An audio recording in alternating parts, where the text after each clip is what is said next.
Wait, what, huh?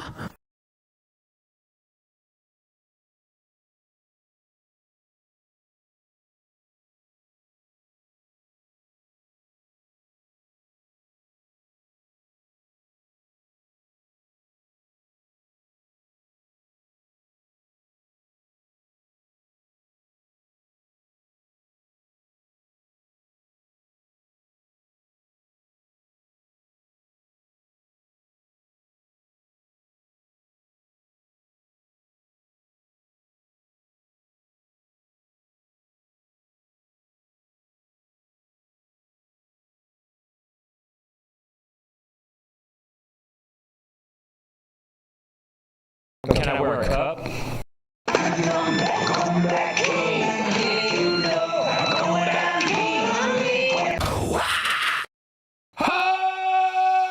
Beat it ad! Just a beat it ad! Don't you wanna be defeated?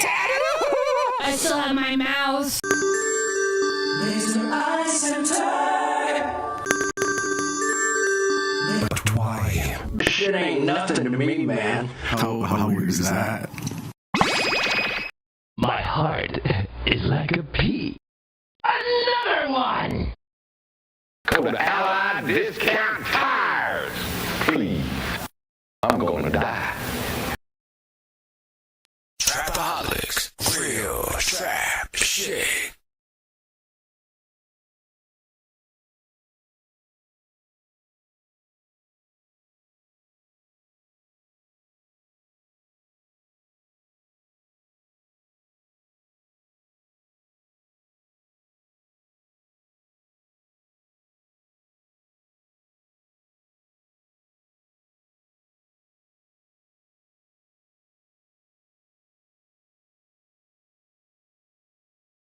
The decision is final and irreversible. Now, Oh, yeah. Dog! Shoot, dog! Dog! You dick! Funk pow chop scum gang boot flick bing dang bong chick clang dick soup pen bit ding boot flock like bang ding ding ding ding ling. By the way, Slurping good. Here you go, create another fable. Your smegma.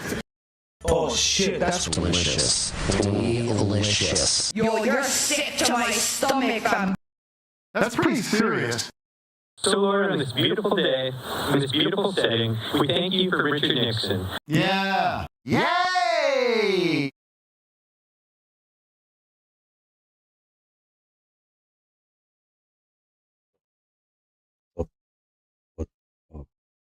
Oh,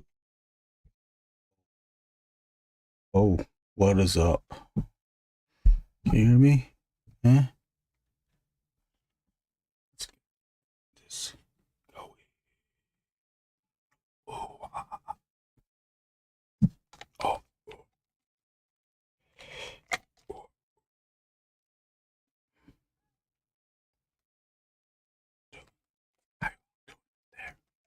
How are you all doing out there?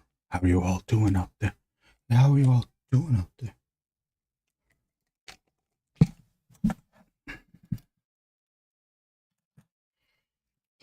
Okay.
Go to.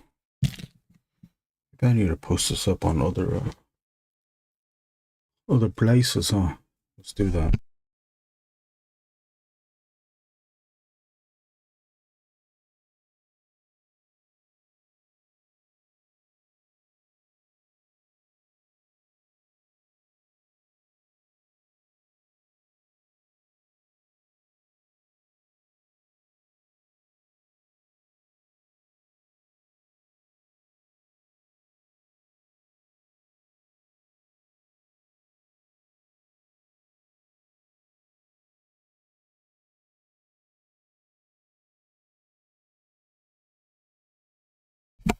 What are you all doing tonight? Oh, what's up, Eric Rivera? Hello, hello. Hello, hello. Eric and I are planning to watch Frankenstein tomorrow. Getting some green paint. It's getting the festive mood. We're gonna watch some good old-fashioned Frankenstein. Mary Shelley's, Guillermo del Toro's Frankenstein. Bram Stoker's Frankenstein.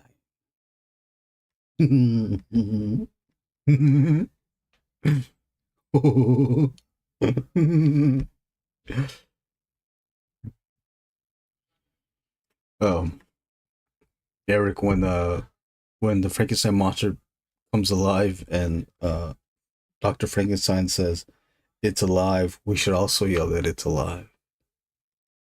It's alive, it's alive, it's alive! I posted the link to Facebook. Where else do I post it to? Oh, Instagram, right?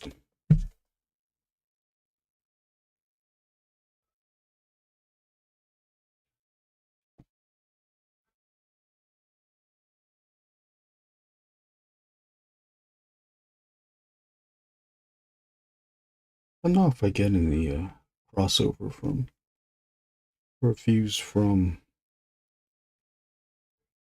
Instagram though.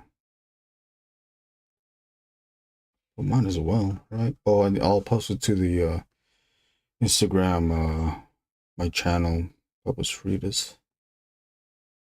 Peepers Fritters. Papers Fritters. Doombot's in the house. What's up, Doombot? Doombot, did you watch Frankenstein yet? So, Lord, on this beautiful day, Yeah. He's gonna Bram Stoker's bro. Oh shit. Yeah, yeah, yeah. Show. How you doing? How you doing, Doombot? I caught a little bit of the sound footage of Legion's Con. I breezed through Wade's live stream. Dude, I saw someone post up the walkthrough exhibit vendor space, and they only did the main ballroom room. And then at the end of the video they said like, oh yeah, there's more stuff outside in the hallway.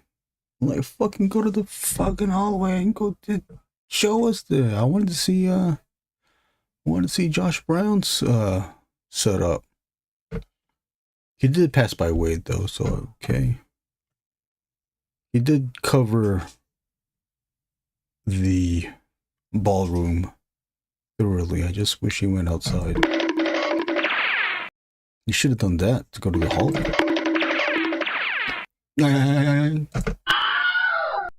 Biatch. Okay. Here's some penciling. Oh shit! I did it beforehand. I'm gonna lower this down to here so it's not just resting up there. Ink.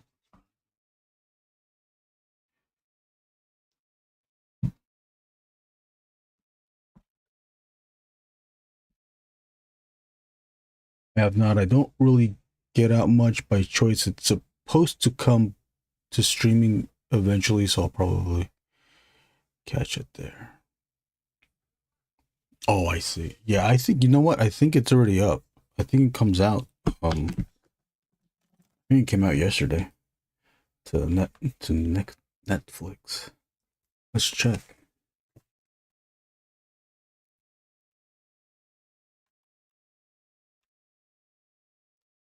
Netflix Frankenstein.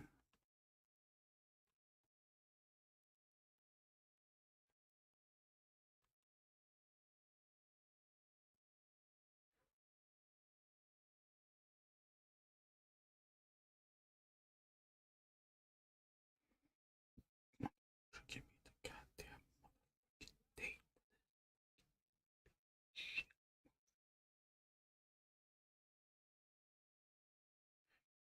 Frankenstein. Look how stupid this thing is. I'm clicking it and it does nothing. November 7th. Okay, you watch it now. But don't watch it. You watch this first. Okay, then watch that. Shit. I want to get Bram stroked. Anybody here want to get Bram stroked?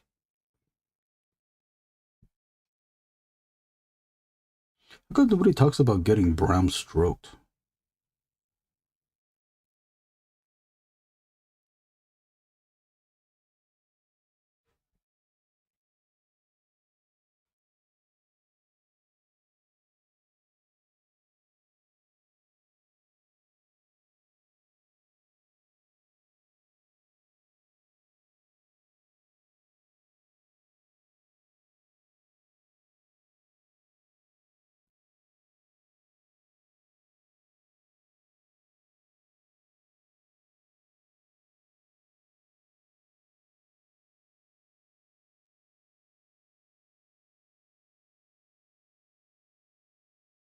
This section here is, as you can see, the skirt cloak part of the lower cloak part of Krankle here.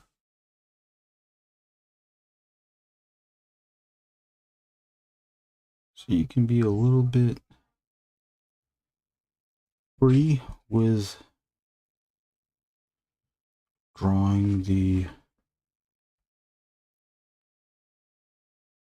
folds and wrinkles. The thing you need to make sure of is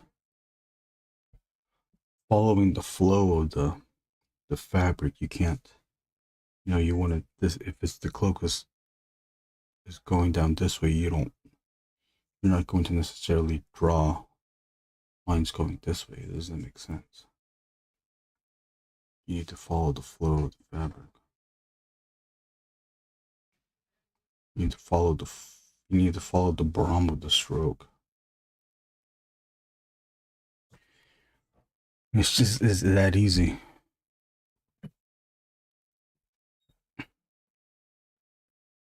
Brom stroked is a painful way to go. What characters is this? This is Wrinkle Klaws. He's a Santa Claus impersonator, like the evil version of Jack Skellington. From a toy line, Krankle Klaws is from a toy line called The Cursed Dead. I'll show you those ones. There's a Krankle. Cursed Dead. You can see part of the logo. I cropped it out so I can make this big. Krankle Klaws. This is a 6-inch figure, part of a 6-inch figure series called The Cursed Dead. Here it is without the robe. I believe this body was made skinny just to fit the soft goods, the clothes that it would wear. There's an alternate head, so you can make it into a skull character. Then this is their basic character figure, which is a vampire, and they call it a drinker. What if, and then maybe in the later in the series, the leader of the drinkers is a Bram Stoker. You can call me Stroker. This isn't Stroker. This is your final stroke.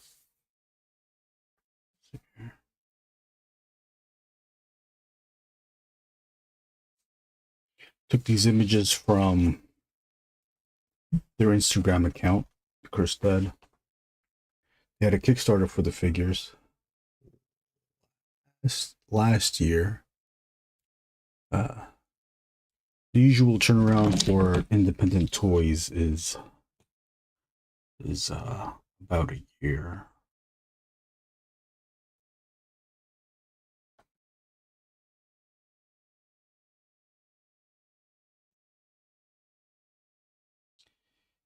I don't know how to do this.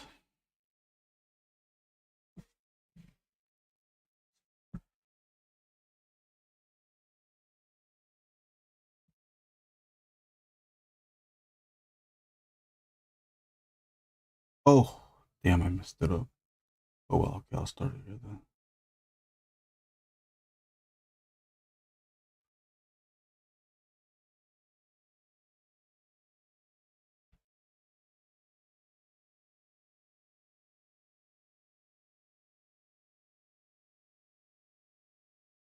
I'm drawing this for the Cursed Dead. They may use this for the packaging.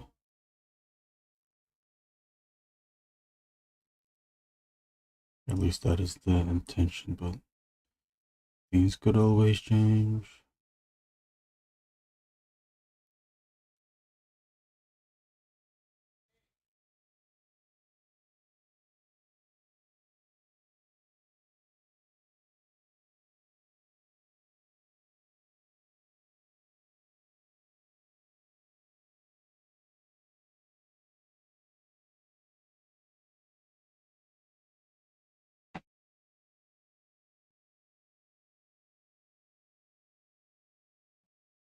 What's up? JG in the house. Oh shit, Ilya's in here. What's up, Ilya? Do re mi fa sol la ti do.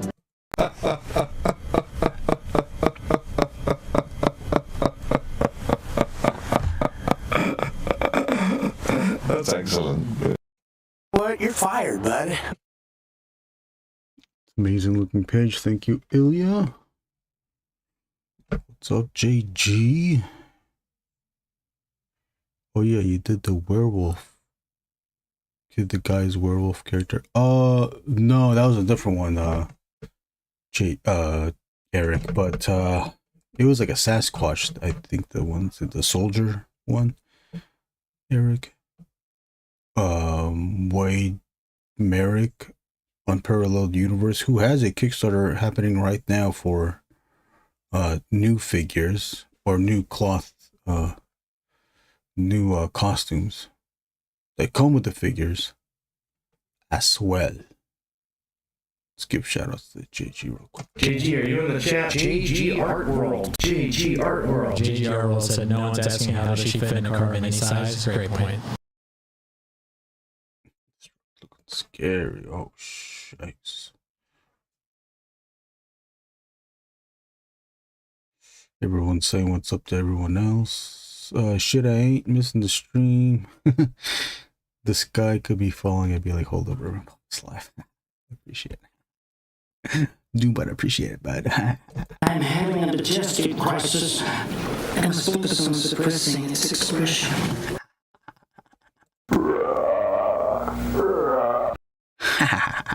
Hoggers! Doomot's not even missing the stream. Even if there would be an apocalypse sound like this. Oh shit, this apocalypse is happening. But no one's missing the stream. Why would you ever miss a stream? Whenever we go live, you must watch. So... I'm definitely...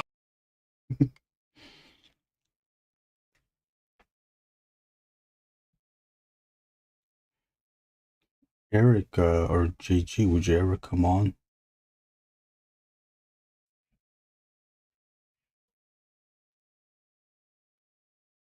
Would you ever come on to such a stream?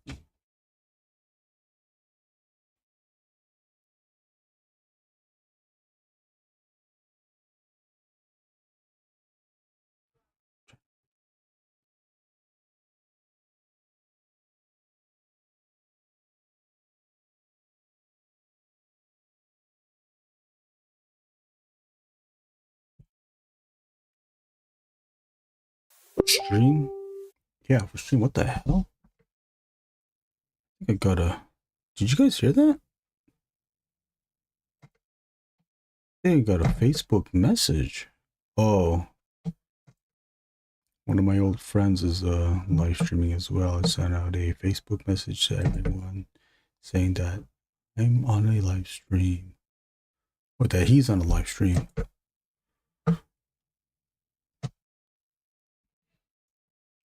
Oops, sorry. Just saw a text message. Oh, it's the same thing. Never mind.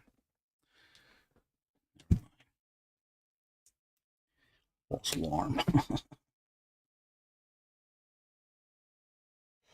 Well, how's everyone doing tonight?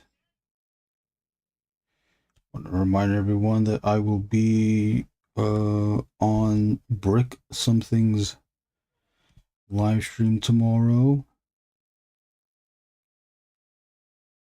Hopefully the traffic favors Eric. Eric is picking me up to watch Frankenstein, and it's gonna be a little tight getting back for Brick Something. You know what? I think I might have to. I should send Brick Something a message just to, in the off chance that I don't get back. Oh, I don't think people.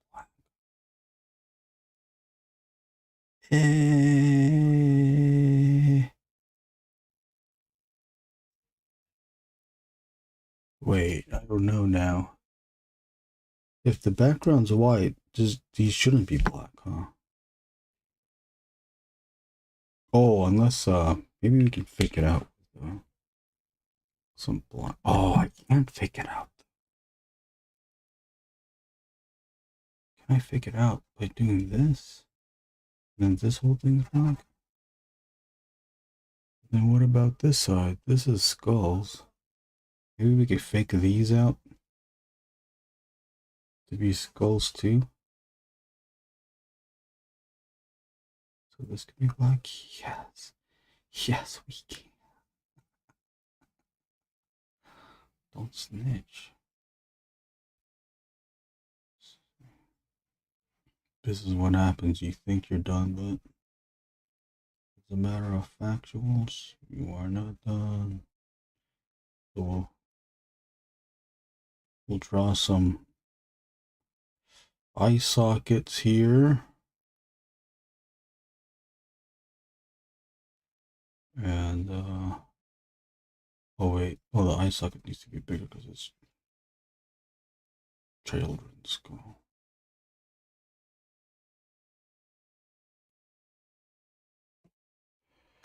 Use an eraser to make sure the lines are correct. Yeah, but I need good capture device. Oh, can you guys recommend capture device? This is what I use. I just use these Logitech cameras. That's basically it. Oh, and then I do have the Yeti microphone, so we can have at least decent audio.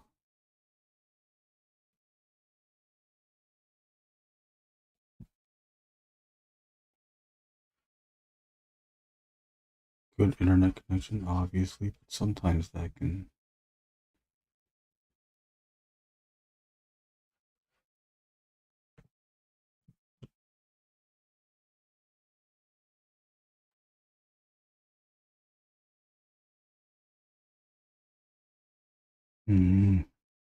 What else can I put an eye?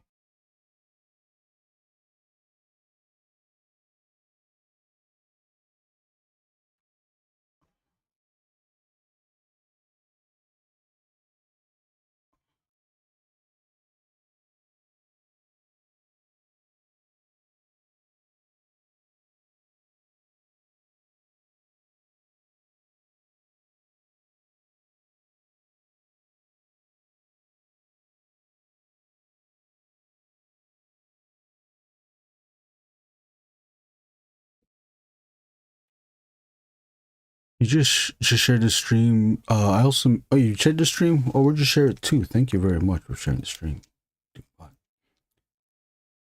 Okay, I get it. I'll get something basic then.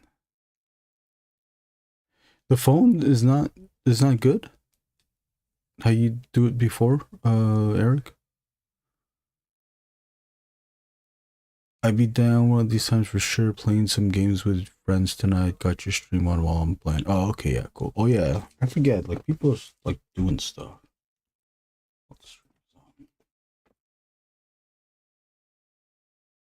When I used to use StreamYard, the free version, I would share the stream link, but I found out that the free version of StreamYard only allots for a limited amount of hours to stream. I was like, God damn it, that's why it's free. They really want you to pay up. So since I had it, I was only able to stream for a limited amount of time. I was like, oh, I'll stop sharing the link because we won't have access to it all the time. I forgot how many hours. I think it was either 24 or 40 hours a month. Or maybe it was only 24. And then I timed that out. Like if I streamed every week, I would have run it out. That's what just probably no, but you know what? I was thinking like that's probably the reason why other streams have to have a hard out schedule, but no,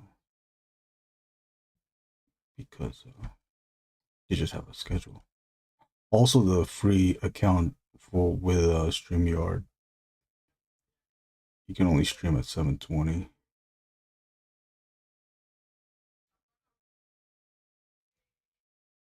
Which also sucks too.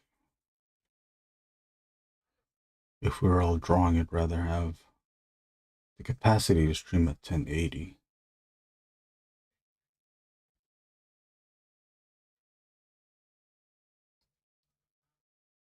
Although when I was on the Collector Express action figure customization channel, I did have my camera set to 720. I think because I was still using the free version, so I couldn't do 1080. But I think that was okay, I guess.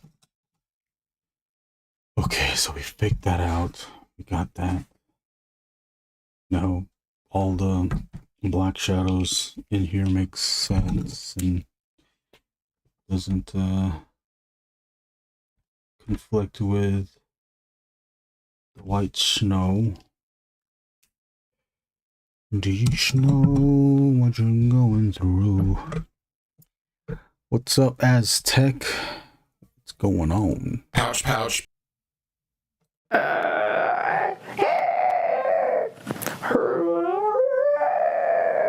Shit it on Instagram. Thanks, to bot. Thank you, bot. You're pretty much just ripping a really big one. Appreciate it. It will get rid of the pain. Yeah, it will. Well, where's showtime at? Hot dogs! It's showtime! Beetlejuice, Beetlejuice, Beetlejuice. Sometimes I want to die. It's showtime!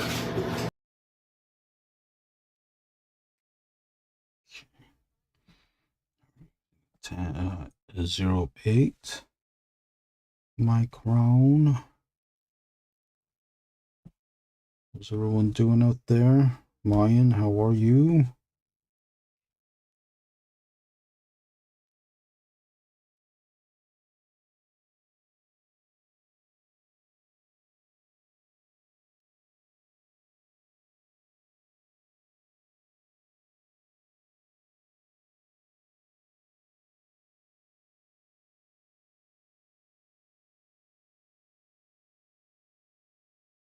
Got it early this time. Is this a commission? Yeah, it is.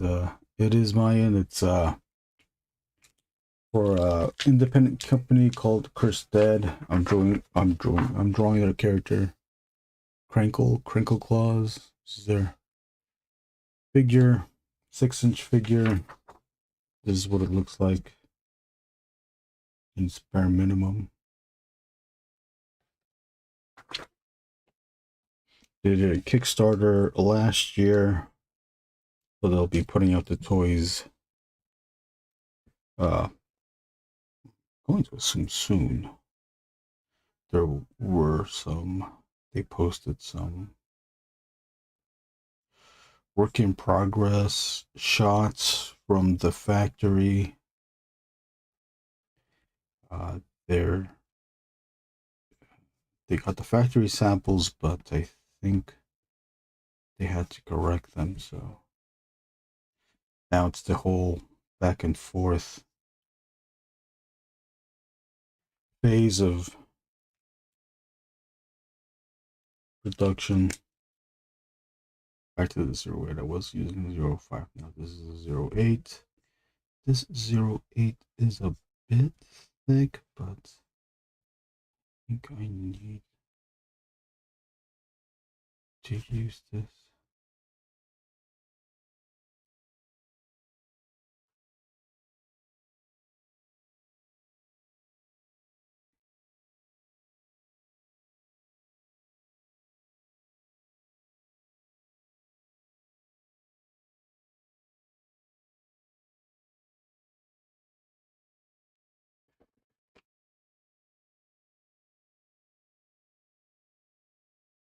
Doing well, just catching and watching.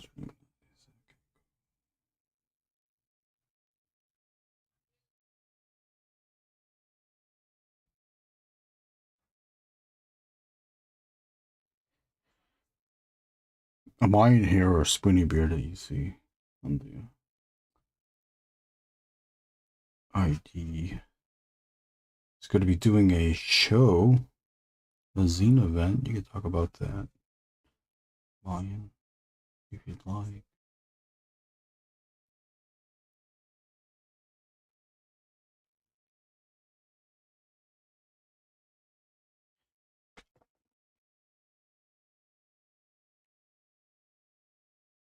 What's everyone else doing tonight?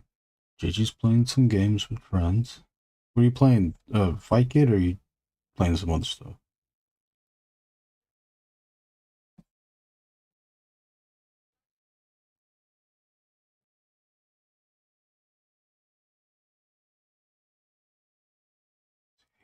This 08 is a bit.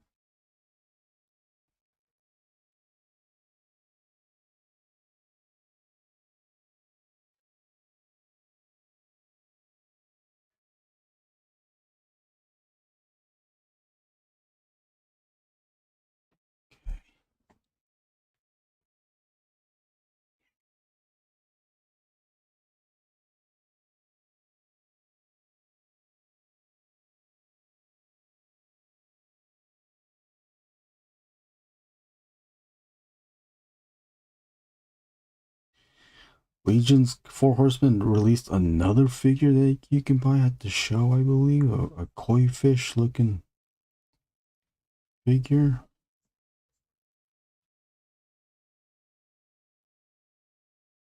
I think it looks cool. Here, I'll show it to you.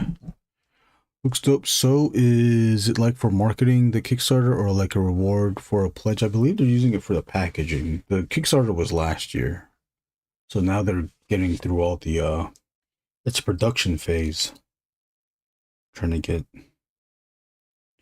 all the production stuff ready to go. Finished. So far this is the third one that I've done. What am I looking for? Oh, Doombot. Okay, I'll share Doombots.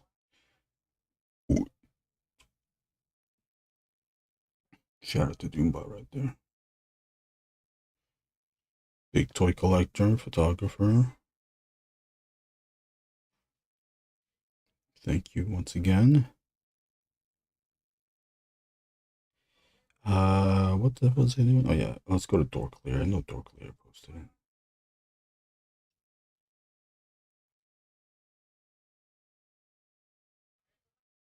Didn't we? Maybe it was just for us when they posted it.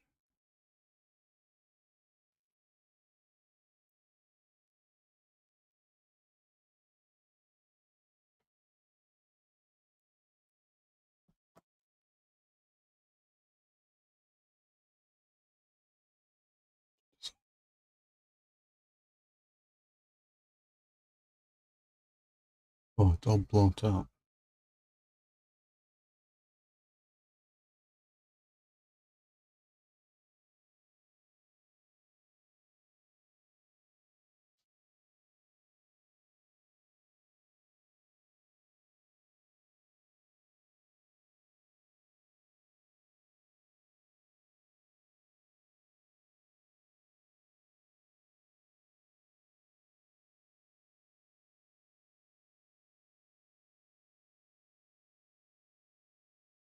I can't see it that well.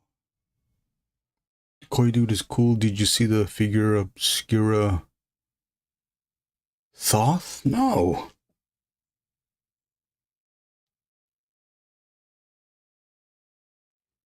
They didn't post it up here. Where'd you see it, Doombot? Did the dark layer? Did the dark layer put it up?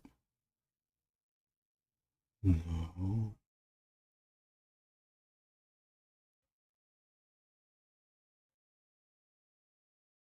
What is this? Upcoming Tarzan Big Bad Toys Workshop.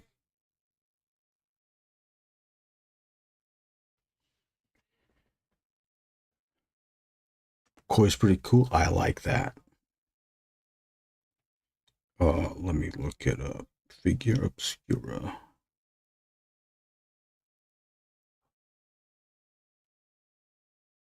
Sothamon.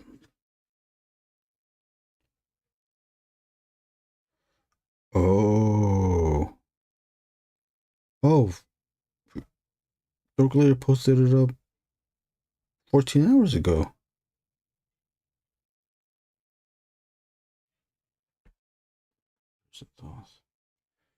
The Egyptian god.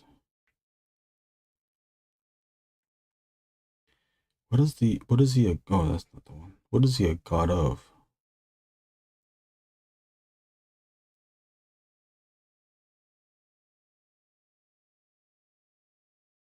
As a kid, I was mostly a Greek god fan. I did like the Egyptian stuff, but I forgot most of it. I just know Ra. Oh, and Osiris. Yeah, I just saw the video. Oh, I just saw the thumbnail for the video. I'll have to check that out. Yeah, after this stream. He's a god of knowledge, if I remember correctly. Oh, okay, Thoth. He should be the god of thoughts. Oh, Thoth, like thoughts. Thoughts like hot people, and or thoughts like knowledge, like thinking.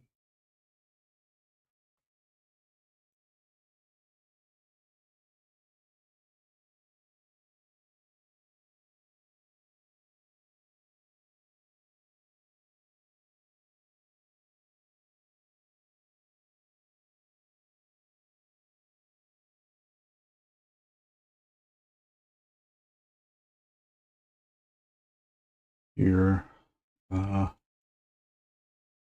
see, I have these lines. Some of these lines I do the straight up thick lines. Some of these other pencil lines, I'm just gonna do the hatch marks.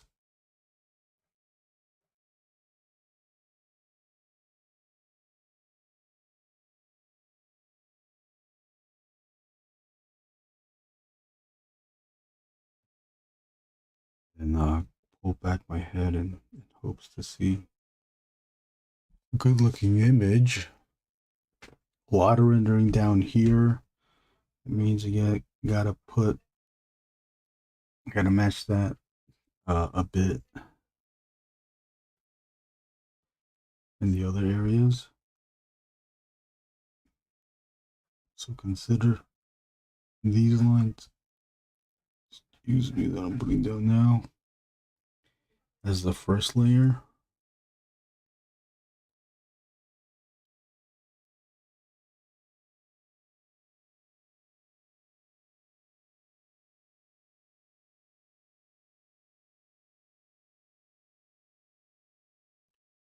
And then with we'll go with a 0.3 and we'll pop that ass with the second layer. See how it's matching that. But don't do it everywhere though. It's hard. I always feel the need to do it everywhere that the first layer was on, but you don't. So I don't have to. I don't have to do that. What's up, Davis Adam? Always love your stuff on IG, sir. Thank you very much. Let's make it big for Davis Adam. Hot dogs!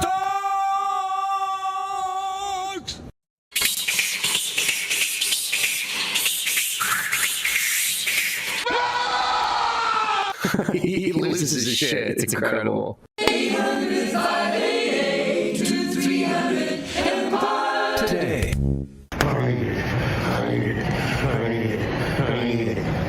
I need it. Doombot, I've always wanted a shelf of gods. I miss Anubis and Bastet, but I definitely snagged Ganesha. Can't miss Thoth. Oh, Ganesha. I missed out on Ganesha. I don't have a lot of figure-ups. I don't have a lot of Four Horsemen stuff. Figure Obscura, I only got the Monkey King. I wanted the Frankenstein. I got it. Can't get everything. Just can't get everything. Which one's your favorite out of the figure Obscuras, Doombot?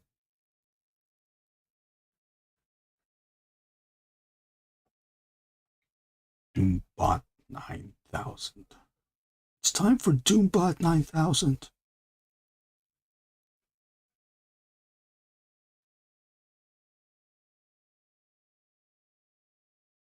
Eric Rivera collects some figures as well, don't you, Eric? Which one's your favorite figure so far, Eric, that you have in your colecciones? Colecciones. Computers.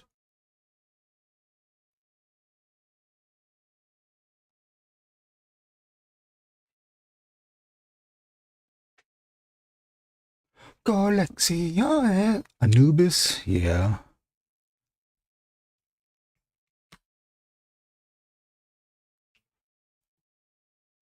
Anubis is the dog. The dog head? Osiris is a bird head? Shut up, just my plum ass forgot.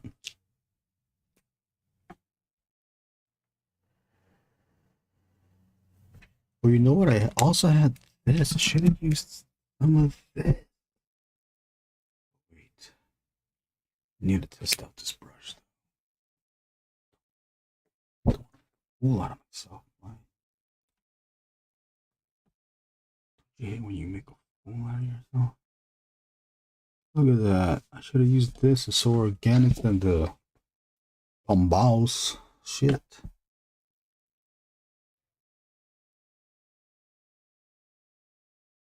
Do it here. Here's the trick. You kind of have to replicate now what you do with the thumbnails. That's so hard.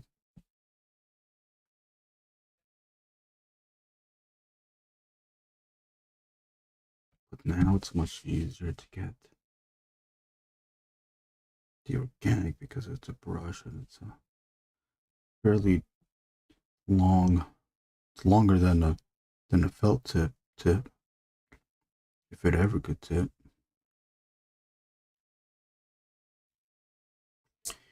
Eric Rivera is also an artist as well, very good artist. I think most of us are following. Show some. Let's share some Eric Rivera. Can you hear when I said that? We're gonna share some Eric Rivera artwork. I don't know. They're pretty common figures, honest. Yeah, but which one's just your favorite of all time that you have? What is mine? What is my favorite figure of all time that I have? I mean, I have so many. I like my blank figures. I do have that prime, 18-inch something, inch prime. That you can kind of fudge for a 3 3/4 scale, but it's not really, should be bigger. Get the Neil Ewing Tetsu guy. That's pretty cool. I'm just looking around. Oh, the Wolverine, Gamerverse Wolverine. One of my newer favorite ones. You get really the range is good. I wish it was a little bit extended, but it's pretty good for the most part. Also, it has now it has a ball joint, so you get more. You can get a little more range.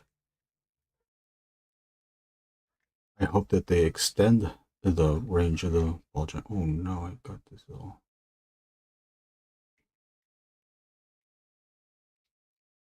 Look at that. You can crouch. You can crouch hold low. Still look up because I've got claws. I can use them. King Kong NECA. Okay, King Kong NECA. That's a few years old, isn't it? Still a good figure. NECA always makes good sculpted figures, I will say.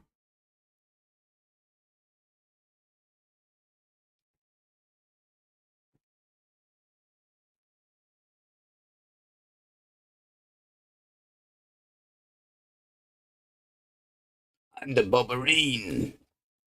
You want to pick on me? I'm the Wolverine.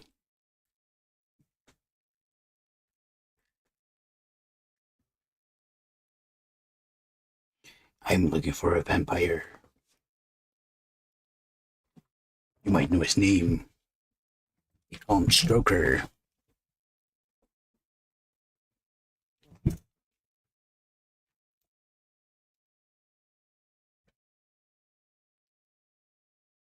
You want to get stroked, bub?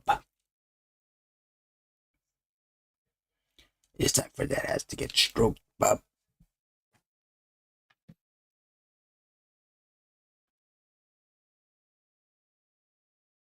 I'm gonna poke you 6 times, and you're not gonna like it. You wanna lick on something? Try licking on these, bub.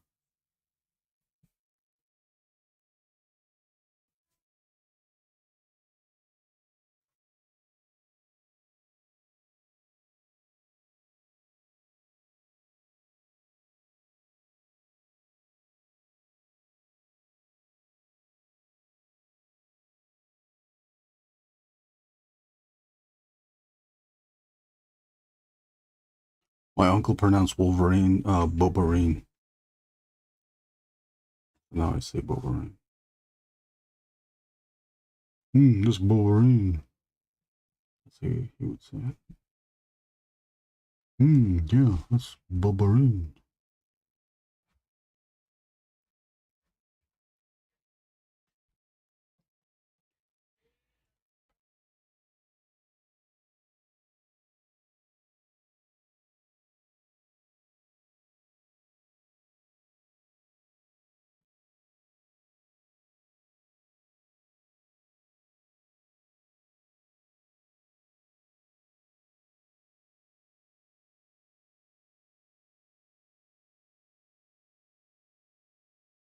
Oh yeah, that's right. We wanted to share some Eric Rivera artwork on the stream. Let's do that right now. Let's get Eric some views. Who's here? We got 5 people in here. Thank you 5 people for watching. 5 people in the chat. We gotta be checking out some Eric Rivera artwork. You follow him. I'm Macabre. Some new stuff. But this 3 days ago. Why didn't I get to like this yet? We're in the middle of the story, but we can still take a look. Okay, spotlight.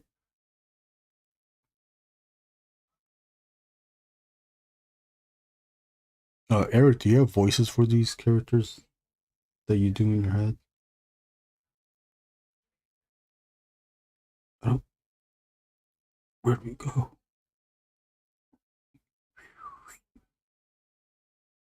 Oh shit!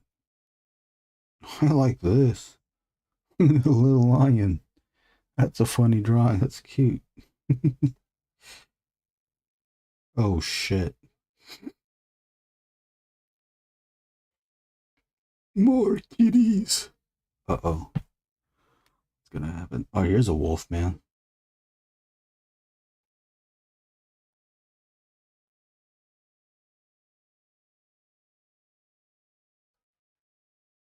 Oh, sorry.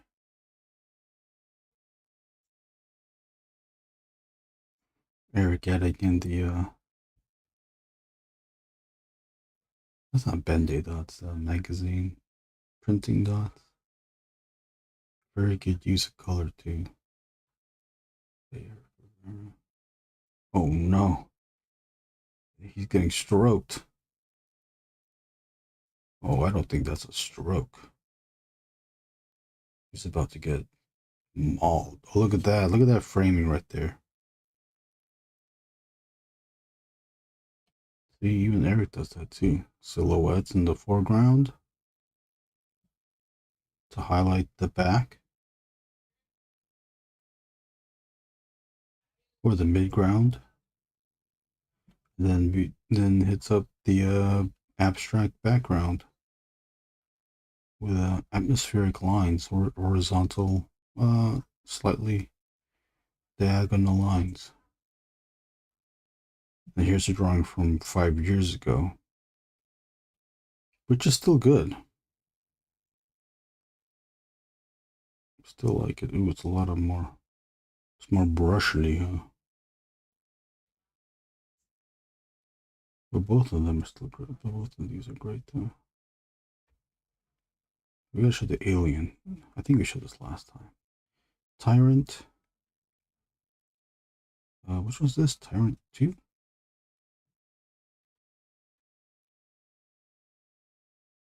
Here's the alien. Look at that.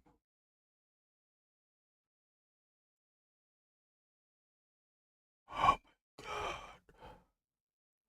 Nice line work for sure. Yeah, oh yeah, most definitely. Here's his Kickstarter from earlier this year, a few months ago.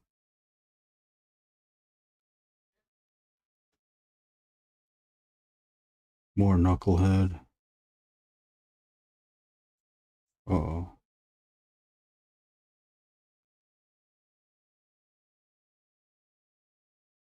These are great.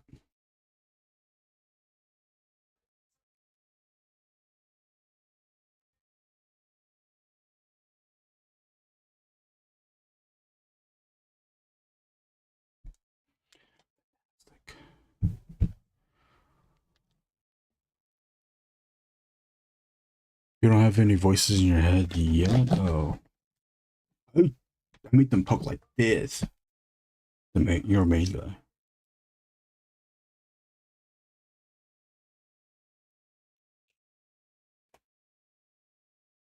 So we can continue this. Oh.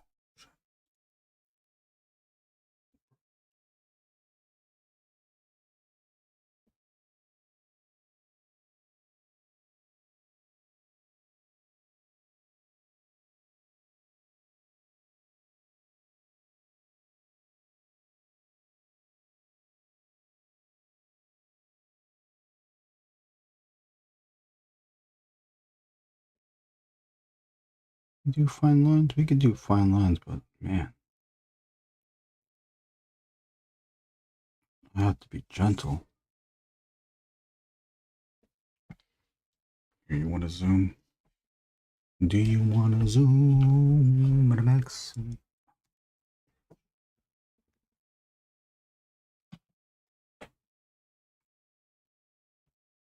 If you try to do fine lines and it doesn't even end up being a fucking fine line store, okay?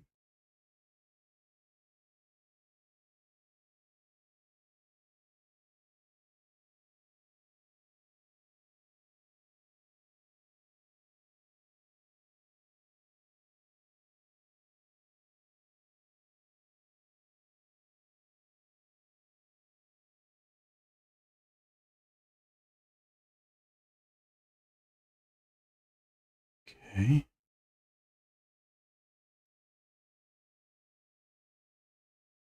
Is it getting down there?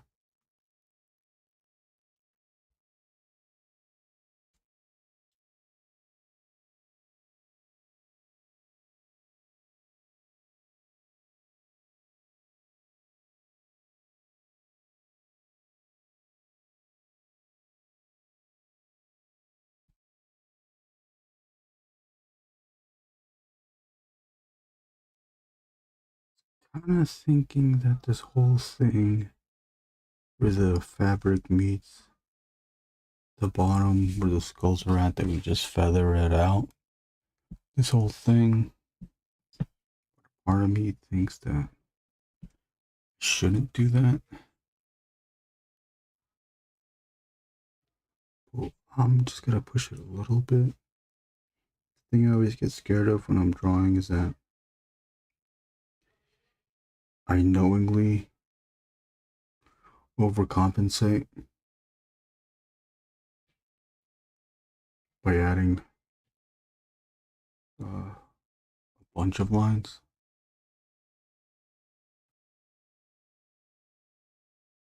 And then I find out that I added too many lines and the drawing gets lost. See, and then also I'm not concentrating and the lines aren't as thin as I want to be. The Addams Family.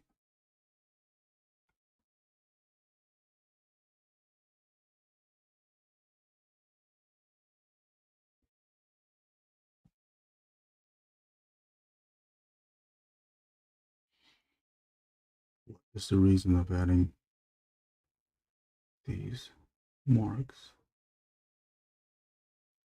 This creates a differentiation between the skulls and the fabric. It's almost a signifier. It also helps define the silhouette of the skulls. Even though against white totally against the black against the white is doing it.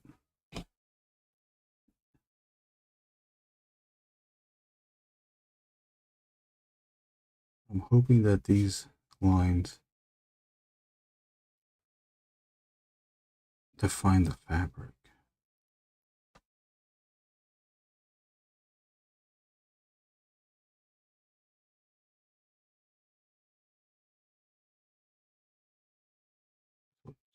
Kind of, maybe it's not really defining it, but it's seeping.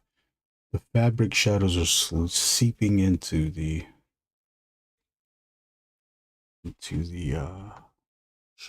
silhouettes below.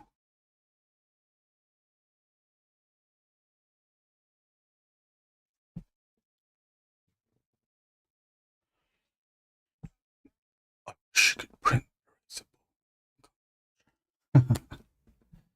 erasable ink.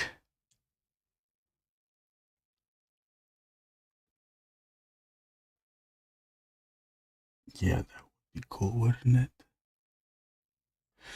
Don't think I've asked, but are you gonna color this as well? Yeah, I will. I colored the other ones too. Yeah, I'll color this one as well. I'm gonna try to add shadow this time. The previous ones I didn't add shadow. It's just flat. But this time I'm gonna add. I'd like to add shadow here. I'll show you the previous ones. We can show that as some previous ones. Fuck. It's kind of an evolution in some ways too. The first one I drew, I was a bit, I think overthinking it a bit. I thought they were going to use it because I think they said they were going to use it for a poster of some sort. So I kept the background, there's a big bottom, a big black shape at the bottom so that they could include their Chris Dead logo.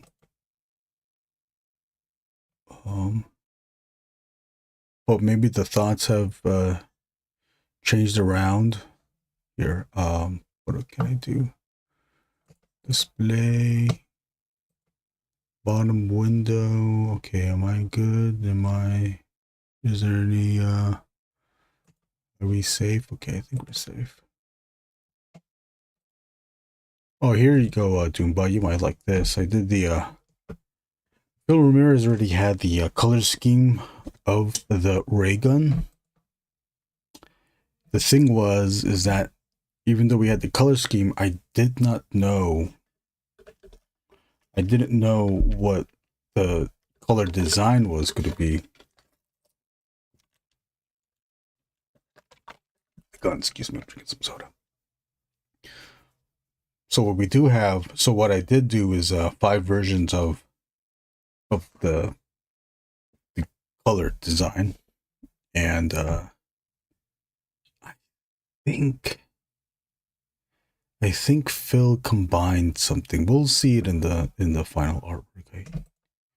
Yes, yeah. So did we, or did he just pick a number? Okay, the lines and the fin are red. The lines and the fin are red. Oh, so I guess he just picked one. Oh, he picked one, but then also colored the handlebar red. So that's what he did. Yeah. So we have that. There is some screen tone in the back, but I didn't carry that out with the next drawing. So you can see the black shape at the bottom, giving us the Dutch angle, the array of lines causing chaos, but it's also within context with a laboratory. Dark colors in the back, so the character here pops. We'll also notice that all the colors are flat. It's only faked out here because of the screen tone. There's a gradation. Oh, I wonder if there's secrets. No, there's no secrets in here because these are all photos from Instagram. Also look at see how much of a delay there is. Okay. Here's. Oh, so I drew the two doctors, Dr. Crane. This is Dr. Crane, and the other one is Dr. Scante. See, these are all flat. Some color holds on the eyes. Color hold the green, but it's all flat. Relying on the hatch marks, cross hatching to give gradation. Oh, and then there is a gradient from yellow to orange to light purple, which I kind of wish I maybe made this red to that purple, but maybe that might have been too much.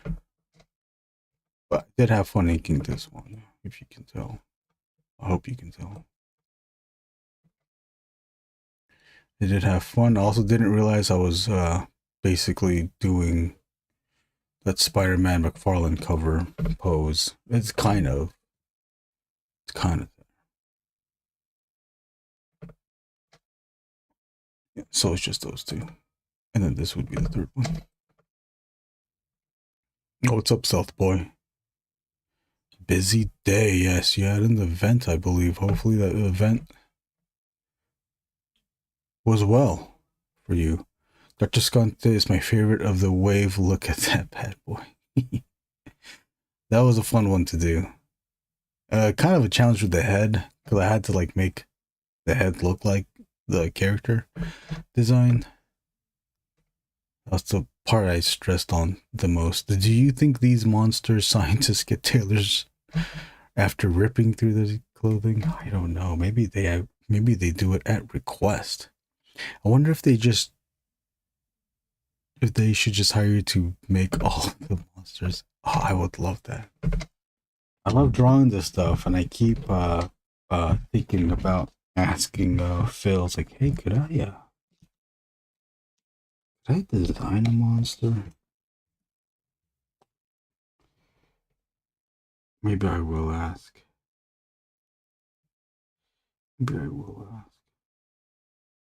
If I did design a monster, I would I would like to do something like a Guyver Sexy Eyes figure.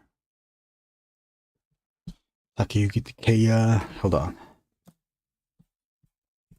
I gotta show these. Sorry. I'm gonna have to share this stuff with you. This is the stuff I really want to sculpt. They're already doing the stuff I want to do. They're doing it in Asia, even though the Asia companies, they should have been doing this a long time ago. Some of them have, but what they've done, it was like licensed stuff. Zayram and the other Keita Memiya. Okay, we can take a look at this.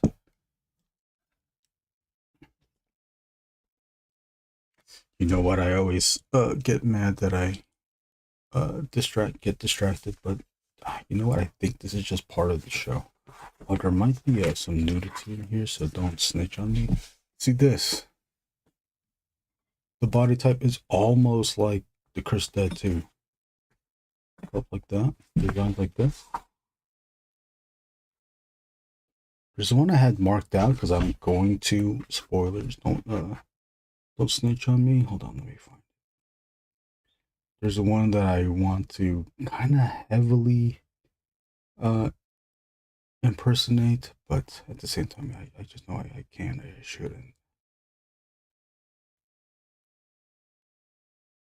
There's a figure for ToyPizza that I want to do, that I kind of want to make it resemble this in a way, as far as proportions and some design elements go. You know, I just want big armor, bulky armor on a buff body.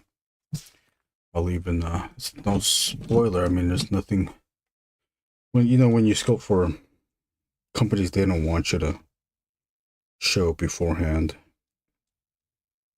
what the thing is gonna look like. But I'm just showing you reference, and this is the body I'll sculpt on. Maybe I shouldn't show you that I'm sculpting on top of a mass produced figure, but they did produce this, the company that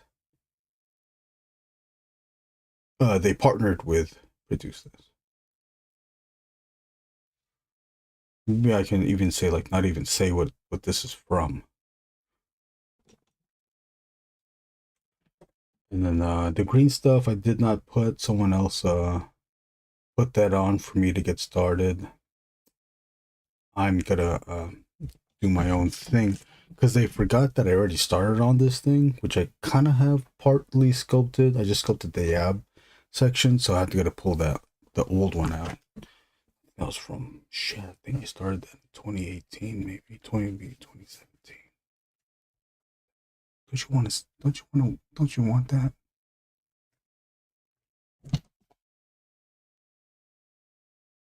This is what I want. I want this stuff in toy form. Some of this stuff does exist. There's sculptures of it. This is a Yasushi Nirasawa, if you were curious.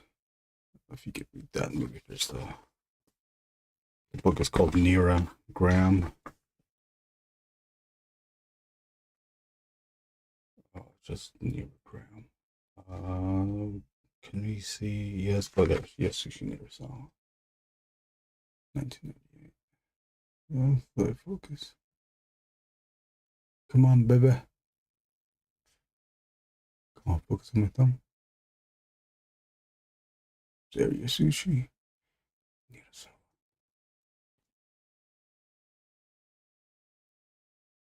Don't you wonder if Frankenstein looks like this?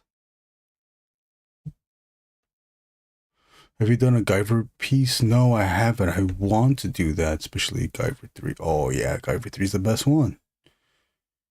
You know, I was at an art collection called Menji today, and I got a similar armor ideas just looking at what was on display. There was some sick-looking Wildman armor covered in spikes. Ooh, I wonder what that was.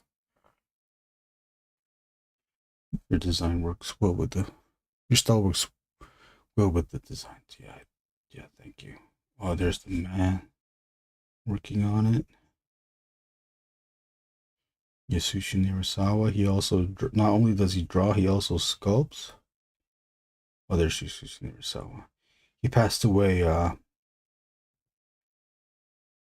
forgot. 2015 or 2017. Multipass.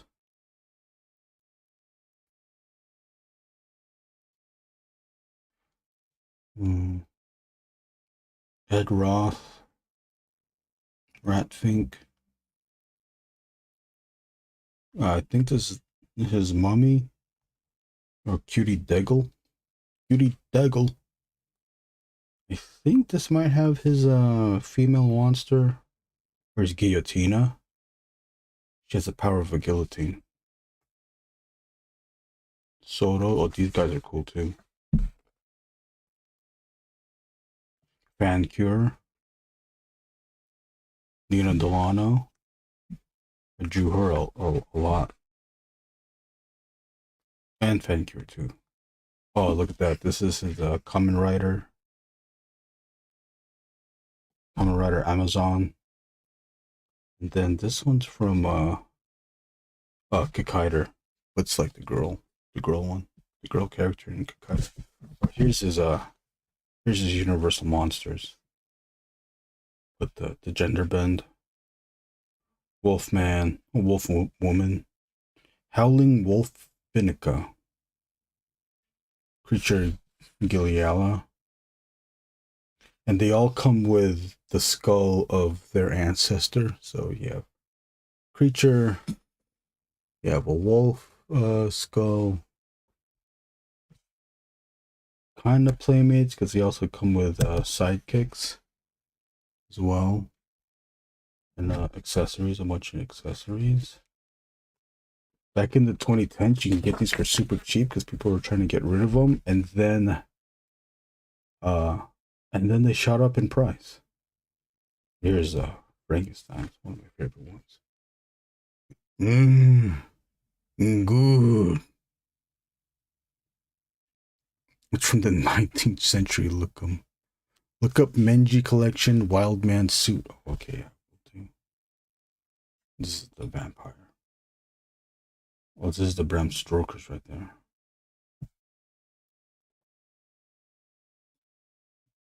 Designed some Devilman. There was a 2000s anime of what's the more badass Devilman? Amon. He designed the characters for that series, and he also designed them. The toys that were based on the anime as well. Already that. Hold on. Erase this up a bit. Maybe the glare will go away. Pull the camera back so you can see the whole book. Okay. Sorry. But yeah, this fucking. The toys of this like to look like that. Now, what I do understand is that as an independent producer, it would be hard to now you have to like be very creative because now you're stuck with these molds, with these body types, and if you're trying to do these on a budget, you have to reuse these molds to redo these figures. So you do it with different heads, do different colorways.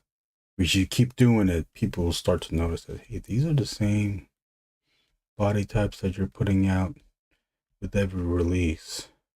So then now you got to set aside budget to make a new body type with another cost for the molds and the casts. Oh, here, this is also here's this stuff. This is what I did for movies and TV. This one's for a space tracker. I don't know, but this one's for Men in Black. They did all these designs, and then they end up doing this thing. This generic, boring bubble bodied thing. It's kind of like it, but it's not. So imagine seeing this in Men in Black. Not the sequel, not the third one, the first one. And they did this. I think this is this is the boss, right? The boss bad guy from the movie.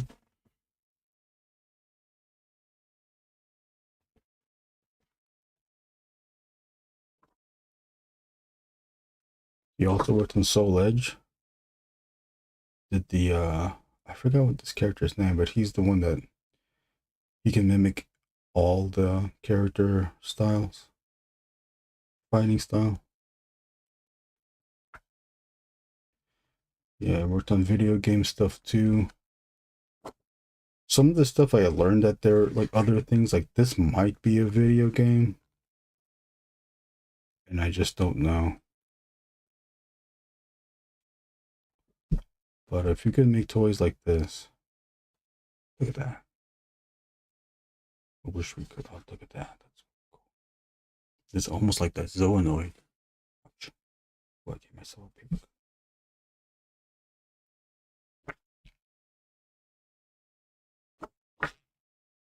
Yeah, I can look at this forever. Everything is badass. Look at this. It's like a Harley Quinn and a Joker, but it's not.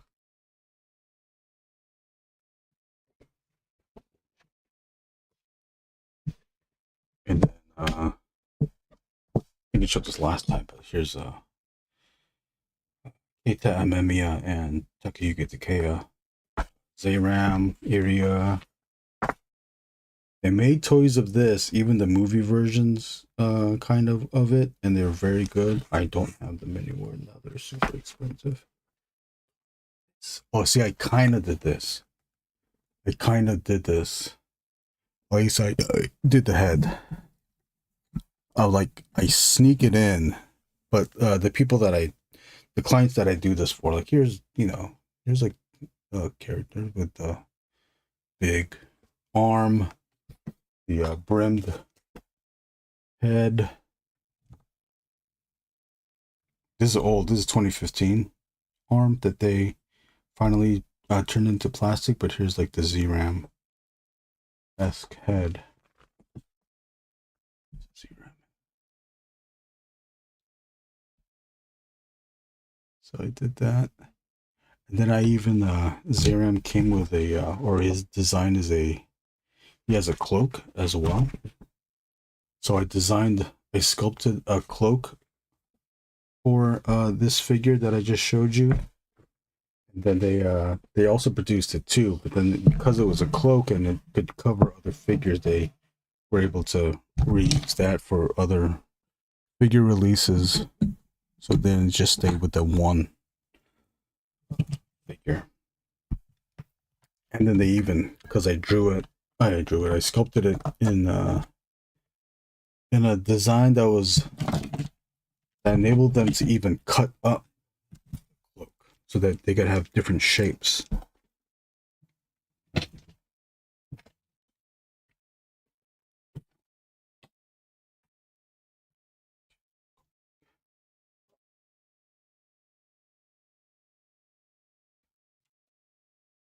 It was more like the four little worm dudes. Oh yeah, man! I wish they were that.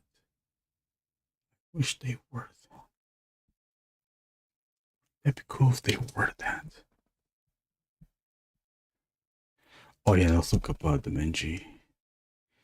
Menchie collection. Oh, Manil. I kept saying Menchie.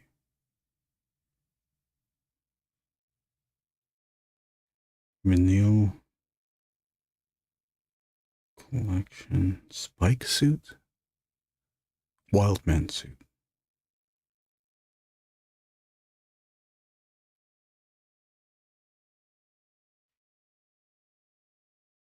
Oh, yeah, I've seen that.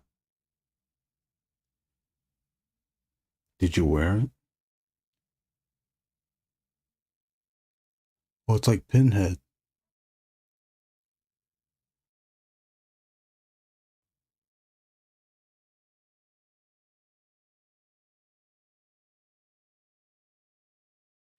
It's like Sunman Pinhead. It looks gnarly in person. Oh, I bet. Oh, I bet.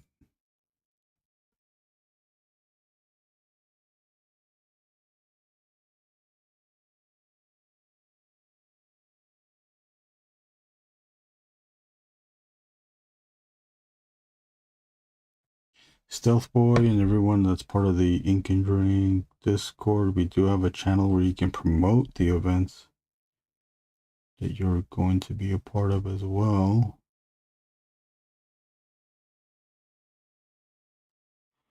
So feel free to share next time. Or you can even promote shows that you're just attending as well too, that you might think that other people might want to know about.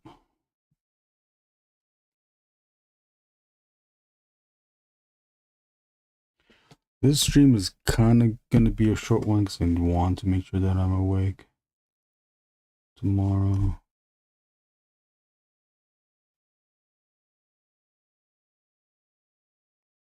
Okay.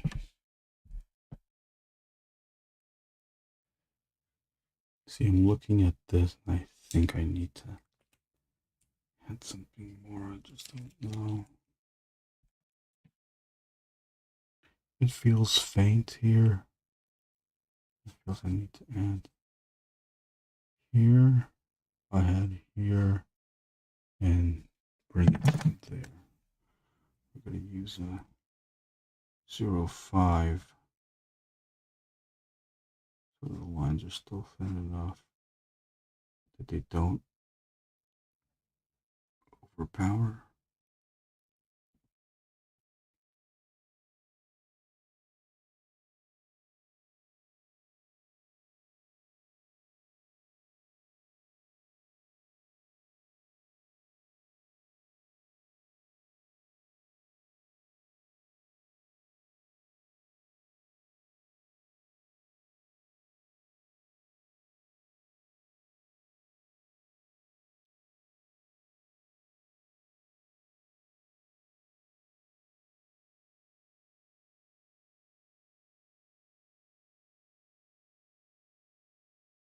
Add something here just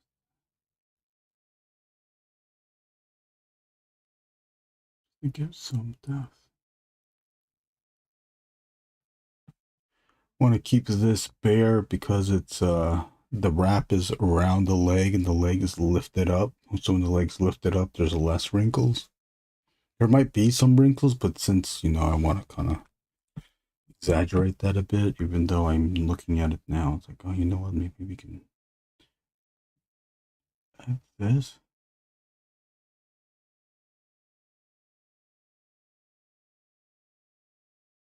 Can we do that? Or should we do...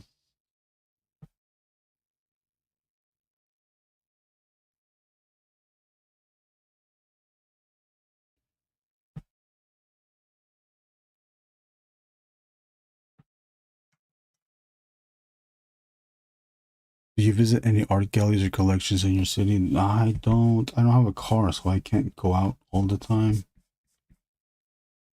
The only time I really go out is when we do the Ink and Drink events.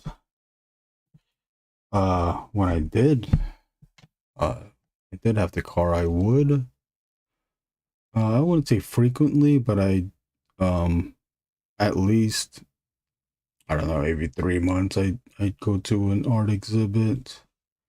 When we were going to school, we would always visit LACMA as a school trip and outside, because, you know, hanging out at LACMA, it's always inspirational. It's always fun to look at the, just, you know, repeat and look at the art again. And LACMA is so big that there's outside sculptures as well, so you don't have to pay to see art. You can just go there. We'll pay for parking and see art. If you want to see the whole collection, you have to pay up. There's a oh man, who's the saint, the angel that kills the demon? Let me see. It's one of my favorites. My brother's favorite too.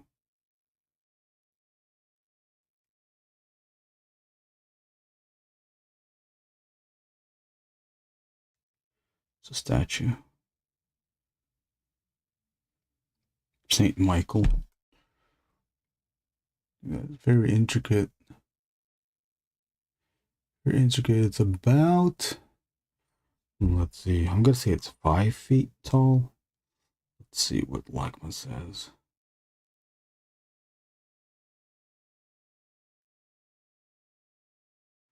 Okay, LACMA doesn't give any information. Very cool, LACMA.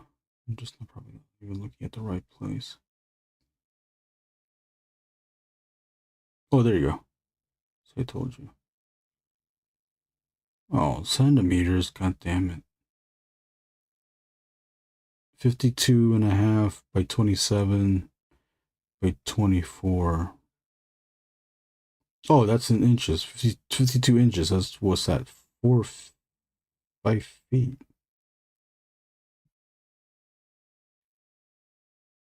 No car either. Mood. I'm lucky that my friends are willing to hang at places I want to go. No car either. Did you used to have a car? It sucks when you just used to have a car. When you used to have a car and you want to buy books and toys.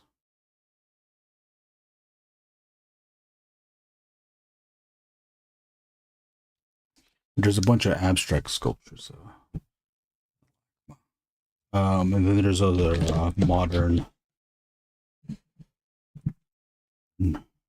galleries that are worthwhile going to. I don't like this part here. I don't like this open part because it looks weird. Something is off. And that still looks off. And then it also looks off when I try to connect it. This is off as well because it now makes it look like the leg is coming from up there, and the leg is not coming from up there. The leg, I think the crotch is here. The thighs here, the knees here.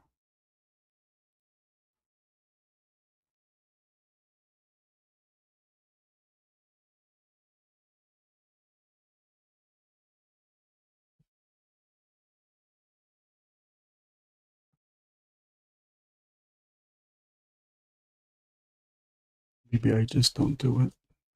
That still looks wrong. The muscle looks.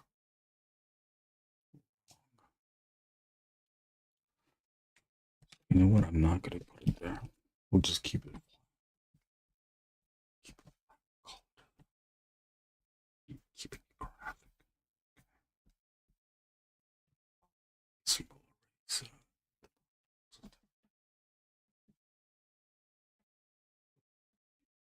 Rub brush against the sheet. Pull out. Don't be too abrasive. We don't want to pull out the ink. The eraser can and will pull out ink if you're dragging the eraser aggressively across the sheet, and then you just take this brush and wipe it out. And then notice the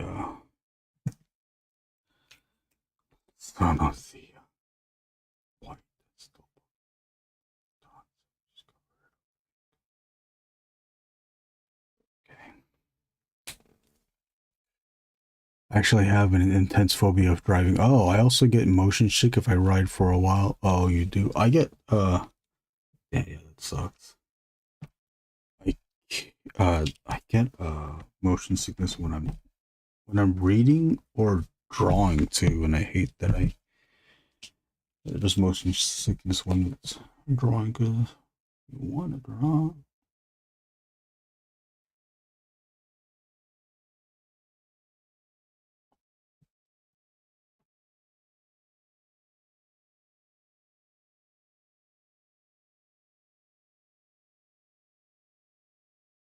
What places do you like to go to?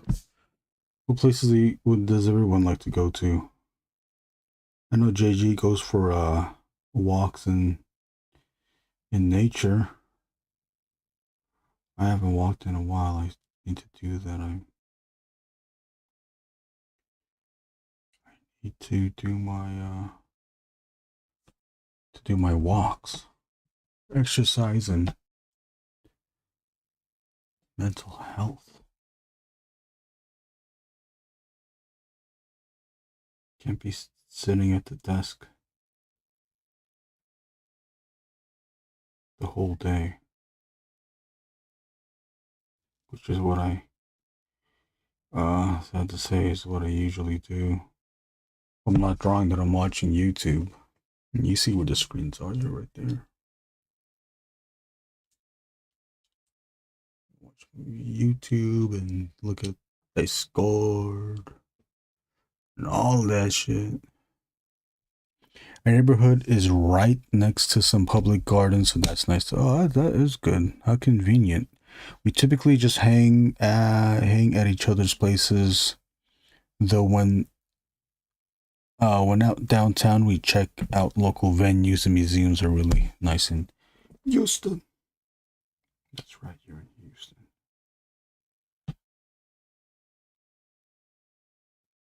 Oh shit! Have you been to the comedy mothership?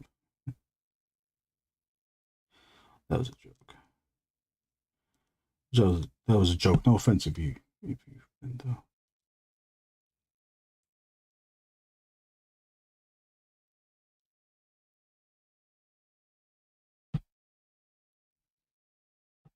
Nope. Okay.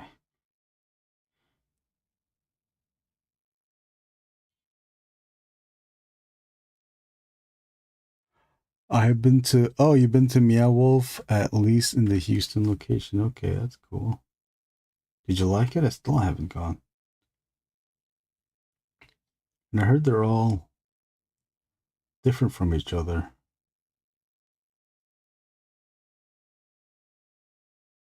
There's supposed to be one in LA, but I have not heard any progress about that.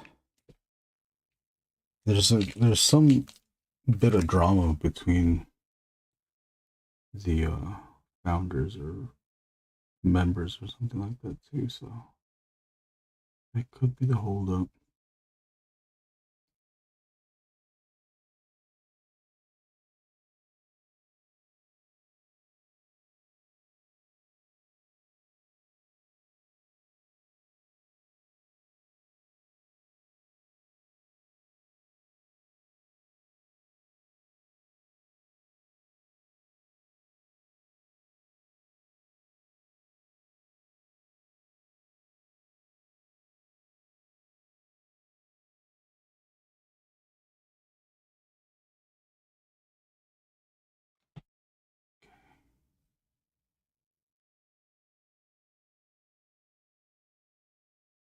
This size.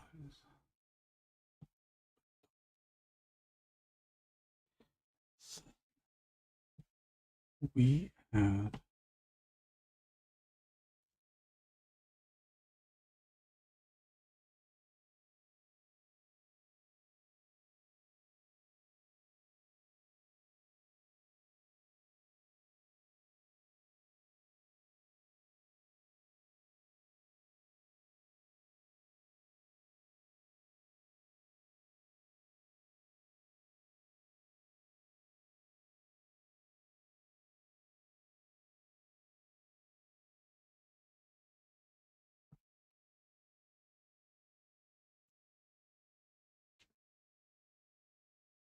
Houston, Texas still? Well, yeah, I believe that's where they're at.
Pretty big city, can go an hour in most directions, still be in the city. Whoa, that is huge. Lots of sprawl. Shit. About to get sprawled up in there.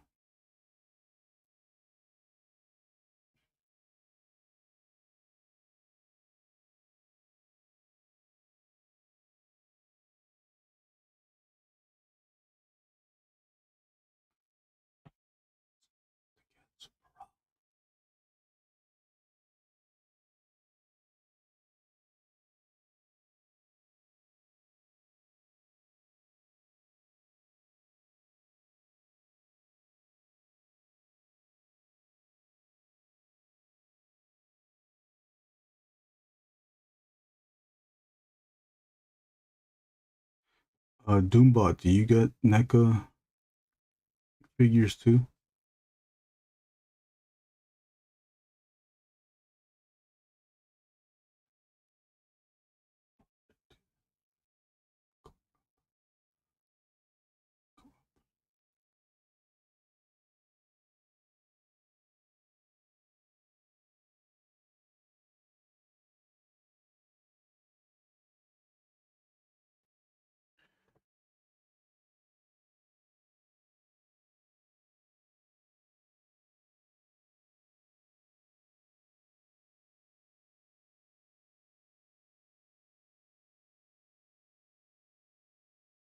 This is a 05 micron. Keeping the pressure light. Making a flick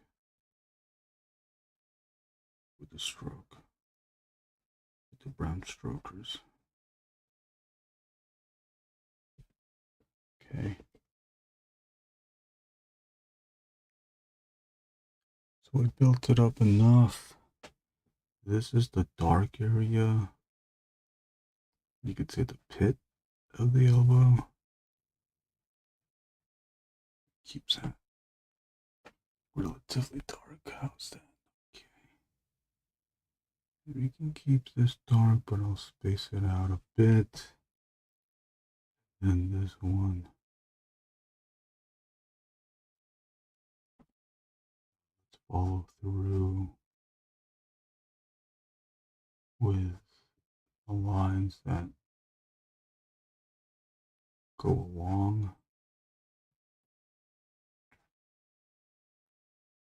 the form.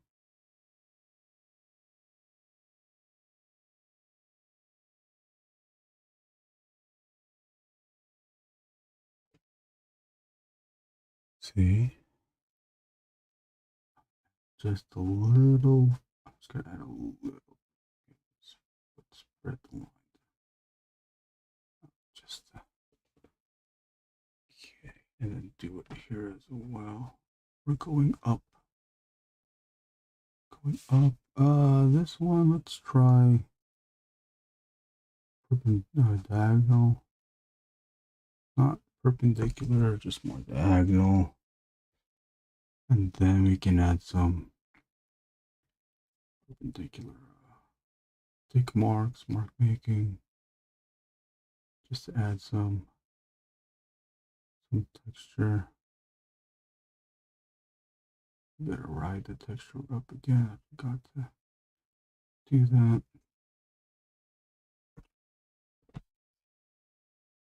Wow, okay, that's cool. Oh shit, howdy, neighbor. I'm in Austin at myself until a few years ago, and now I live in North, closer to Temple. Oh, we got neighbors in the chat. Neighbors. This one.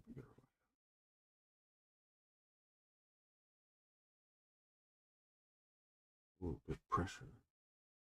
Add a little bit of pressure because this arm is in the back. So it'd be a little bit more shadow. This.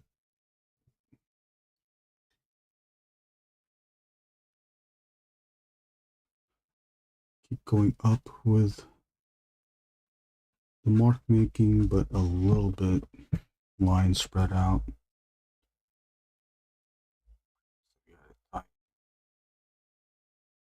Just feel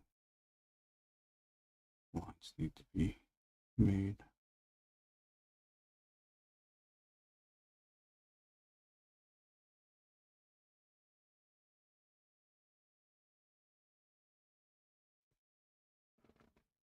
That's pretty north. I visit Austin for a convention every year. Pretty fun city, though. I can't imagine living there. Oh, well.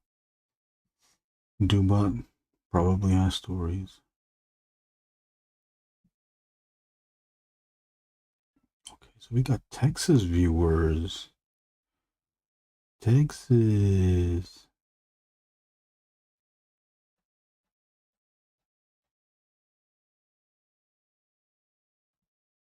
Dubot, did you grow up there or did you move there?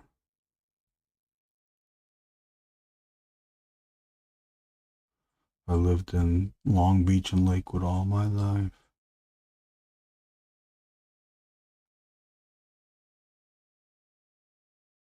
I lived a very boring life. I've only been to New York once, and not downtown. I was like upstate when visiting.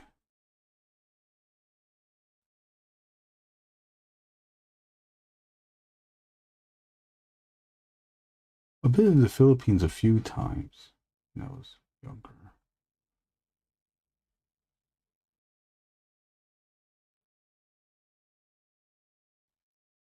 San Francisco, Daly City, Vegas only a few times. Don't really like Vegas. Don't really need Vegas, you know. No offense to Vegas, people who live there. How different are cultures in California? I know because of the distant history of Texas, cities are interesting results.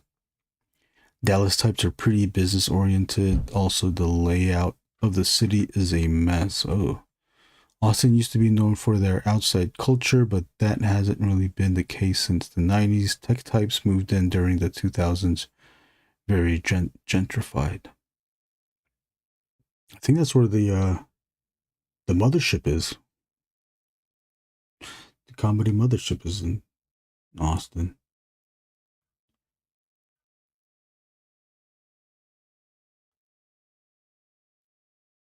They're trying to make it the comedy capital of the world. I think that's really happening.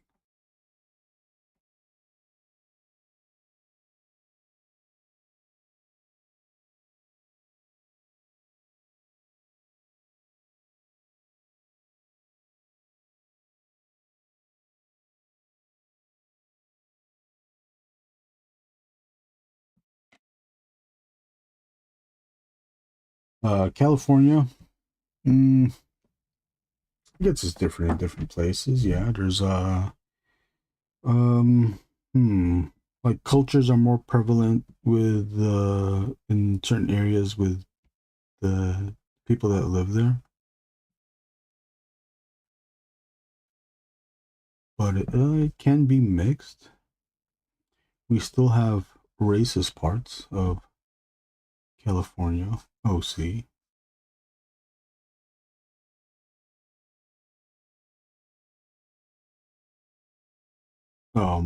There is a restaurant in Melrose or Venice or something like that. Oh no, I think it's on in Melrose.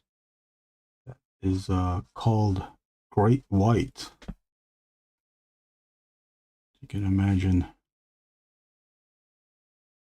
who they cater to. They got under some heat recently because of a TikTok or social media video. An Asian diner noticed that the waiters would sit the non-whites on like the corner sides of the restaurant, and they would always be like the last ones to be served. She was recording for a while, enough for the waiter to sit another Asian couple next to them and another Asian couple on the other side. I guess that's when they felt more affirmed that was happening. It was televised on the news, but the restaurants are still around, so I don't know how hurt they were by that press.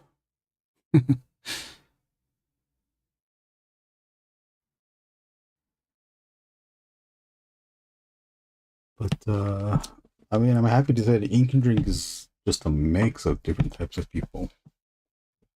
Welcome everybody.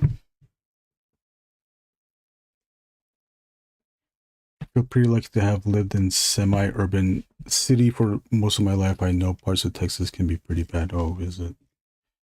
I guess it's like that in every... There's always got to be some type of pockets like that in every state.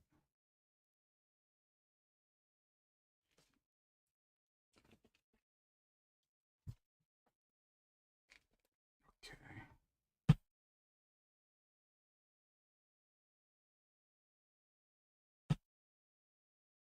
Just we even have the I'll see it on the internet, the ice rate stuff, and some of them have been getting pretty close.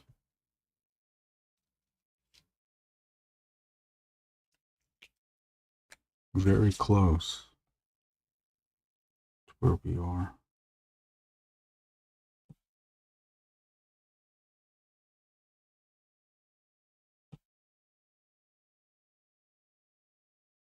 I still don't know what the decision making is for them when they target certain businesses.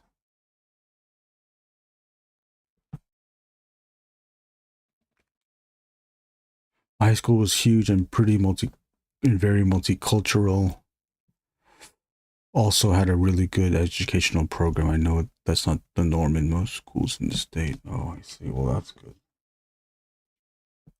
That's good. Damn, I'm still scared to do the brush with this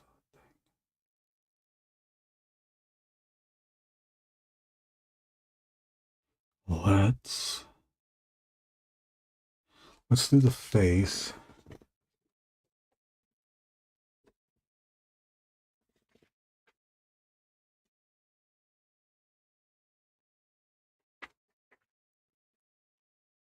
Next to it. Oh, you know what? Maybe we can just fold it. Let's super close.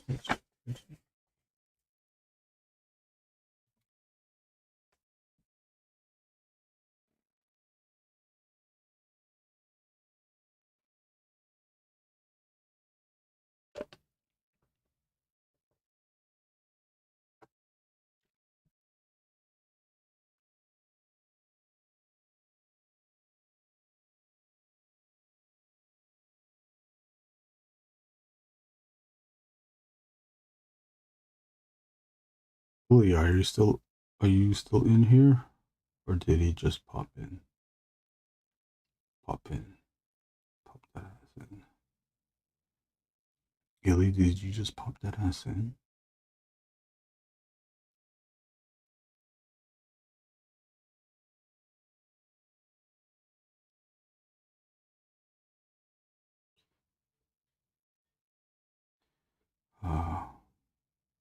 With this reference too, it's only at a certain resolution.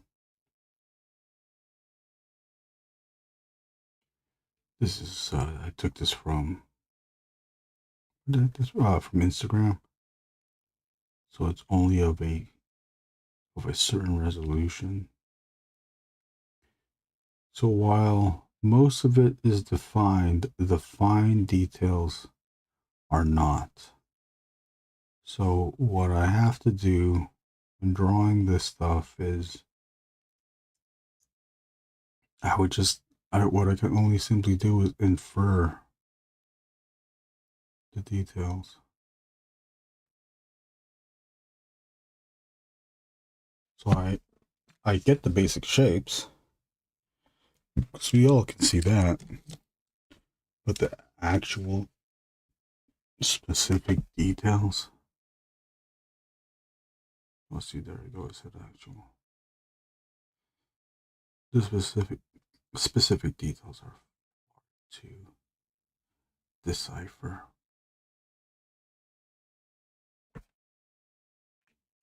It's okay, we can make do.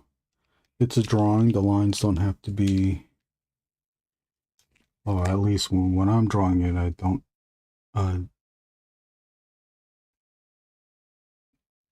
I give some leeway when I'm drawing from reference. It's kind of an excuse to go off just a little bit, use some artistic license. Although I get scared and with this stuff, drawing someone else's design, especially when it's a new design, it's hard to want to deviate, because once you deviate, as far as this goes, you don't know what's in the client's head and what they expect from someone else's drawing. I'm going to assume that they want their stuff to look fairly close to what the design is. Now, something like Batman, you can put a lot more design or a lot more exaggeration to it because it's a well-known design and you're not going to mistake it for anything else. Frank Miller's Batman versus Dick Sprang Batman versus Absolute Batman, what's his name? Dragotta versus Warren Johnson's Batman versus, what was it? Did Bernie Wrightson do a Batman? They all look different. They're all Batman. The Batman is Batman. That just says Batman.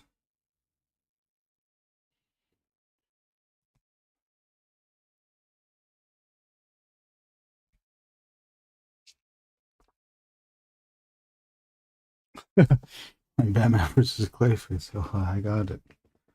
Still have it here. This Batman is still Batman. That Clayface. I need to sculpt that Clayface like that. This Batman. I've got you now, shithead. What's his name? Hagen? Matt Hagen.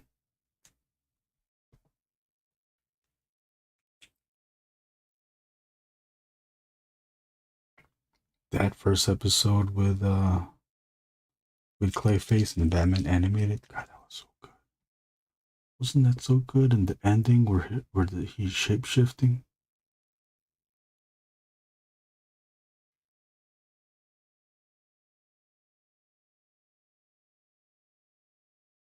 That shape shifting sequence kind of put a curse to all other animation that did shape shifting. Because if it wasn't as good as that Clayface sequence, then it wasn't good at all.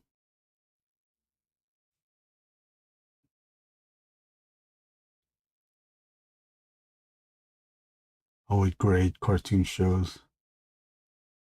If they did similar things, try to figure out like which one did it better. Always comparing it to Batman.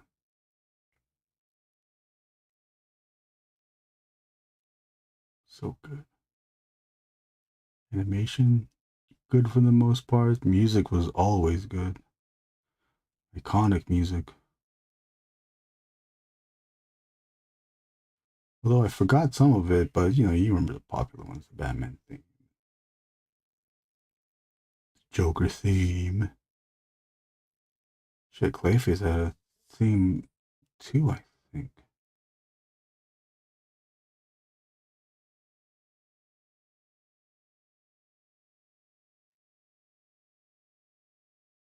Now, what I'm doing here with this 05, I'm using it on its side so we can get a thinner line, and I'm kind of just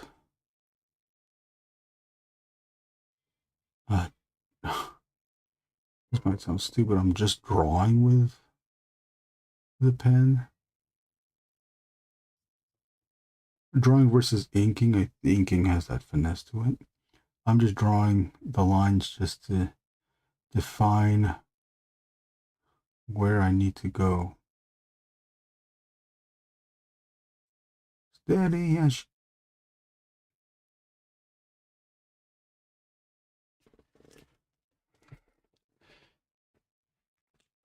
that shit makes me laugh. Batman looks so yeah. That dumbfounded part of the Batman, especially the mouth part, it was because of the brush I was using. It was supposed to be just a slit of a line. I just wanted it to be like that. But because the brush line was so thick, it made it look like his mouth is open. And then just the seeing Clayface on all fours and then like kind of like a dumpy body type. What a predicament.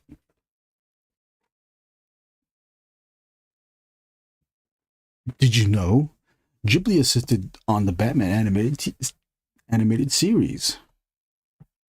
Oh no, he got that shit. He got the fucking shit. Derpy. Yeah, Ghibli by way of TMS.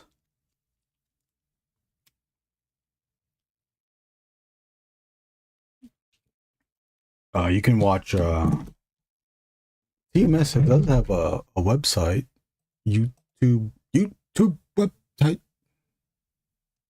Let's look it up.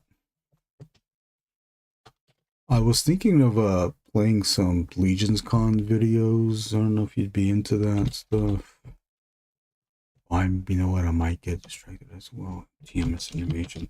The TMS Animation, they website, YouTube. Oh, there's a Japanese one. Let me see.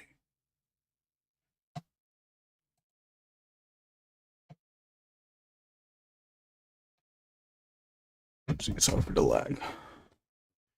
Sorry for the lag. Oh no. Can't do that.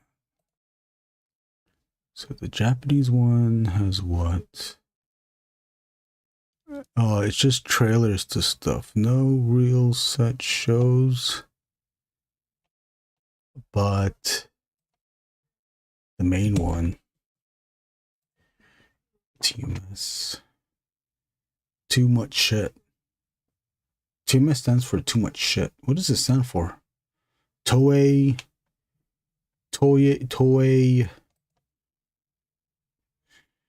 Let's see. Does it tell us what it stands for? Oh, damn, it doesn't. But it does have videos, episodes you can watch with playlists. Let me show what I recommend are the. It's probably not even on it anymore. Stop it. Cobra, Tetsujin 28, 80s show. It's like a this Tetsujin 28 from the 80s. It's like a it references a lot of the 60s stuff, so it has like a 60s influence, but it's very modern, very 80s modern. There's even 2 episodes where there's supernatural spooky stuff. I think there's zombies. I forgot what the other one was. I think vampire. There's some Lupin stuff, but the other one I do recommend, which I didn't watch the whole thing because he didn't do all of it. Maybe he only did the first season. There's a Ghibli Sherlock Hound series that the animation is very good for at least the first episode that I watched. There's also a Lupin Castle of Cagliostro. That's also a Ghibli by way of TMS. There's other stuff here too, but I really like Tetsujin and Cobra. There's also God Mars too. That's the one that has the action figure gimmick was that it's a guy who puts on armor, who goes into a robot, who goes into another robot. They also did this other one, like a Canadian show.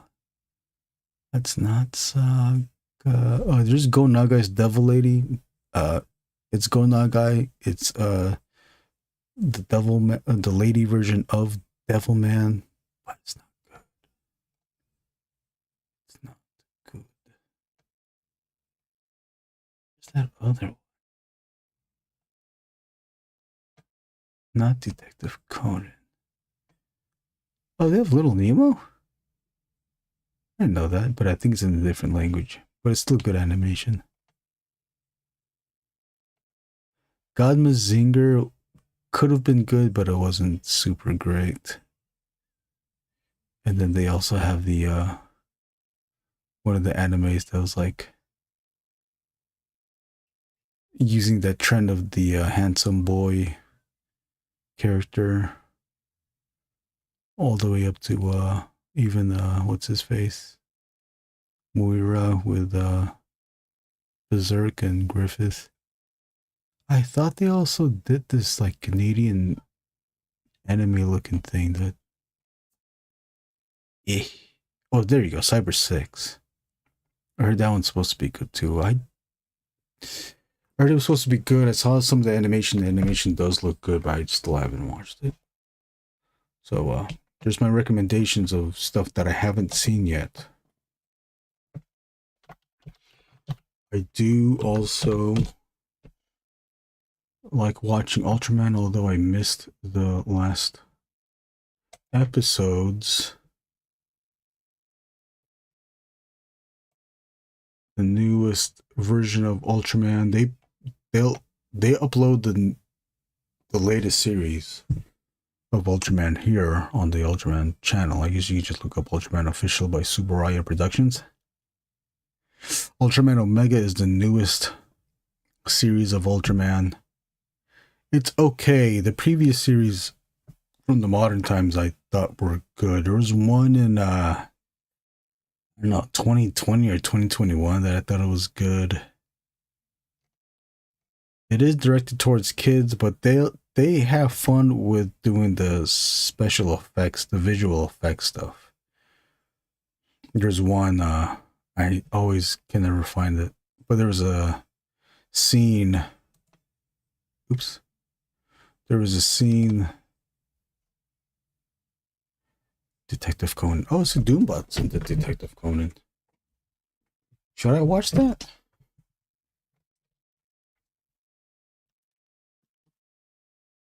But there's a scene in Conan, in Ultraman, where it was live action kaiju, Ultraman and the kaiju fighting, and then in the foreground was they just built a diorama of building sidewalks and stuff like that, and the walls and things like that, and the camera was panning as the two characters are fighting, and the camera is like panning, with them fighting. They're fighting in the walls and in the foreground, and then they green screen the live action people walking around the diorama. I thought that was so cool. It's like they didn't have to do that. This is a TV show.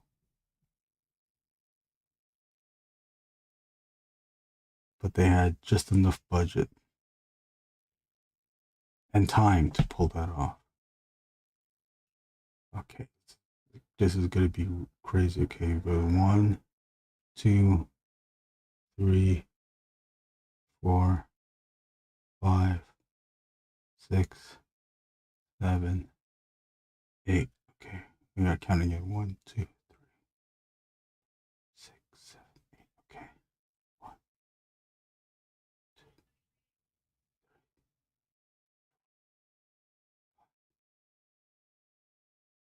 7, 8. Isn't there an Ultraman show on Netflix too? I think it's all CGI or something. Oh yeah, there is. I haven't watched it. Did you watch it? Anybody here watch it? Someone said they liked. One of our friends said they liked it. I haven't seen it yet. I don't know why I can't watch stuff, or I can't bring myself to watch things on Netflix, or yeah, I guess on any of the platform stuff. I have all that stuff on the iPad. Yeah, I'm drawing on the iPad, so maybe that's why I don't do it. And I try to, like, before I go to sleep, I go, I'll watch this show, and then I'll go to sleep, and then I end up just going on YouTube or Instagram or TikTok. I was like, I should be watching something. Anybody's thoughts on Tokyo Pop? K-pop Demon Hunters.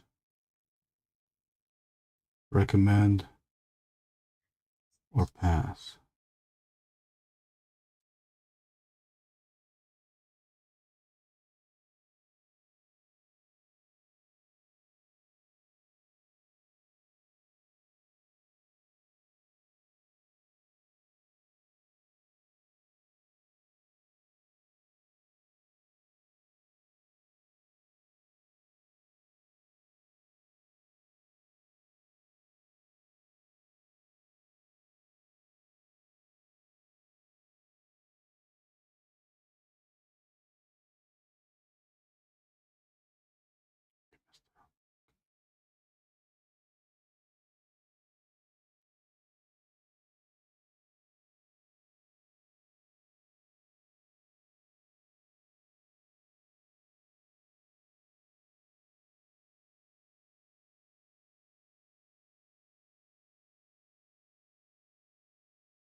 I have a hard time sitting down watching stuff too.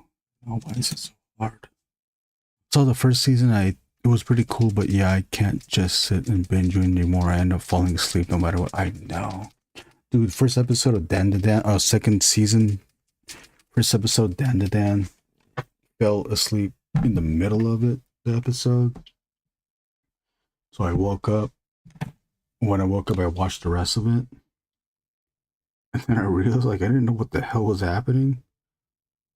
Or, like, why this stuff was happening. So I had to watch the last episode for first season, because I didn't even remember.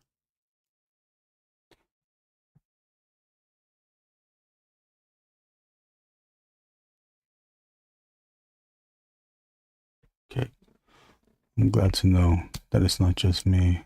But it does suck. How do we do it? Unless it's YouTube. See, it's always YouTube has a hold on us. How do we get out? Well, keep watching this YouTube stream though, okay? Don't leave.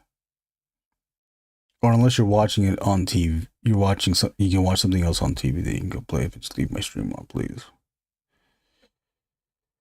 I think it's because YouTube videos are low stakes and require no investment. No, yeah, they don't. They don't. It's not a season. It's just a new video to watch. I think the best way to engage is to watch in short bursts. A couple episodes or maybe 3, depends on the length and actually taking time to think about what you had just seen.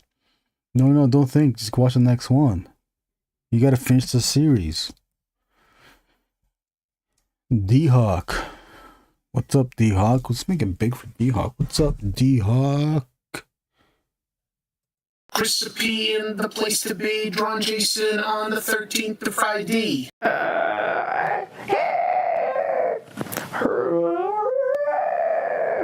Big onion! D-Hawk says, keep up. Demon Hunters was pretty cool. I definitely recommend. Also, I'm new to your stream. Loving your art. Thank you. D-Hawk, welcome to the fold of the live stream. Hope you're doing well. Let us know what you're into and what you're getting into right now. And also let us know where you're from. I'd like to know that so I can mark it on the map. Right, all your names down on the map that I printed out, so now I know where everyone lives. No, I don't. I do have a map though. I'm looking at it right now. Oh, that's where Texas is? Really happy with the curated experience I had watching Evangelion.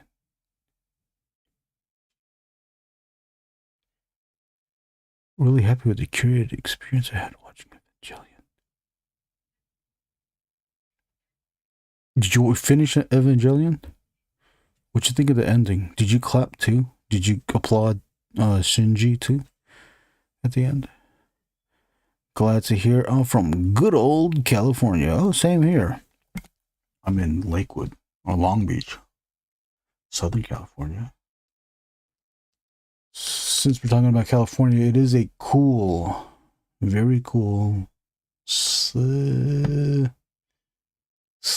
chilly, but not too chilly. It's just a nice, cool 61 degrees here in California. It's currently 10:16 p.m. We have been streaming for 2 hours and 14 minutes. Back to you. You're listening to 97.1 KOCK. Basically, we watched it in a specific order. Not in the order it originally aired. All the episodes and the movies. Ugh. And the movies too. Every single version where they redid it over and over again. Are those any good? The redones? I forgot what you call it.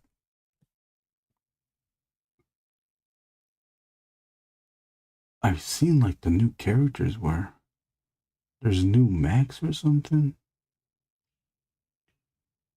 There's a girl with a pink still suit, a pink suit.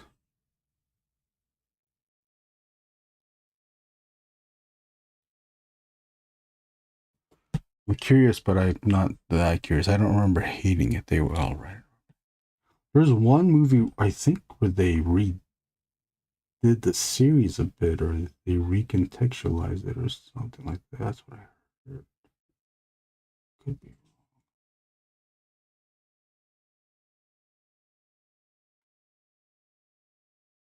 Eric, are you still in here? What are you doing?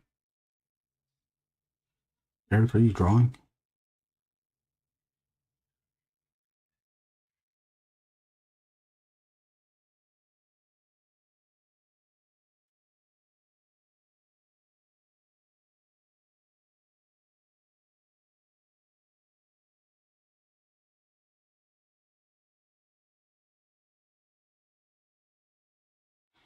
Dang, I thought it'd be done this stream, but I might be. I might need a third string. This is a 0.5 micron that I'm using here.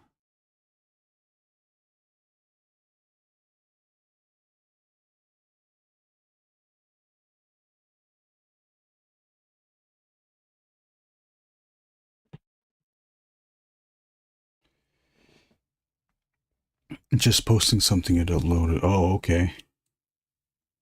It uploaded right now. Let's go check it out. Vera. I am macabre. Just posted something. I'm gonna check. Oh, here it is. 44 minutes ago. 5 logs now. It's 6 likes. Let's check it out. We've got this dinosaur, a cave lady from my pal Caveman magazine. Got lots of cheapo dinosaur figures lying around. Might as well put them to use. You can find the black and white ink version inside the latest mag, along with another full color illustration. Lots of fun shading. Enjoy. That's see, Eric does use some gradients. Uh-oh. You can see that.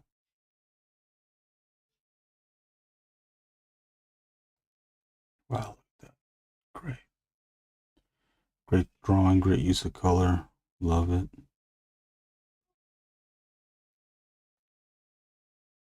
Have you ever drawn Ghost Rider? I could definitely see him in your style. I did do a, oh, you know what? Let's share it too. I'll share your thing. The full illo. We gotta share that full illo. Oh, did you put music to it? Oh, you did. Okay. I did. Have you visited national parks in California? No, I haven't. No, I only see the photos of the redwoods, Doombot. I would like to see it. They look huge. And we could also, if we met up, we could recreate the speeder bike scene from Star Wars. D-Hawk. I drew...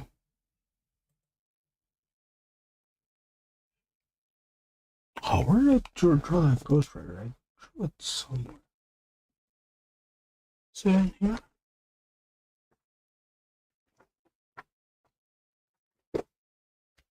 Oh, I have a finished headshot. Let me bring it up. I used to draw Ghost Rider as a kid. I haven't drawn him in a long ass time. I would like a Mark Teixeira Ghost Rider figure from Marvel Legends. But those motherfuckers would never do it. Oh, what the hell? Where's the colored one? Oh, no. It's the colored. Oh, I think the colored one is in... Oh, okay, here, you can take a look at this then.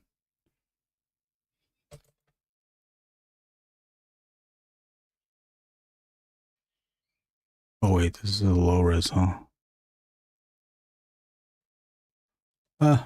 It's big enough. It's big enough for your ass to see.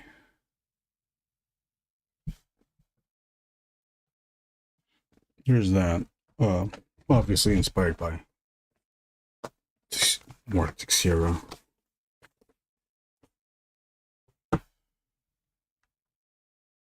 Let me find the colored version. I did several colored versions, and I asked a group like, "Hey, which one should I print?" I do have these as a print, 8.5 by 11 print. Oh no!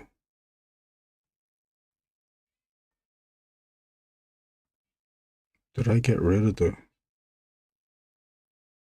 Did I get rid of it?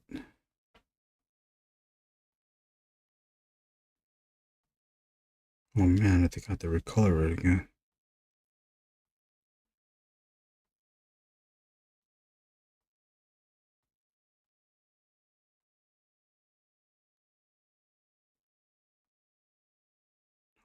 Oh, there it is. And here's the oh shit.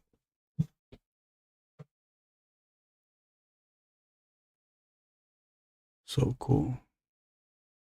We'd be on Endor. Yeah, I know we would. Oh, why is it still showing that? Alright, here's the colored version.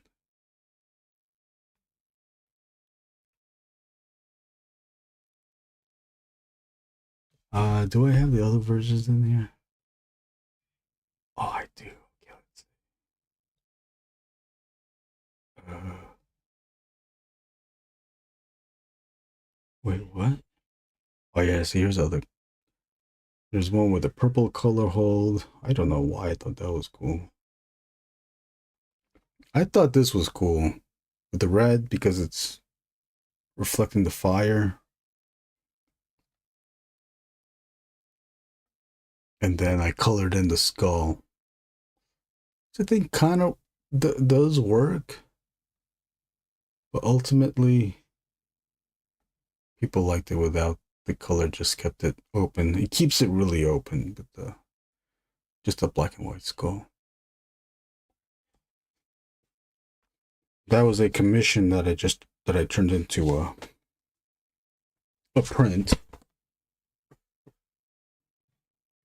All are great. Oh, thanks, Doombot. Which one's your favorite one, though? Red definitely works well. Oh, Deok, you like the red too, huh? See, I like the red too. The purple one, I can see. I don't know what my mind was going through with that purple skull one. I was trying something, okay. Oh, D-Hawk has seen the redwoods. They're really big in person.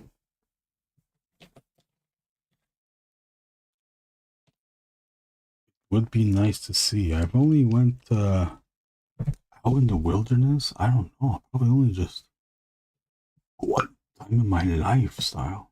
My life.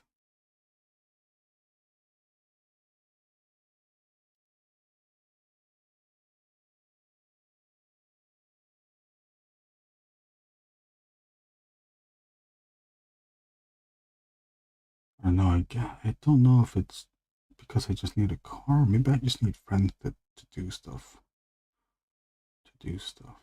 With. Eric, do you want to watch? Would you want to watch Predator Badlands?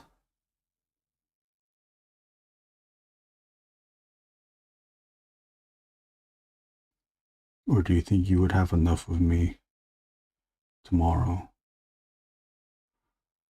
After I yell at the screen during Frankenstein.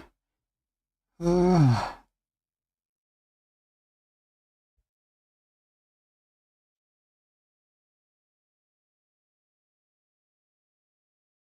can hear the monsters beating hard.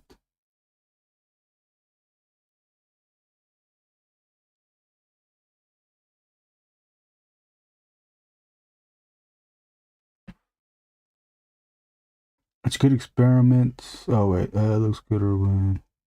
It's a good experiment with colors just to see how it looks. Yeah, I think so too. I agree. The red one stands out the most to my peepers. I see. I knew it. The thing is that now I'm thinking like, oh, should I have ordered a limited amount of those other colors and see if they sold? But you know what? I still have those prints, so I think we know how well those other colors would do. Not very well.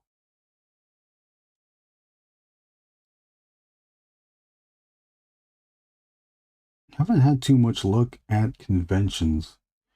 I don't know if I'm just a shy, quiet person,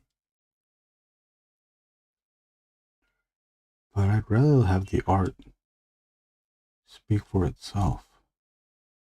I don't want to be the type of vendor that barks at people and say, hey, you like Ghostman? Check this out. Hey, oh, you like not Ghostman? You like Ghost Rider? Hey, look at this. Check this out. Oh shit. Ghost Rider print. You want to check it out? You want?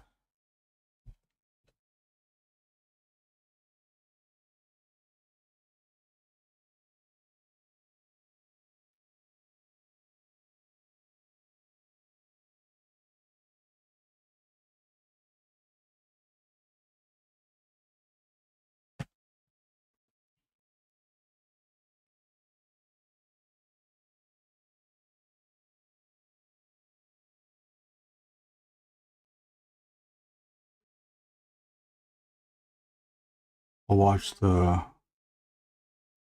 the Wade's on Parallel Universes. Oh shit! It goes all the way up.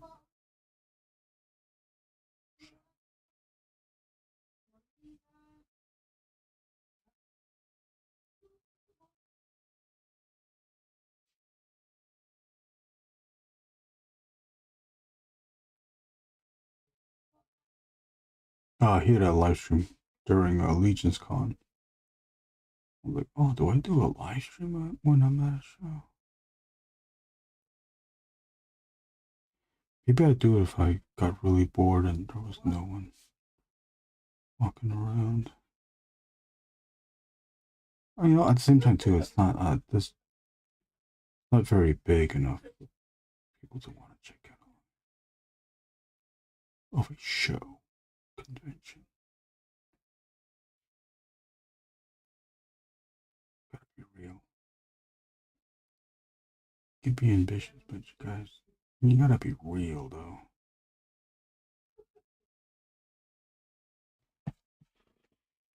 Dun, dun, dun, dun, dun, dun, dun, dun, dun, dun, dun, dun. Oh, yeah, I agree. The red ones and what kind of stuff do you hate seeing at conventions? That's like, I will also extend that to the chat here as well. What do you hate seeing at conventions? As a vendor and an attendee, I hate when people talk, a group of people talk in the middle of an aisle like no one else exists but them, and that we should walk around them because they are in the middle of the aisle because they feel that their conversation is more important to you. You're not in. You're in the way, not them. I hate that.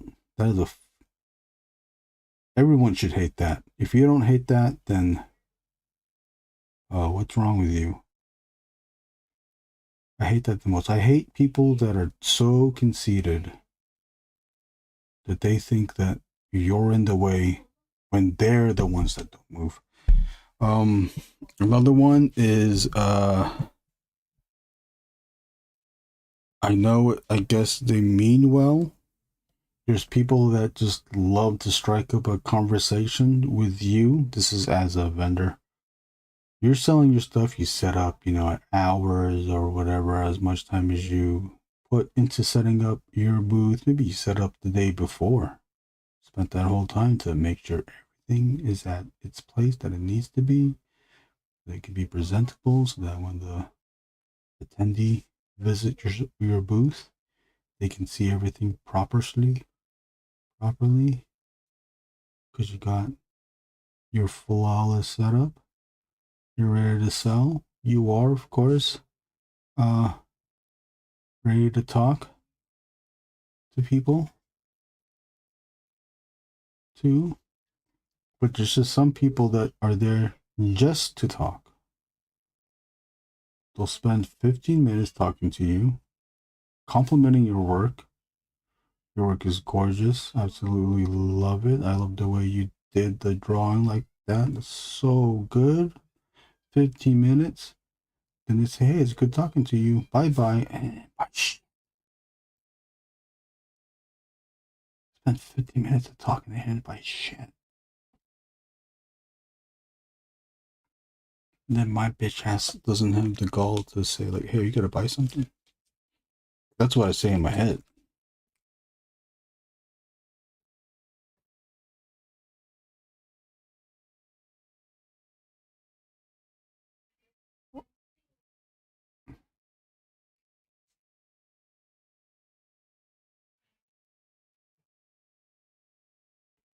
What else do I hate? Stealth, you did an event. What do you hate? Did you find anything new that you hate? Doombot, I've only been an attendee. I also don't like people who are in the way. That's so fucking stupid. Especially if it's a small aisle. A big aisle, it's kind of okay, but at the same time, don't stand in the way. Fucking move.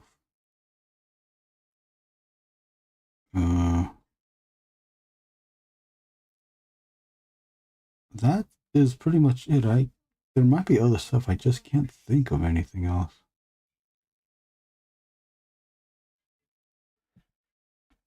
Or get it way down the line if it's... I think something I keep in mind is that sometimes a customer is coasting the booth and they could come back at a later day. That is true. Or get it way down the line if it's memorable enough. No, just to spend 15 minutes and not do shit. Maybe they just like to talk. I try to understand it from their perspective. And maybe they do. Maybe they are just doing their browsals. Browsal phase of the show. Maybe that's how they determine if they come back to buy something, is if you go along with the conversation, then they feel compelled, like, hey, that person was cool, I will come back. But then I give off. Might have given off something that makes them not want to come back, because they can just feel me say, shut the fuck up, without saying it in my eyes.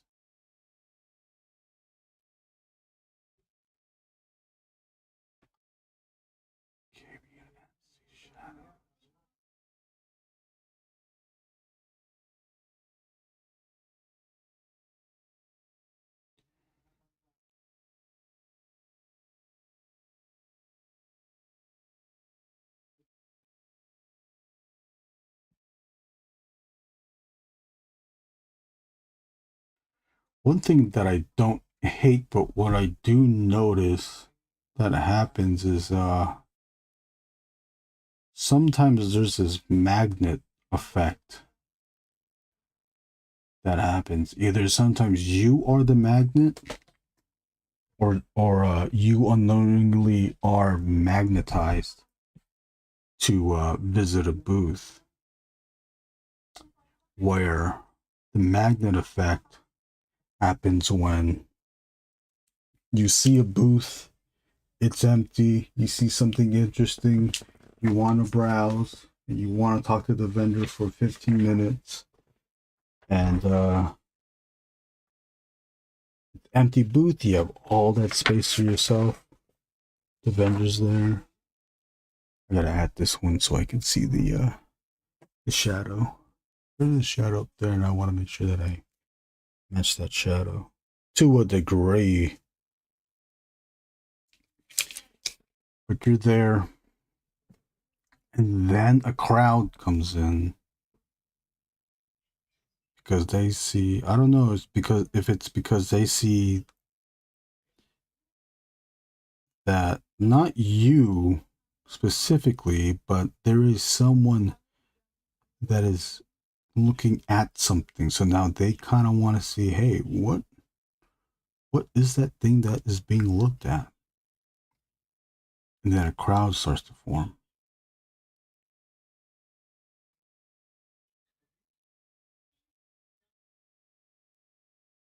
Sometimes it's good, sometimes it's bad, but I can't, you just can't help it. I have to let go too. The world doesn't revolve around me.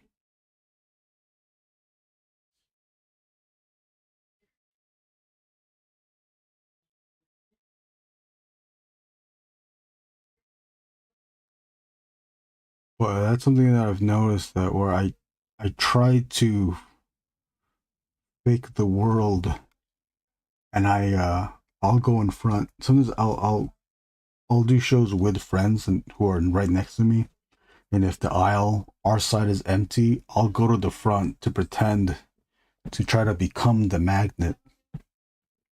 It doesn't work. It has to be natural. The world knows that I am also a vendor, so I can't fake the magnetism. Did you ever doink? Oh shit, Gladys doink. What's up, Gladys?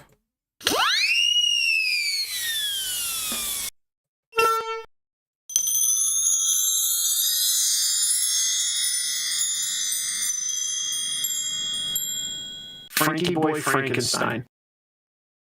Did you see my earlier comment about a vendor grip? Oh no, I didn't. I tend to yap, but I usually move out of the way so others can actually look at the booth. Yes, I do that too. Yeah. See, at least you're cognizant of that stuff. I know some people will just hug it all. I know, I don't like that. Your earlier comment about I don't like seeing vendors, artists that don't look very engaged or are mostly on their phone sitting down. Oh, that's a very good one. I missed that one, yes. This is from the perspective of an attendee. Yeah, you gotta be at least attentive as a vendor. You gotta pretend at least that you want to be there. The way if you're a vendor and you wanna I guess shut out because things can be overwhelming, it's just like draw something in your sketchbook, but make sure that sketchbook can be seen by the attendee. Don't hide. You can't hide in the phone.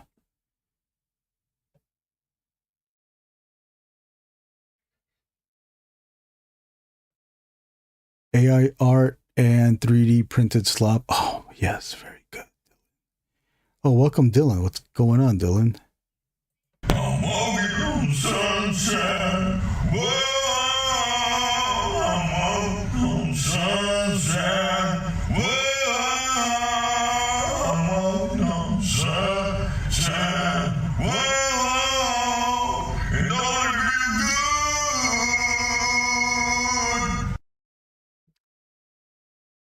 good. I've never been to a convention. However, I've been to a few car shows here and there, and those are pretty fun in my opinion. Oh, car shows. You're into car shows? I went when I was younger. I didn't stick to it. My friends were into cars, so that's the only reason why I would go, but I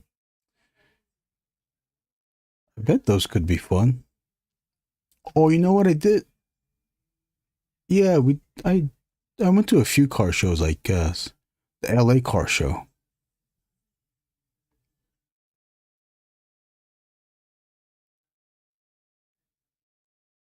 Maybe some other car shows too. Yeah, because Johnson Ross and I were talking about the models that used to go there. Never been to Glazilla Loink. Did you see? Yes, I did. I just read it. Oh, I find people who sell at scalper prices just insane too. Yeah. Those people are crazy.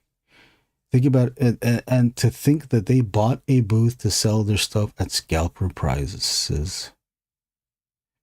The only thing that helps with the scalper people that are there selling their stuff is like now you know who to look out for because they're right there and they're showing their face like I'm the scalper that goes to your Walmarts and your Targets and I buy all the toys so you can't get it.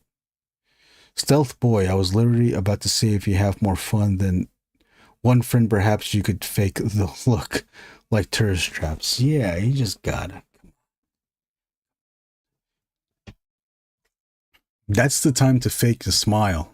Just fake your smiles. Say hi. You just gotta make fun out of it. You just have to have fun out of it. Do silly ass voices. The doink doink doink doink. See, just like Gladys, right? You're just giving us all the doinks now. And yeah. Gladys might be the biggest Buford of all here tonight, I would say. Even earlier than that. Oh, what did you say? I also don't like booth designs that feel like you need to peek into a tiny hole to see the vendor? Oh, I think that's because that's like styled after the Japanese restaurant vendor type thing. I think that's a design choice. And possibly also them shutting out in a ways because things can be overwhelming. Those might be the shy ones. They just want to show the art first. But yeah, it is interesting to see that happen a lot. Are you discussing ArtCon? No, we're just discussing conventions as a whole. Stealth Boy here was asking anything that annoys you or what you don't like experiencing at conventions. Gladys, you've been to conventions? Anything that annoys you? Pet peeves? Convention pet peeves? Just describes the conventions from attending. Oh yeah, you just explained it. I started watching within the first 10 minutes of the live, but fell asleep. Oh, you did? Was I boring you? Was I lulling you to sleep? Ooh, gaga. I want.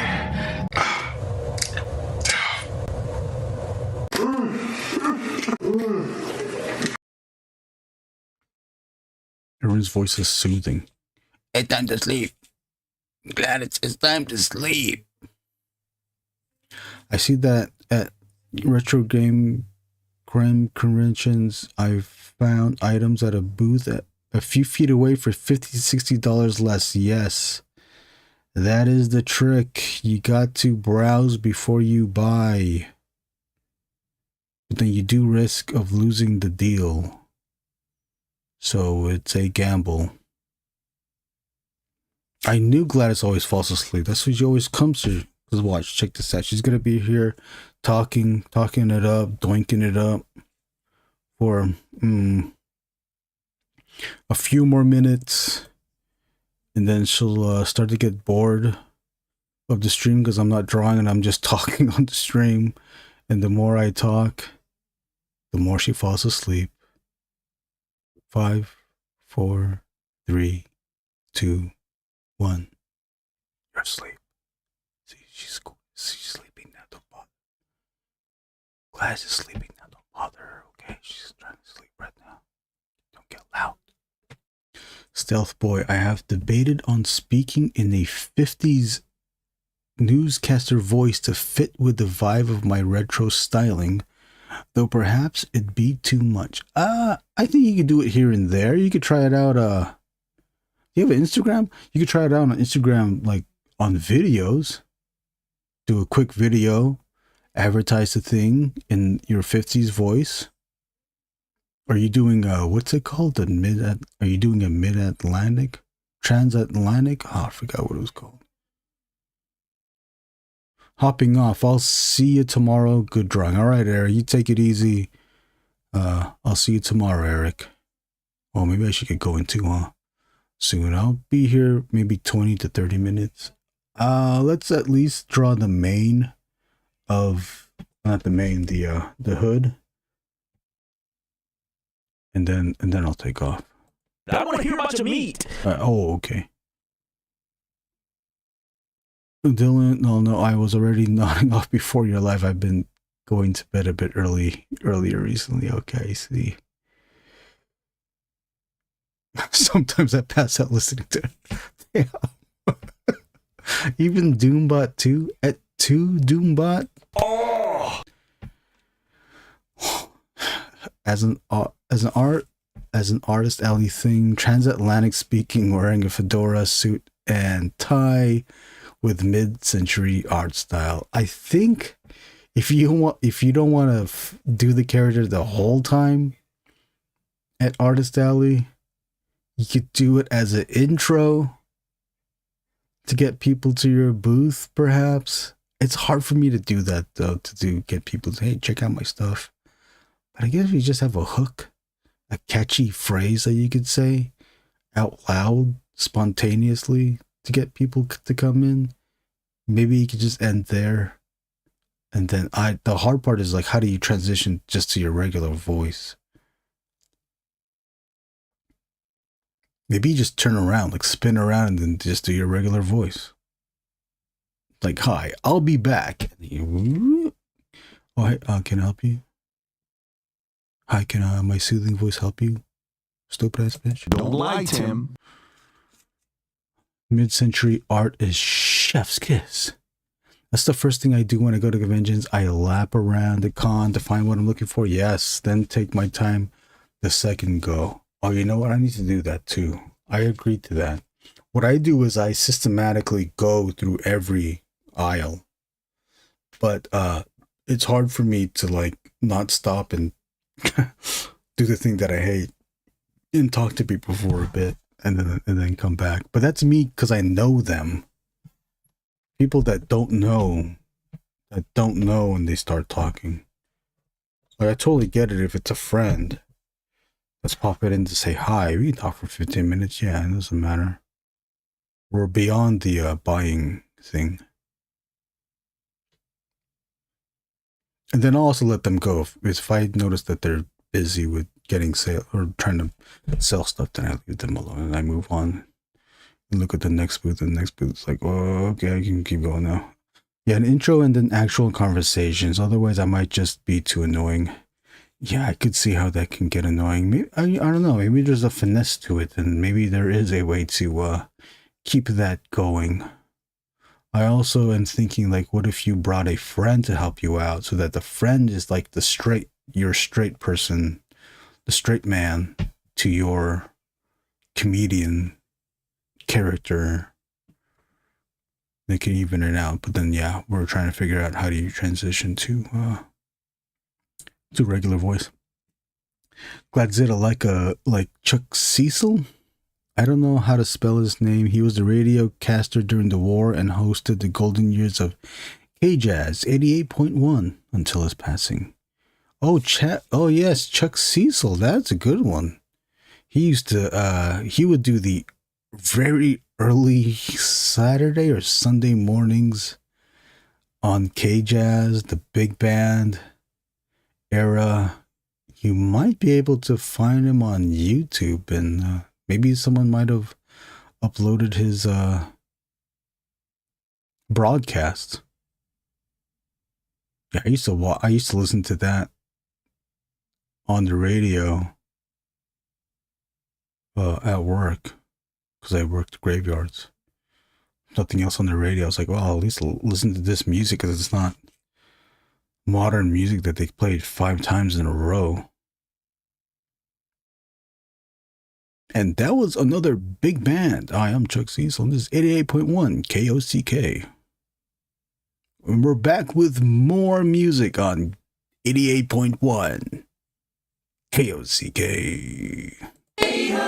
Oh shit, we'll be back with more 15 minutes of music after these messages. 800 588 2300 Empire. Today.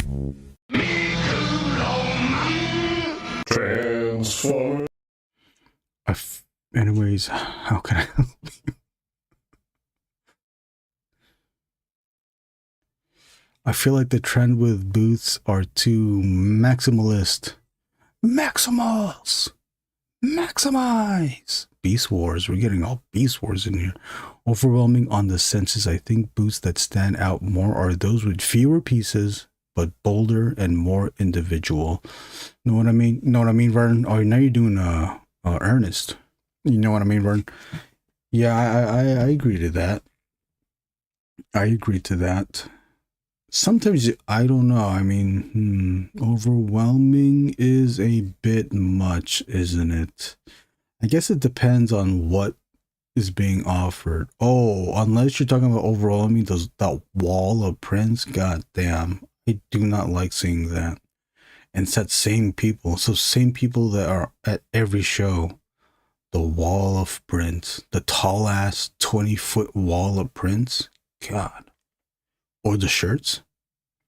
The styling shirts.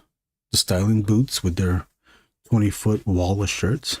Thanks for the idea, Gladys. Yeah. Yeah, boots can be overwhelming with too many items, Stealth Boy. Yeah, that is so true. Alicia, hello. How are you? We gotta make it big for Alicia. What do we got to play for Alicia? What's up, Alicia? Kabooyah! Kabooyah! It's made for finches, but humans can drink it too.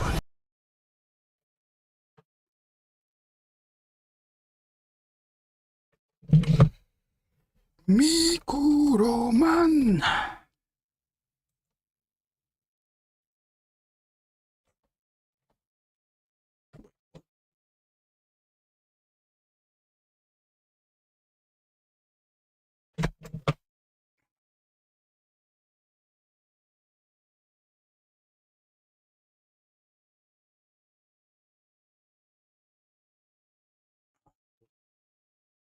Love the Empire. I have that. I have Ozempic somewhere. Ozempic. You know. What's the other one? What's the auto shop one? O'Reilly. Auto parts. I have that here somewhere. I don't know where it is. Is there guilt in your family at all by any chance? I love them. I hate the tall ones, but I mean just having everything shown all at once. Yeah, I feel like a portfolio is more tasteful. Flip through to find what you need. I see. Oh shit, you want to get into, I don't know, it's gonna take a while. I was gonna show you my booth setup, but it's gonna take a while to find that photo. I wanted you, if I did show it, I wouldn't have you critique it. I have my portfolios. I have my portfolio. I have one. I stack my portfolios on top. I have one portfolio open to a page that I think is attention grabbing. And then the prints are set up on let's say the left hand side, on top of the bookshelf. It's a 3-tiered bookshelf. I could fit 3 books in a row. So it's like, yeah, 3 by 3, I guess. Standard comic book size books. There's one 8.5 by 11, and there's one small book there as well. On the other side, there is either more prints that are smaller. The ones above the bookshelf is the 11 by 17s. Those are usually the new ones. I don't have a lot, so it's just the new ones and some old ones. And then next to the portfolio are the stickers in their own section. I think that's it. Yeah. I feel like I have something else on this side, but I don't know what it is. Maybe other prints too, but smaller prints. It's all good in the hood. What are you drawing today? This is a character named Krankle.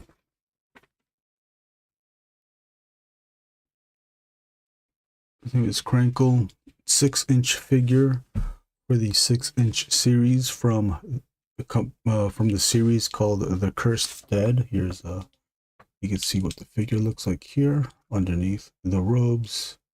I'm doing the packaging art. I don't know what section of the packaging that this is going to be. I still don't even know if this is actually going to be what they use. Things can always change, but they did The Cursed Dead, or PVC, which is the company's name. They did hire me to do this. Oh, everyone's saying hi to each other. Erwin with perhaps the most random soundboard. I have a lot. I love my sounds. Anybody want to guess who this is? It's a celebrity.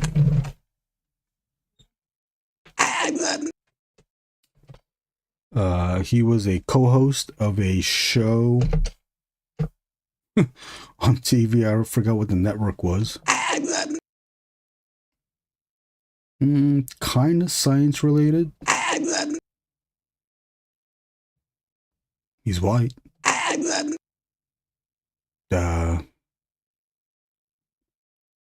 He has a goatee and a beard. Not Beetlejuice, Gladys. Not Beetlejuice. What's another hint? His co-host, they are no longer friends. The co-host looks like a walrus with a beret. Is that a beret? Or like a Kringle hat? But not the one with the Kringle hat. They both had glasses. I want to hint at the name of the show, but it would be too much of a giveaway. Stealth Boy, Adam Savage. That is correct. That is Adam Savage. Why he did that, I don't know. From one of his YouTube episodes where he was answering viewer questions. I think he kind of stumped himself, or he was going through different thoughts and he was correcting himself. And that's the sound that he made.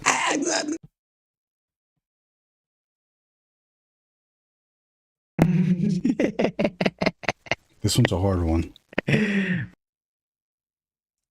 This was a hard one. It's one of Tim Heidecker's friends.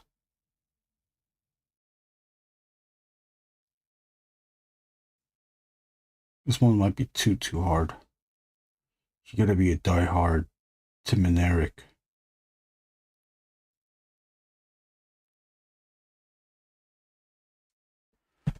Viewer to know this guy. Do you watch his YouTube channel from time to time? From time to time. If he's showing something, a tutorial on something that is interesting, then I will watch it, but I haven't watched it in a while. Sometimes he has very thorough tutorials where if you do have the equipment, you can make the things that he does make. Also, I don't think they were ever friends, just really good colleagues. Oh, is that really? Here's a bigger hint. This laughing man is part of the Tim Heidecker podcast Office Hours. There's another big hint. So I think this one, you just gotta give it away.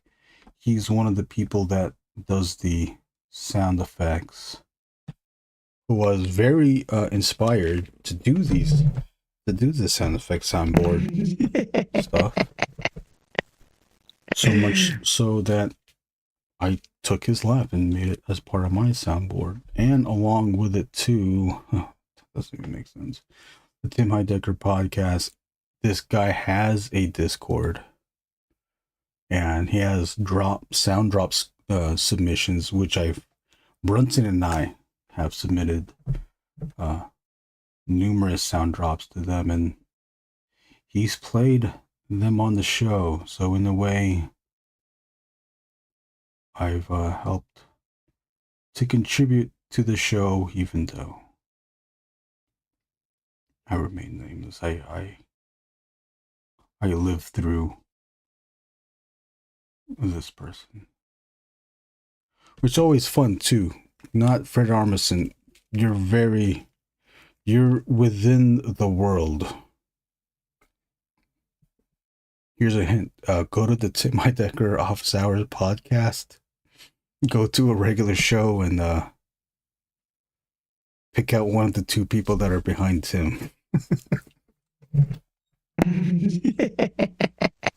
I enjoy his channel. I don't watch every video he makes. So yeah, same, me too.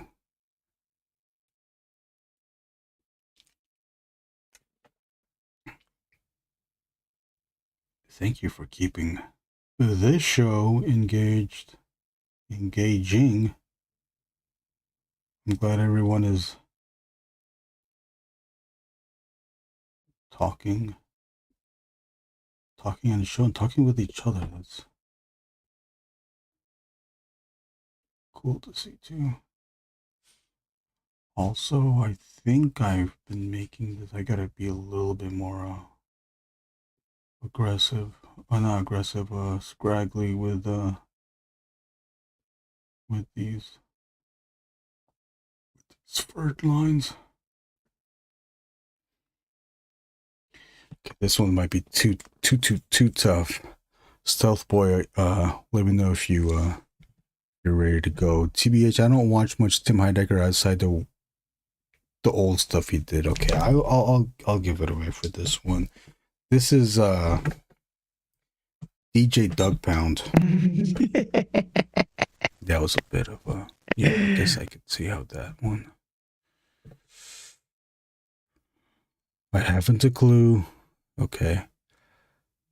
Here's Vic Berger, the other guy that does the sound drops. What's up, guys? Does everybody feel all right?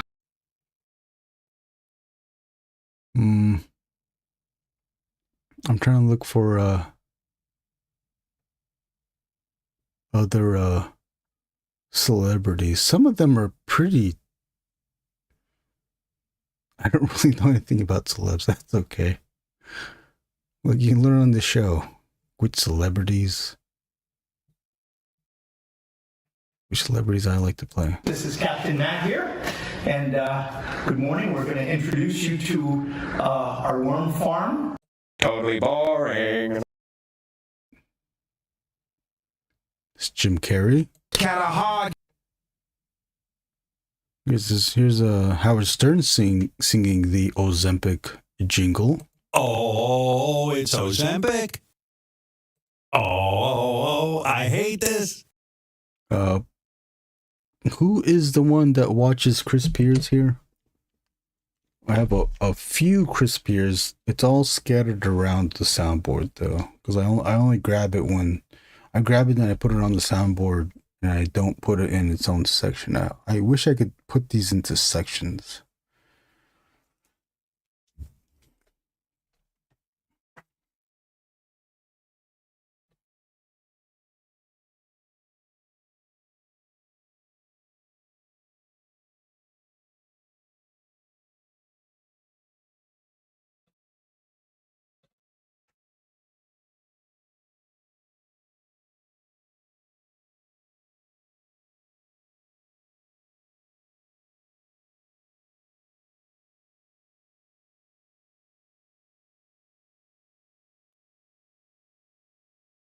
Settle down, kiddos. It's learning time with Papa. Well, here's Chris Pierce. My peoples, where you at? In the front? In the back? Killer bees on attack. Can't believe we're learning celebrities on this show. Let's just learn celebrities. Everybody knows AOL guy, right? Welcome. Goodbye. Beep, beep, beep, beep, beep, beep. You got mail. Oh, someone got a DM right now. Someone got not DM, excuse me, an IM, an instant message. Check your instant messages. Wolverine, Rob Liefeld. Wolverine. I can't draw Wolverine well. Somebody else will do it in hell, but not me, because everything I do is bad. More Rob Liefeld. Oh, yeah. Dog. Shoot, doggy. Dog. Record that clip. You dick. Instant messaging. What a lifetime ago. I remember that, dude. Isn't that crazy? We used to use that.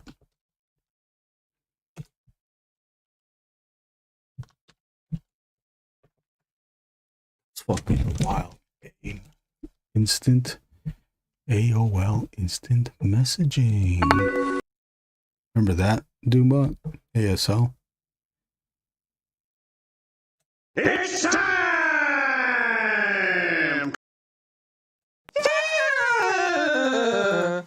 Yesterday!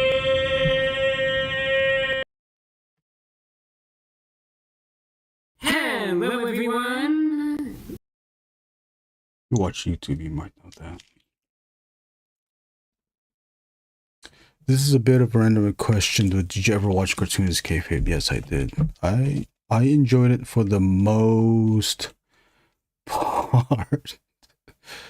They did kind of turn into tastemakers a bit through their evolution, but boy, did they know a lot about a lot of comics, and they influenced a bunch of people into making comics as well. They might have also influenced me getting more serious with comic book work.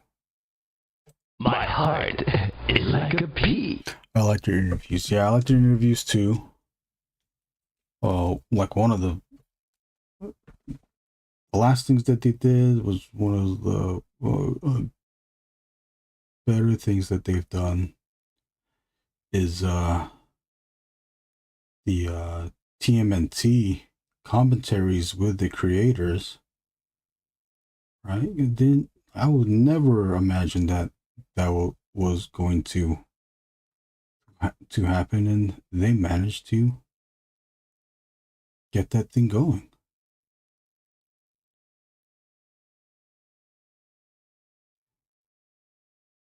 Minus the episodes with David Cho.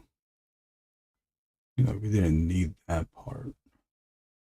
We just need the Eastman and Laird.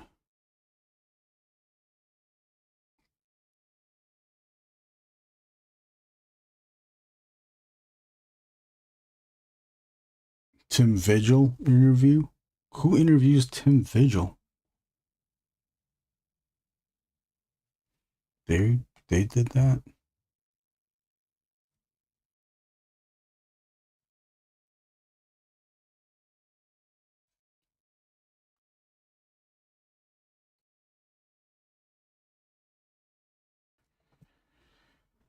For some reason they didn't like Jim Lee. I think this might be an Ed thing, but they might have asked, I'm thinking that they might have asked Jim Lee for an interview and Jim Lee declined. Unless they really just never liked the Jim Lee style.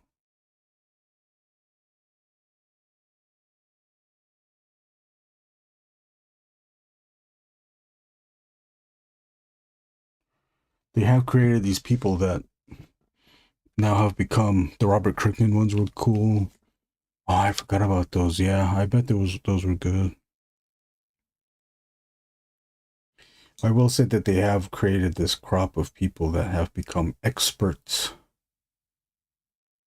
comic book experts, when they only just started reading comics. You gotta start somewhere. I don't expect everyone to know everything, but then when there's people that they want to put themselves out, not the Cartoonist Kayfabe guys, but the people that follow the Cartoonist Kayfabe, because they keep watching the show now, they think they're experts. So much more than that.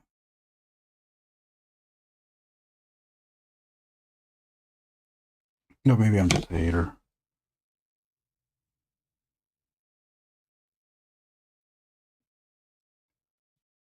It's okay. I know I don't know everything.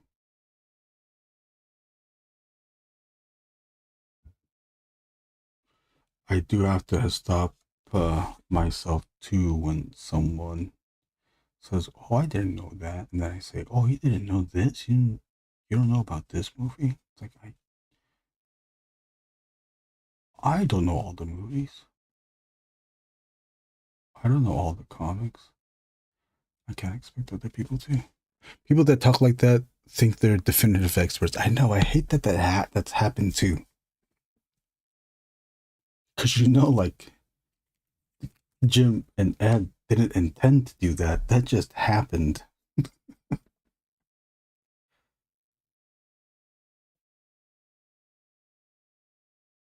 Glad to see that Jim is slowly coming back doing videos, interviews of sorts on YouTube. Nothing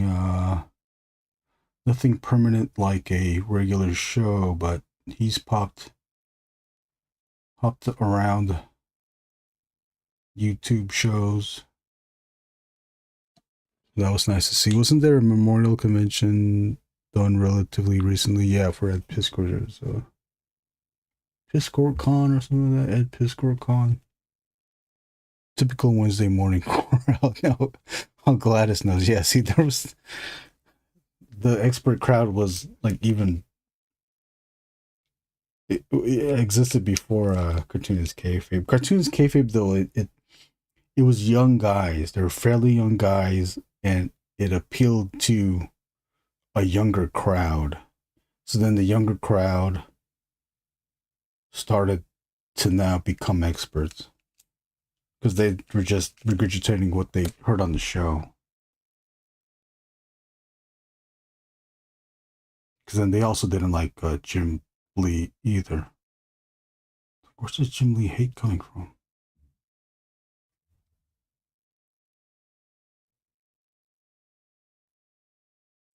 Yeah, Wednesday people, Wednesday crowd, God, they must seem unbearable. I think it's safe to say Gladys used to work at a comic book shop, so she would know.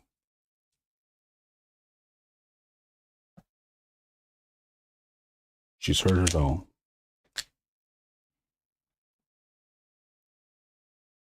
So Gladys, you might be the number one expert, comic book expert here.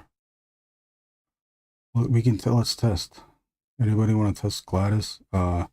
Superman Action Comics #1 release date.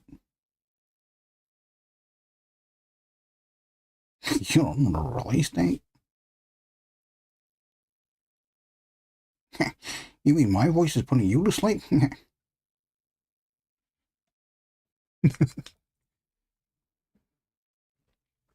Gladys, you have Invincible.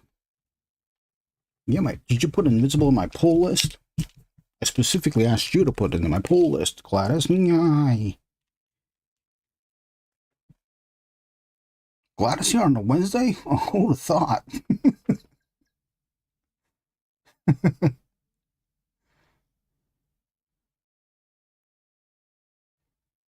Yeah, Gladys and Katie here on Wednesday. Who'd have thunk? Who'd have thunk it? Hey.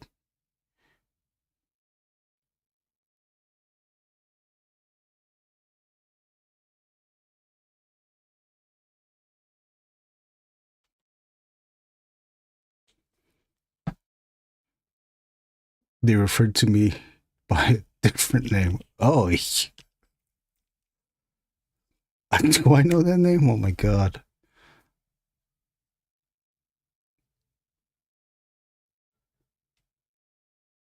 Who's your favorite Marvel superhero? Mine is Deadpool. Yours is Deadpool? Okay. I liked when Joe Madureira drew Deadpool and Ed McGuinness. That was cool. My favorite Marvel character. I might have to. I'm a simple ass, so it's probably just Spider-Man and Wolverine. You can't pick just one. Who are your other favorites? 3 or maybe 2 other favorites, D-Hawk. Everybody in the chat, name your favorite Marvel. Choi. Oh yeah, why was it Choi? Because you were Chinese. YouTube created generations of so-called experts, amateur movie. Oh yes, that did happen too. Did you know? I hate cinemas. I don't have the cinema sins. I need that. I need the ding. Cobra! Ding! I need that ding. Storm is cool. Mohawk Storm. Glad you can tell us about what it's like working there. Is Eltingville Club a documentary? I don't know what that is. You see? Yeah. You see? Yeah. They referred to me by a different name. Joy. Dan named me to prevent. Dan named me to prevent creepy stuff.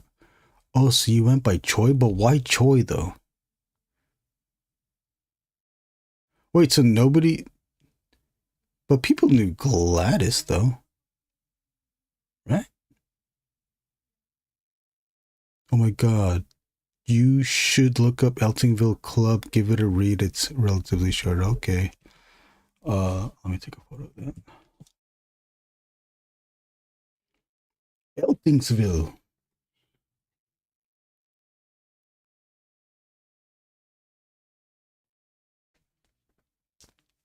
Starlin's Thanos. Oh, okay.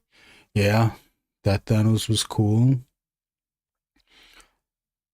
Thanos is cool. He does look cool. I like when Starlin draws him with the white eyes in the shadow. That's always cool. Also got a pilot animated.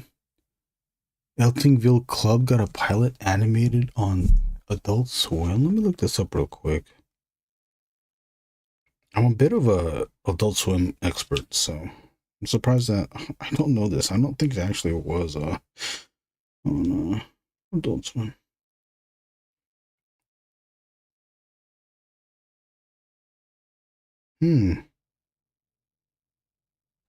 Oh, it's a graphics novel. Okay, let's check it out. Favorite Adult Swim show? I liked C-Lab 2020. It was one of my favorites. Space Ghost. Tim and Eric. Tom Goes to the Mayor.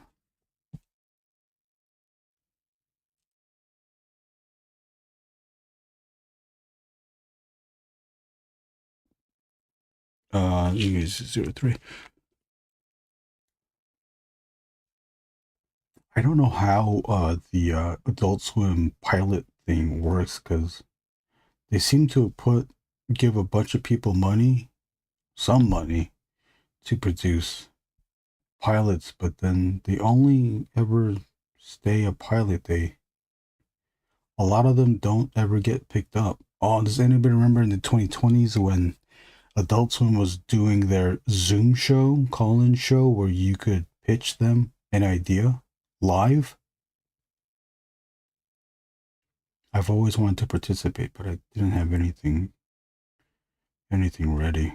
Let's make a TV show. Let's make a pilot. We have all different voices. We have someone that can do a transatlantic voice. We got Choi, which is the new character for our pilot. She's called Choi. Who else? We got a robot. It's Doombot. Doombot 9000. There's a history there, because we got to figure out what happened to the other 8,999 of the other Doombots. So we can do prequels. Who else we got? Eric Rivera can play himself. JG can play himself as well. He can play with himself too. Playing with myself, Adam Winkler. Van Winkler. Brack. Oh, Brack. C-Lab was hilarious. I also enjoyed. Oh, yes. Harvey Birdman. Birdman. Attorney at Law. Yes. I always forget which one's Brack. Is Brack the mantis, or is Brack the bear lion thing? I'm not an expert. I was lying. I'm not an expert at these things. I would also say Wolverine and Daredevil. Oh, people do like their Daredevils, don't they? What's your favorite Daredevil story? Born Again. The pilot was pretty good at summarizing the comic. They did end up doing a sequel to the comic. It's essentially a dissection of fanboys at the time and now. Oh, so it's about fanboys. I like that. I looked very briefly through the images. It has a very independent. Who is it look like? Who is it look like? Not Pete Bag. Someone of such a world. See, this one I'm using. I don't know why I'm using this. I think I'm trying to cover a lot more area. I want the brush look.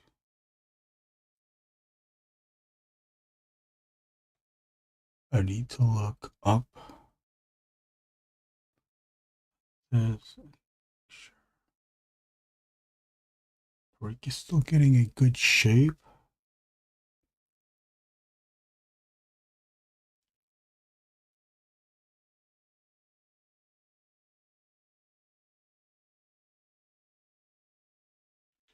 Okay. Metalocalypse. Oh yeah, I forgot about that show. That was a good one too. Stop copies me. Hey, stop copies me. Yeah, that was a good show. Yeah, he's the same guy that did home movies too. I liked home movies, not native Adult Swim show, but they did play it on there. That was good too.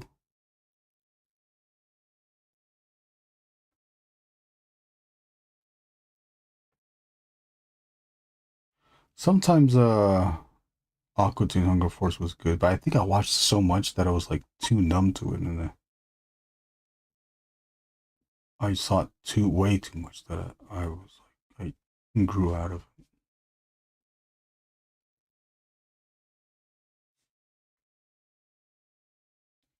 And then we got that bonus when Doom and Danger Mouse did that Adult Swim album. That was so cool.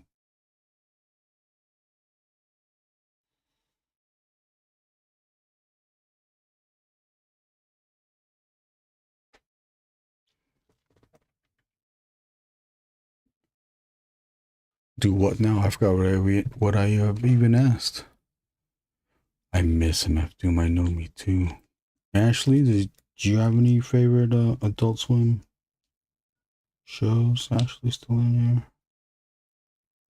Probably the first one of how he became Daredevil. Daredevils. Okay. Okay, cool. D-Hawk, do you draw too?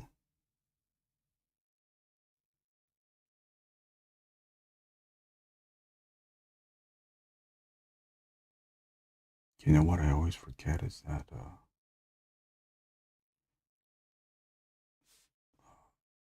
you ever think kids watch this show?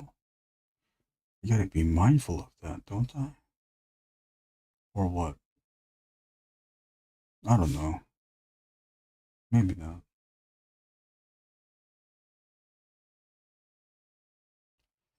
If you miss radio shows, you guys, comedy radio shows, you guys might like.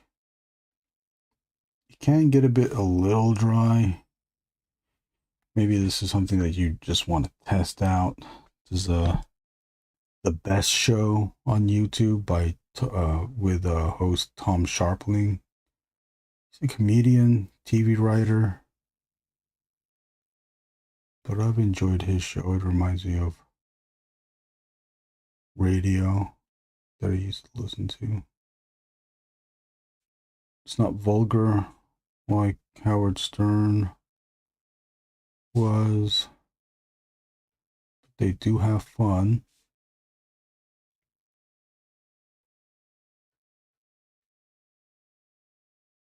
On the show, and they have he has regular callers too.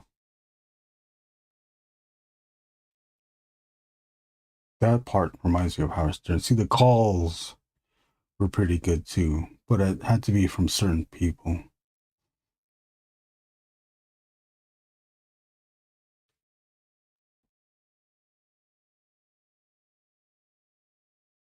Who else is Howard Stern? Used to listen to Howard Stern? I think it was just only JG. Doombot, did you?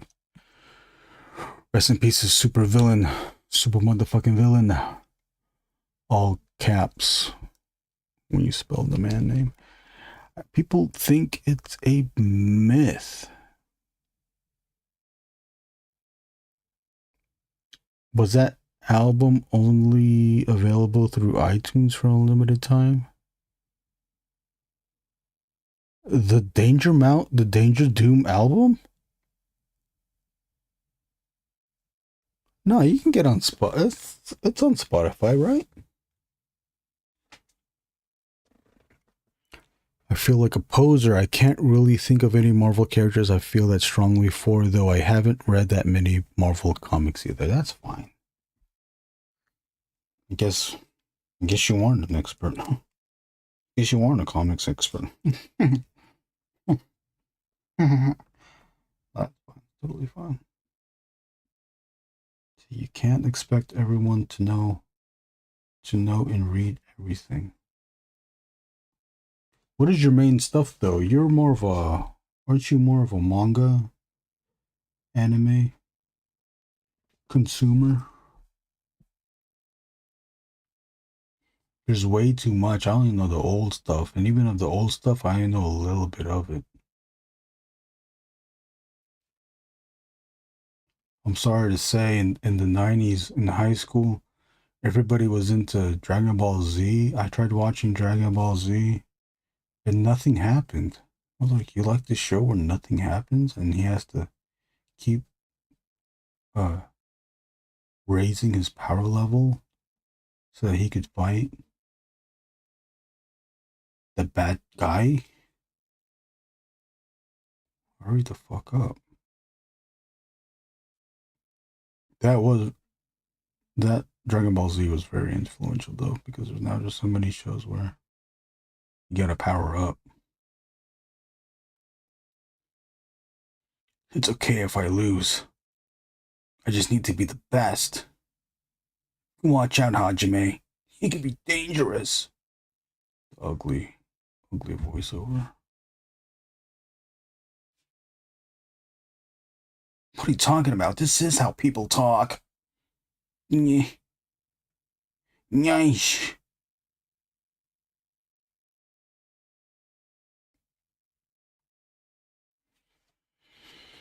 I used to draw a lot. Not as much as I used to. Every once in a while, I'll draw small doodles here and there. Small doodles. I recently drew a small doodles of Pac-Man X Venom. Whoa, that turned out all right. Oh shit, Pac-Man and Venom, they're both hungry. This is the most hungriest character of them all then, huh? Stealth Boy, I have a pretty niche focus and random things mixed in. I really liked Around My Half. Knew about it, never got into it. There's a new Netflix. Did you watch the new Netflix? Should I watch the new Netflix? I don't want to watch the old one because it's too old. I'm just kidding. I watched the old one, but you know I'm not going to finish it. Trigun. I still don't know how to pronounce it. The only Trigun thing I like the designs. I watched a few episodes. I did like it. I never stayed with it. I got the McFarlane figures. Remember that? I got those. Didn't move much, but it was the only thing stateside you can get of Vash. And then I really liked, it's one of the early Kyoto figures that had like a slight had this very specific joint swivel system. The figure was Monef the Gale. It was part of the Trigun. Like, thought that thing was so cool. It only posed dynamically. You couldn't really pose it standing straight up. It was always hunched or something like that. I haven't actually. Oh, Gunsmith Cats, of course. Naruto, okay, etc. I haven't actually. The old one isn't that good, to be honest, after the first season.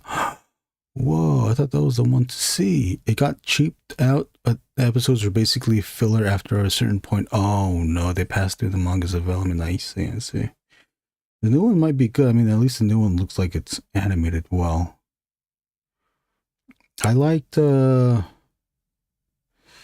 some animes on Netflix that I did enjoy. Dan the Dan, The drill one. Oh, Gurren Lagann.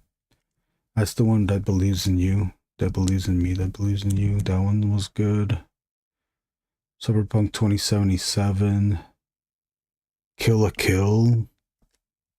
I also enjoyed. Only saw the first season of One Punch Man. I thought that was good. First season of Attack on Titan. I like that.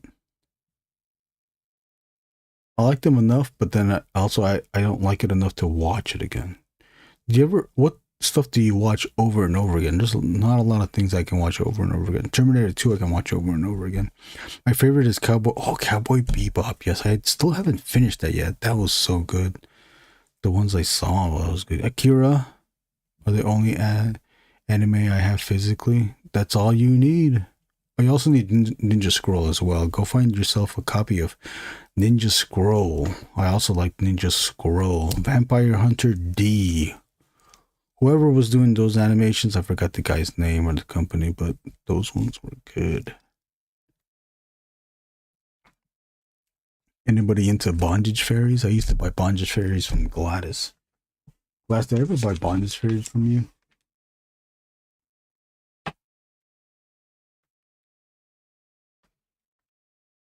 I used to buy hentai comics at the comic book store.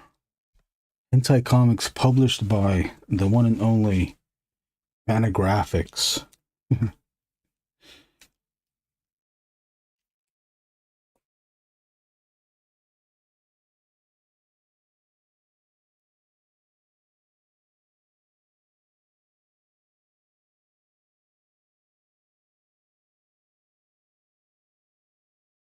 Trailer Park Boys. That's Adult Swim. I didn't know that. That was Comedy Central. Oh, anybody a Tim Dillon? Not Tim Dillon. Tim Robinson fan? He's the best. Him. Connor O'Malley.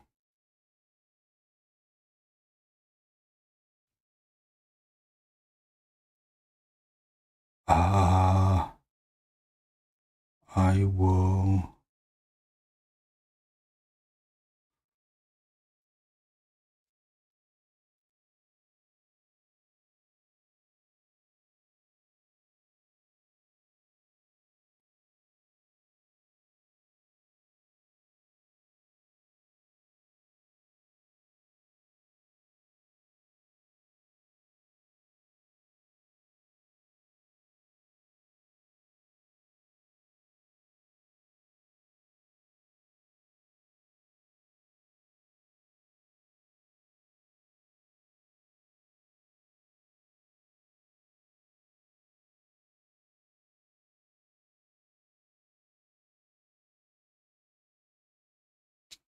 How would you describe the big difference between the creators of manga and superhero comics? I feel like manga because typically retain more creative control of their stuff. Superhero comics. Well, I guess it depends on what superhero comics you're talking about, and I guess it also depends on what manga you're talking about as well. Akira Toriyama in Dragon Ball Z, he kind of did what the audience wanted and what the company wanted towards the end, because I think numerous times he wanted to end the story, and people kept wanting more. But yeah, I think both at times can retain stuff based on if it's like an independent superhero thing. Yeah, they'll be able to retain their stuff, but big Marvel DC stuff, they do the work for the company, and the company now owns it. Sorry for the generalization. I think mangakas get pressured to make decisions despite technically having the creative control. Yeah.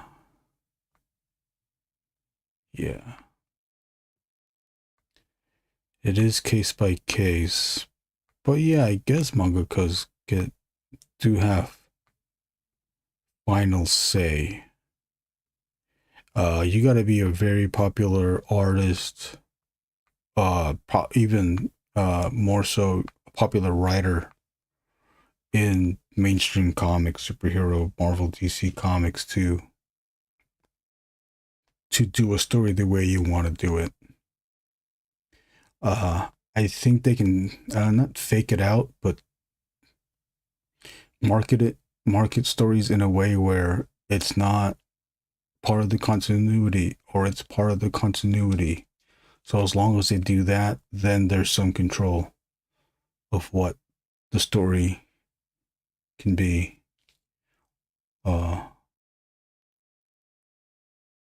The artists get picked to draw characters. They got to be really, really big for an artist to say, hey, I want to draw Spider-Man, and then they put him on a Spider-Man story. I think that's all organized. Who's going to draw the main story? Who, if there's a creative team that they want that's going to write their own story that's not part of continuity, that can happen too.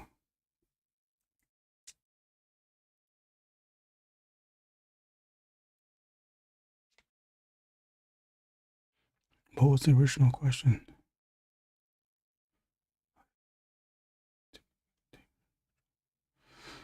Since I'm coming at comics from someone reading mangas, I've always had trouble getting into superhero storylines because of the nature of how they tend to go. Perhaps I'm wrong in how I see it, though. No. Comics. Oh, God, it's such a complicated answer. Because even though Spider-Man was created in the 60s, Fantastic Four, Hulk, X-Men, Avengers, all 60s, Jack Kirby, with some Stan Lee, it's mostly Jack Kirby. I'll offer that argument. That's besides the point argument, though. Even though, like, for example, Peter Parker was created in the 60s as a modern aged teenager of the 60s, he's still only now in his 30s now, I guess, in modern continuity. So you could see that they've started over again and again.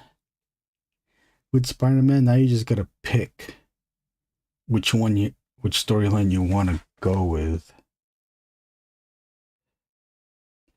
I guess, what is it now? So as long as you can just have favorite stories of that character. So obviously you might, if you know the gist of Spider-Man's origin, I think most of us do. Now you just gotta pick which one's your favorite. Which one's your favorite story? Who's your favorite artist that draws it?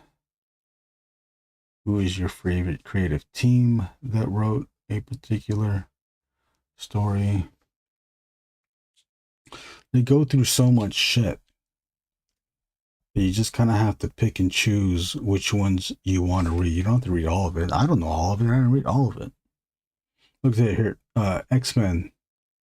A bunch of teens that have these extraordinary powers in a world that doesn't understand them and shuns them. It's kind of your metaphor for people being different, LGBTQ, minority, colored people, and they have to deal with all of that. And then later on, they go to space and they meet aliens. I'm like, oh, that was what happened to the social commentary. They're in space now. The leader's girlfriend is a phoenix, but I'm different, and humans don't like me, and they call me a mutant. I'm friends with the alien now.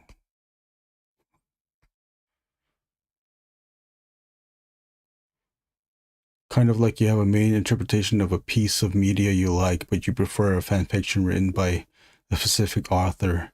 Yeah, it's kind of like that. Like Batman animated series, it's not one-to-one Batman comics. It's inspired by Batman comics, and they changed stuff in the cartoon to fit the cartoon when they borrow stuff from comics, and it's still a good show. Some, it's weird because some properties you want to keep it the way you remember it, but other shows and properties you're okay when they reinterpret it. Ninja Turtles, they reinterpret that. And for the most part, they've been mostly enjoyable. Every interpretation. Some are better than the others. What's one that I always want them to keep the same? I'm pretty open with different stuff.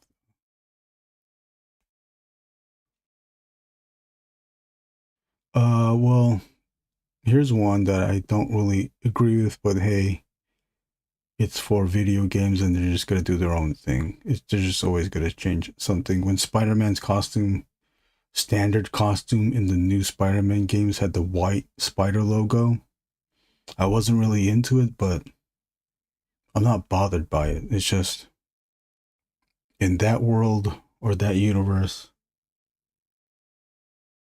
white spider logo.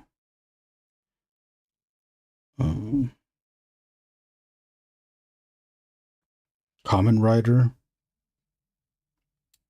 they always change it. The Sentai Ranger stuff, it's always changed. I'm fine with that. Transformers, they change that too. Sometimes they're bad, sometimes they're good. Now that I refrain my thinking, it's not like manga is that different. They might technically be original properties, but depending on what market they're aimed at, they follow the same story beats. Oh, see that you do, that is an interesting reframe, not reframe. That is an interesting point too.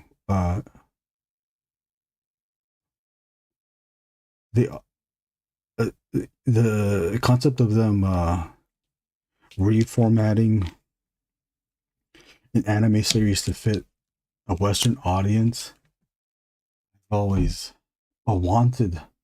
Didn't you always want? I always want the original intent, the original version of those series. Watching animes, I prefer the subtitle than the dubbed. I don't like dub anime voice actors. Always do this weird inflection, whatever, with their voice. They're speaking in this weird cartoon way where I think animes speak more in a serious tone of, they're still comedian type characters that exaggerate. This doesn't, I don't know if it's just not translating well, or I like the subtitle ones. I don't like when they change names too. I'd rather just keep it the same. Like Power Rangers, I wish, like, I understand, like, they had to they were appealing to the Western audience, but it's okay. I think it's okay if you just subtitle it and show the show like that. It might even help people read, or even read and comprehend quicker, because you got to read at a certain speed when it's subtitled. But even still, like some of the Sentai shows, they have like people die, and I guess people can't die in children's shows. There's actually a trap in watching anime subtitles. Apparently they cut down on a lot of the dialogue because it take too long to read and it wouldn't fit on the screen. Oh yeah, that does make sense. Also, if you interpreted it literally, you'd miss a lot of the nuance. Adapting it faithfully would mean following the way it's supposed to make you feel, even if you changed up the cultural references. It's a fine balancing act. Yeah, that is very true. Yeah, and I guess I do miss some of the cultural stuff. And then my ignorance just makes it, that's just quirky. Okay, I put it long enough. I'm going to test it out. I'm going to keep testing it out again. Here. The main, okay, we're getting to 4 hours. Remember when I said I was going to leave it in 3 hours, in the third hour of the stream?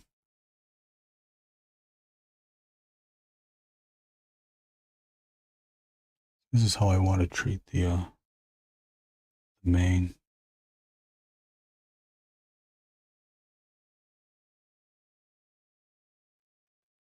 And the belt. It's the most inconspicuous part, though. How do you guys start? How do you people, what do you mean you people? How do you guys start drawing? Where do you typically start the drawing? You start at the face? Do you start at a section that you feel is the most inconspicuous of all? Where, oh where do you start?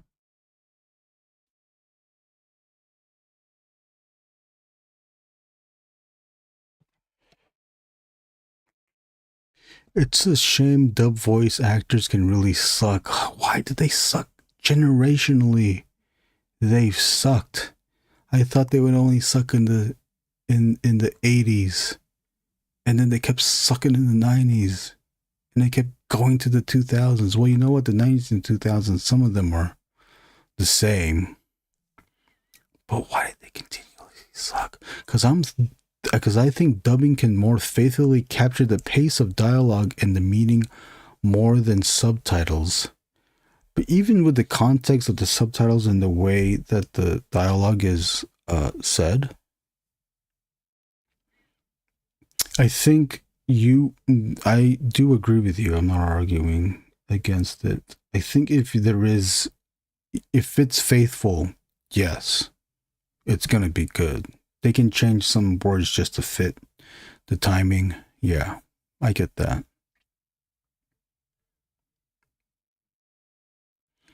There are some good dub voice actors, but no, there's a lot of them that are not.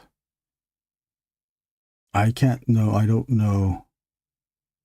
Like the Ghibli stuff, those are pretty good. The dub is good too. Other than that, I can't think of anything else. The head is my contextual point of reference. Really, now I'm scared of. Oh, you know what? If I'm super confident, yeah, I'll do the head. I'll start on the eye.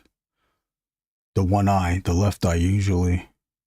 Left eye, eyebrow. Right eye, eyebrow. Middle of the brow, down to the nose, and then the mouth, the teeth, and then the muzzle cheek part, and then the underside of the cheek, down, jaw to the chin, and then I go up top. Or I do the wrinkles on the forehead, then I go up top. The old animes I can watch dub because I grew up with it. Oh, okay, yeah, so there's a nostalgia factor to it, but nowadays it's subtitles all the way. Same, yeah, some of that stuff, I can agree to that. Yeah, remember when they put out Akira, when they released it on DVD, and I think there was a new voice cast. So they think that one, they pronounced the names correctly. So instead of Kaneda, it was Kaneda. Tetsuo, still Tetsuo.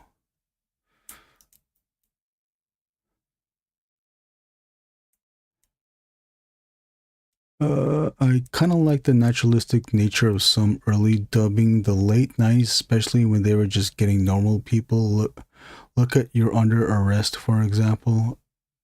Oh, okay, they were doing it for them. Hey, what's the difference between You're Under Arrest and Gunsmith Cats? Is that the same artist? I don't know. On YouTube, people even make short compilations of what I'm talking about with the anime. Oh, really? Wow. Mind looking it up?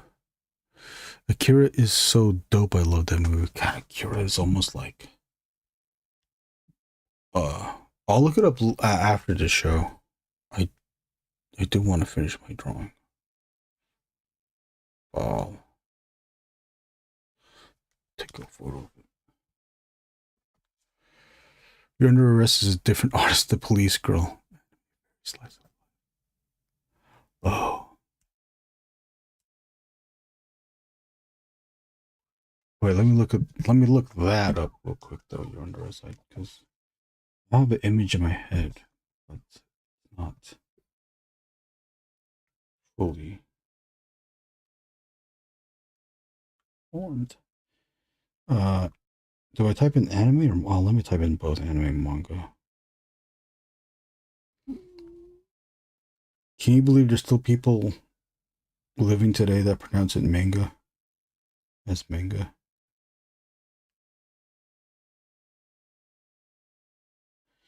Oh, you know why I think it's the same thing? Because when Dark Horse was putting it out, they were also putting out Gunsmith Cats. This is cool. Yeah, this one slipped by me. I would see it. I just never got it. Oh shit, sorry. I just never got it. I never watched it or read it.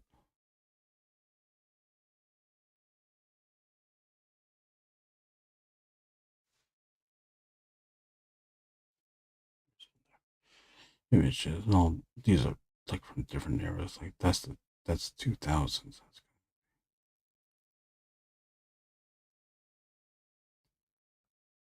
Yeah, I would say 80s and 90s are like my favorite ones, but of manga, of anime. There are some good ones from the 70s and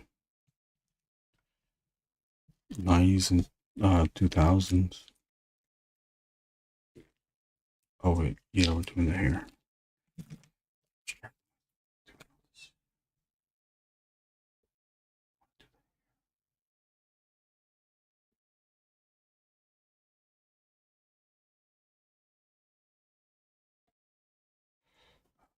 Take this out.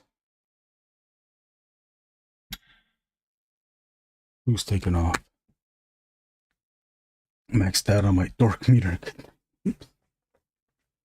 All right, Gladys. Good night. Bid you adieu. Of course, I don't have any goodbyes, but here you go.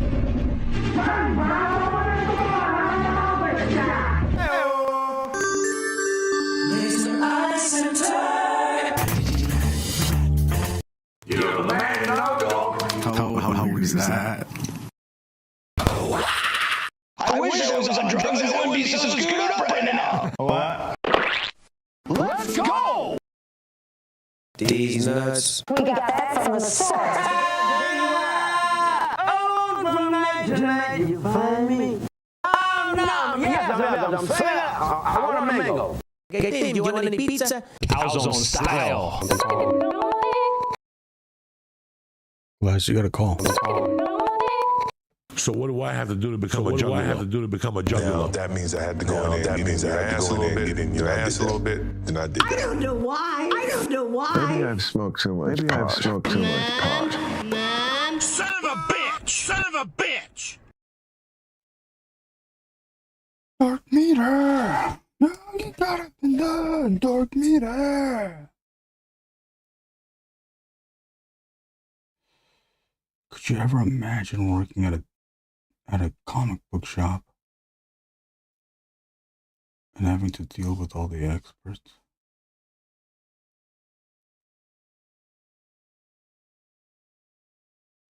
It's got to be like some days are cool and then some days are just a drag. I mean, isn't any job like that? It just described living day by day.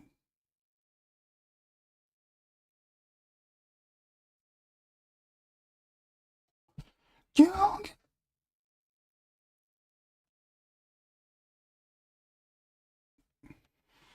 Gah. Sounds like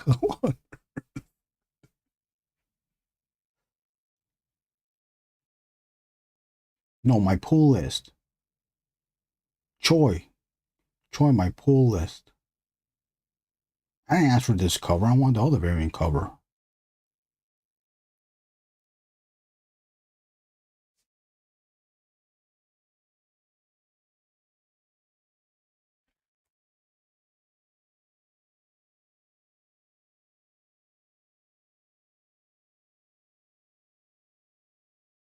I will say Gladys was like the most bearable one.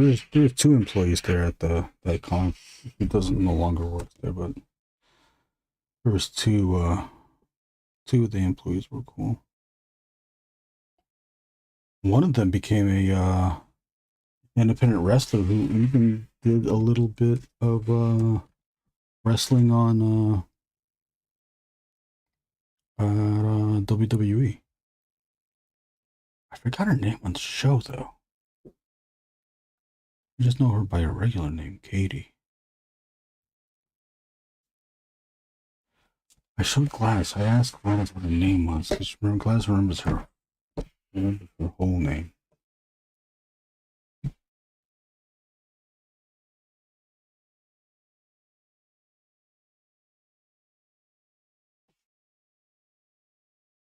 I think her character was supposed to be like an old-timey character or something like that. I think.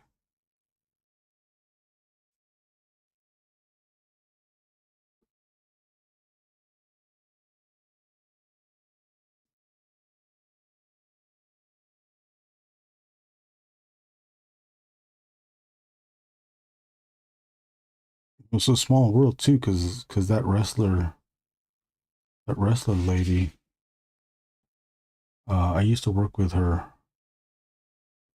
then boyfriend at my job, of course.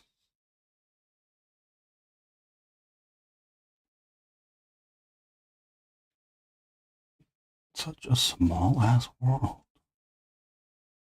The more I think about it, there's other stuff that were similar, that were coincidences too, but I don't want to give away too much. Gotta keep some privacy. Even though I don't think it would be too much of a revelation, but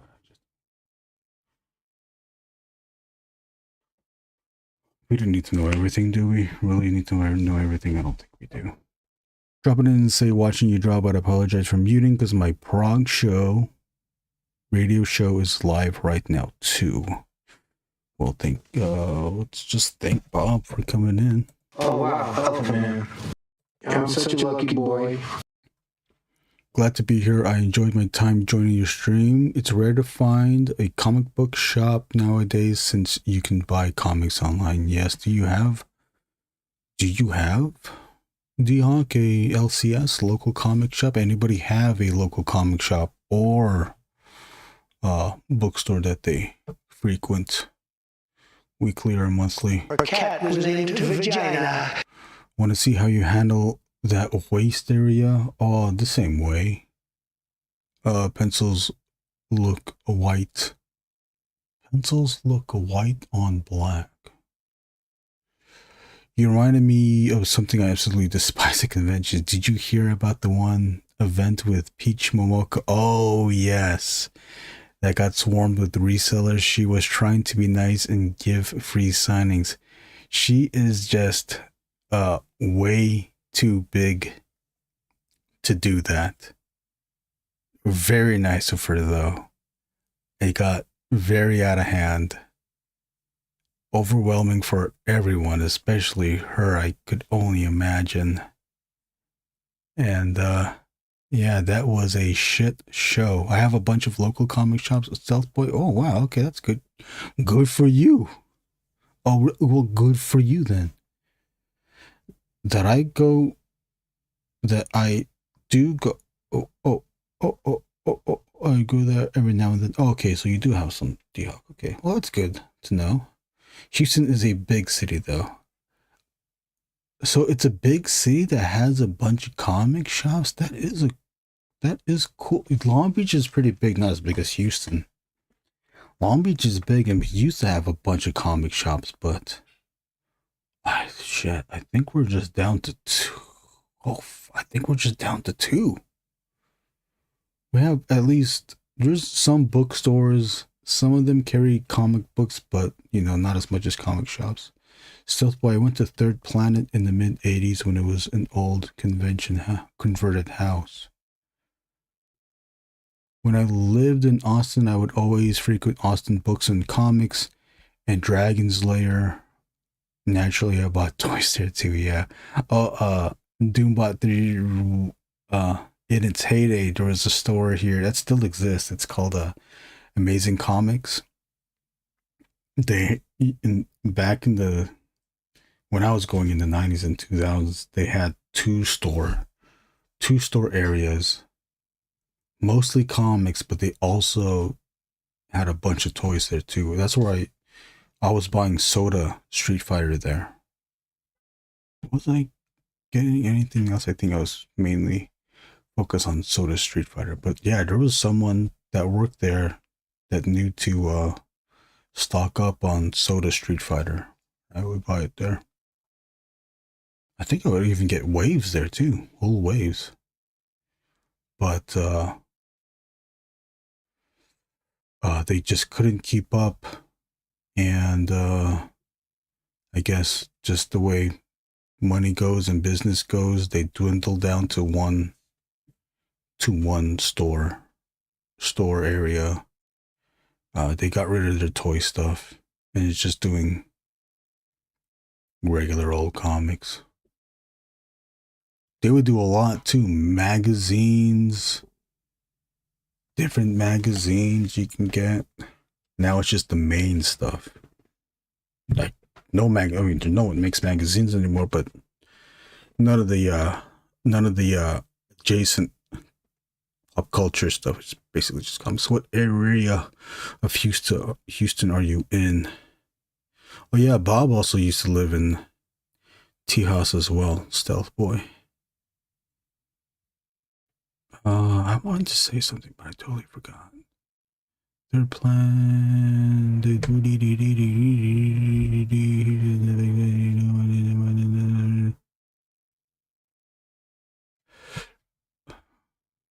I was able to talk to or meet Peach Momoko early when she was just starting to getting into conventions, but it was big enough. She was able to afford, her and her husband Yu were able to afford to come to the States and do conventions here. They would hit hard too, because they would almost go to every convention in California. Even conventions outside of comics. DesignerCon, that's where I first met them. And I was following her already on Instagram. And then I saw that she was there, like, oh shit, this artist is here. So I think I just bought a few stickers from her, and that was it. She had prints there too, but I just couldn't afford it. Man, I wish I bought an early print, like 2016, 2017 print. Or original drawing from Peach Momoko. Man, how much would that be now? I missed my chance. But they were like very, they had a good memory. For as brief as I thought, I talked to them at DesignerCon. My friend and I went to Monsterpalooza, which is another non-comics centric show. And but she does like horror type stuff there too, so I think that's what she was selling. Original stickers, original art, and prints. And they remembered. They remembered me. I was like, oh wow, these people are authentic because they remember people. And then after that, she just blew up. The one time I saw Godzilla in Hell trade paperback at ABC and passed on it, I regret it to this day. Oh. Is it expensive to get now? I think you can still get it. Godzilla in Hell. That James Stokoe. Oh, if you like, do you like Doombot? Do you like James Stokoe? Do you have a Godzilla Century War? I thought that one was good. I'm relatively close to GB Airport. GB, Great Buford Airport.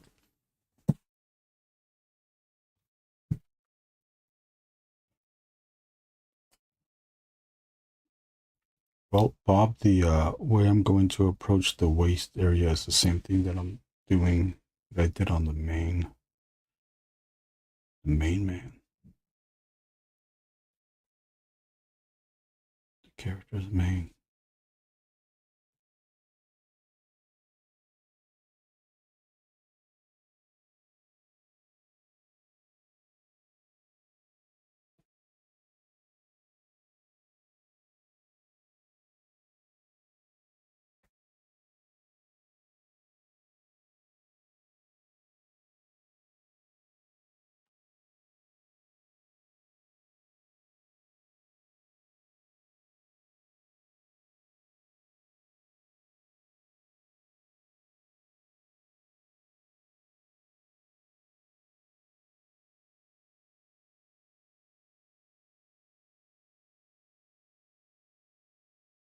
Okay. About Ronin, Dark Knight, OG TMNT, Lupin, and Macross Gundam models at OG Third Planet.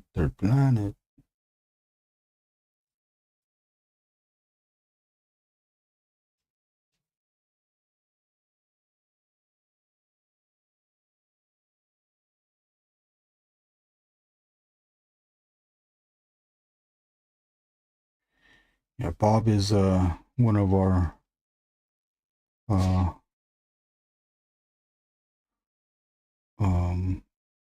do I respectfully say this? Older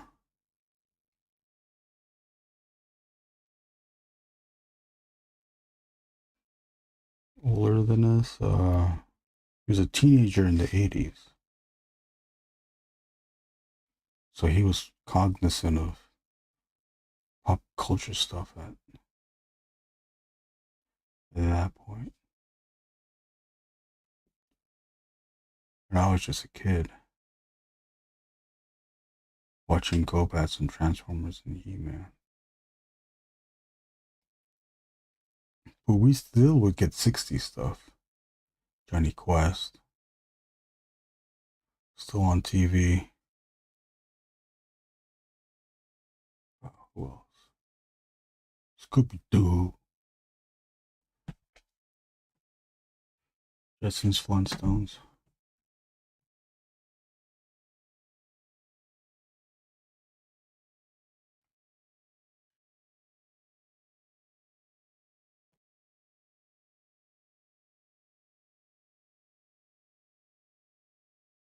I might feather more match line.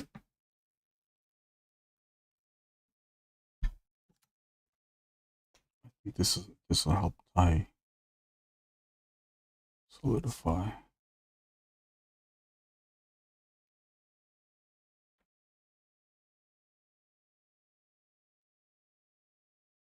Solidify things in. Huh? What's that, huh? I should check it out. What else? I recently visited. Comments. I recently visited when my father passed. I went to the Third Planet Superstore. Loved it. And one other shop. Neither had a local creator section though. Oh.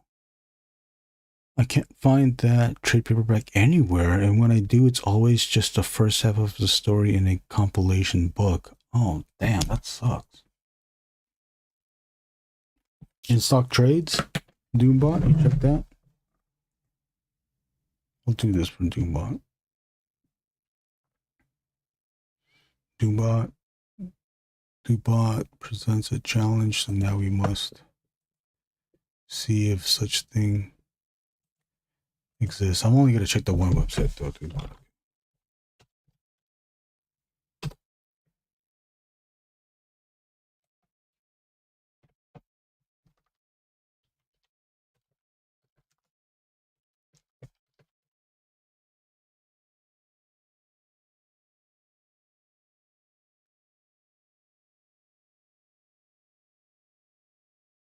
Damn.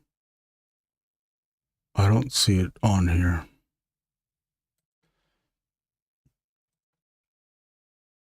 Anybody kaiju fans, Godzilla fans, anybody like was anybody into Godzilla Final Wars? I like Godzilla Final Wars. People don't like it though. Godzilla Stoko Deluxe, could it be in here? Watch it not be in here. Stoko's have standard by the one that they do.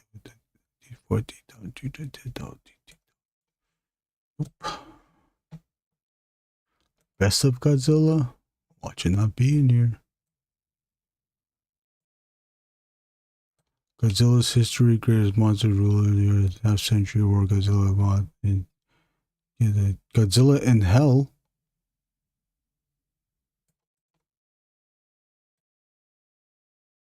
How's that? Maybe look up videos of this and to make sure that all of Godzilla in Hell is in that. That was volume 2. This is volume 1. Let's see if there's Godzilla in Hell is in the first part of Godzilla in Hell is in this one too. Whatever. The Undisputed Kingdom Monster. Godzilla Legends. Godzilla. Oh, see, it did it again. Godzilla in Hell. So, is there a part 1 and part 2 that they just constantly split? What assholes to put in different volumes, isn't it? Godzilla across, Rage across time, Rulers of Earth, Gangsters and Goliaths. Wow. Cataclysm and more.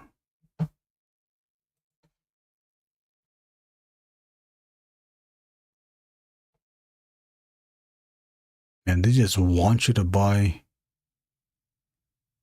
2 volumes just to get it, don't they? Yeah, if it was Godzilla in Hell trade, it would have been on the top. Sorry. Oh, good. Oh, is there anything else? That is the only place of other places to check. Such places to check. Crinkle Klaws is turning out really cool. Thank you, D-Hawk. I appreciate it. Here, I'll give you a... Yeah, I said it. I was going to do it from now on, a hourly update to show the whole thing, and I forgot to do it. Within 4 hours, this should have been the 4th time or the 3rd time seeing it. But at least we're showing it now. Hopefully this is getting into focus. Let me cover this up real quick. And here's your full view.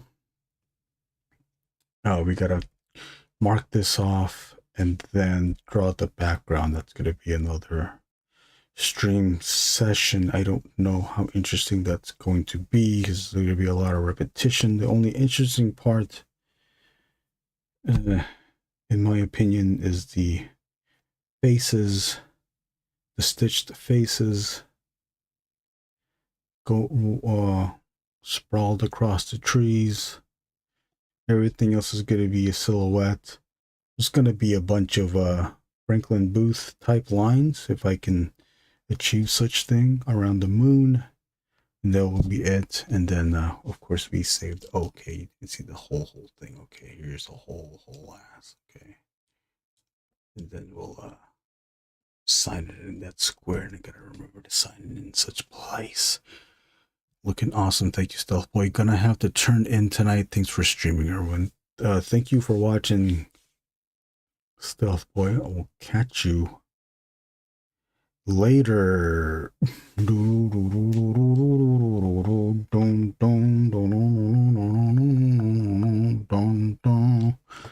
That's the Godzilla Final Wars theme music.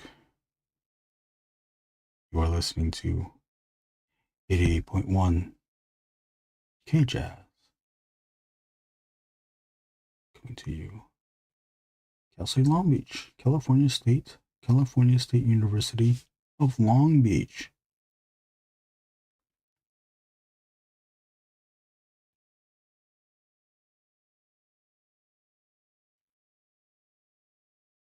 I'm gonna mark this off. I'm gonna use a. Oh, see, I forgot to put that. Did I put the ink away?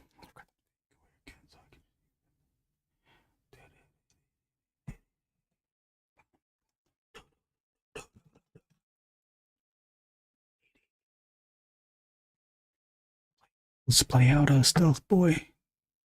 Being John Malkovich. Oh, wait, I was just watching it. I think you're a really smart guy. Oh!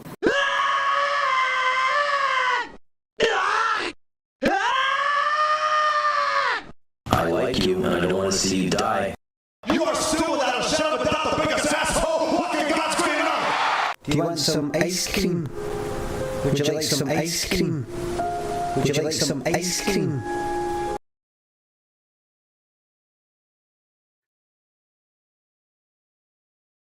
Sweet dreams.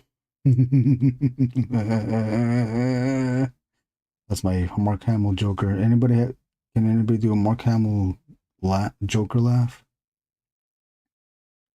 Anybody working on that? Mark Hamill Joker? Anyone? Joker, yeah.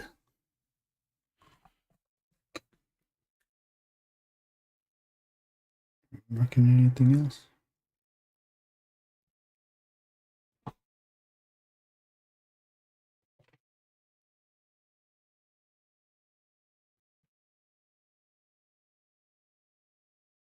Hawk, I didn't see your answer. Do you draw too?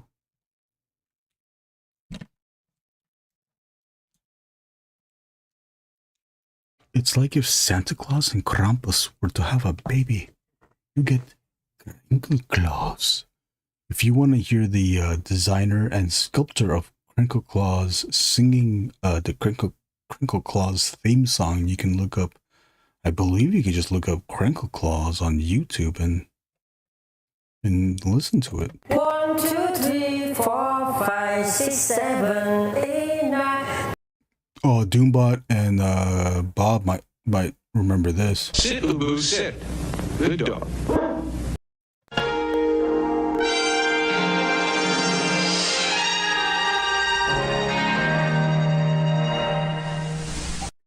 I should use that for the outro.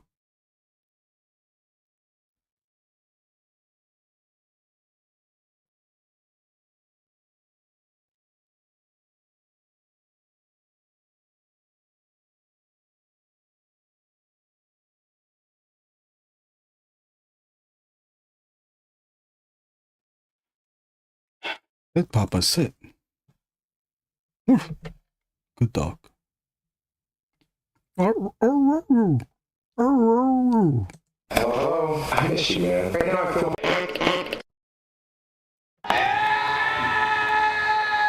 I wish I just used the maxi pad like my mom said I should. Oh, that's right. You did say that. meow. Swanson Hungry Man dinners and entrees are enough to turn a wild man Into a pussycat. Meow. Just meat and potatoes, but bigger than the meat. Meow. I'll give you phonetically pages, okay? I've come. I am coming. Because I'm coming for you. Let them come. Prime Horny. Bumblebee. I'm kidding. I'm sending this message out to let you know that the Autobots are here on Earth. And we are horny.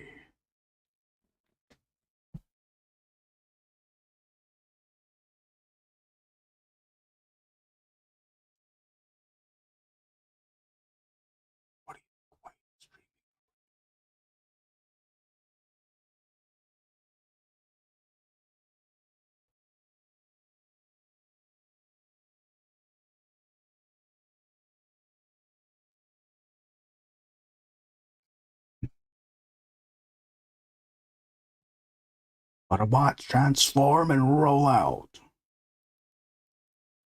My name is Optimus Prime. Sending this message out to the system.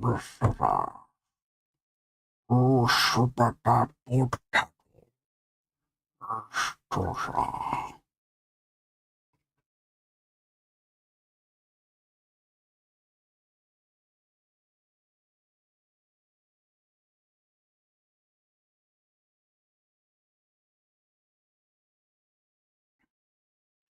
Now, this is the time we don't use reference anymore. There is enough information we have here. You just have to let go. Cannot rely on reference too much.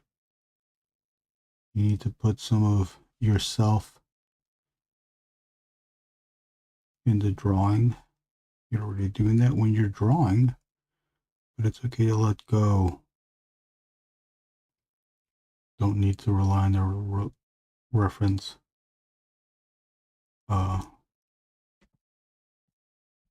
Strictly.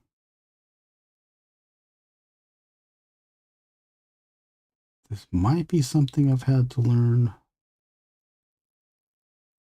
I was very strict with drawing. Even though when I look back, my drawings weren't that great.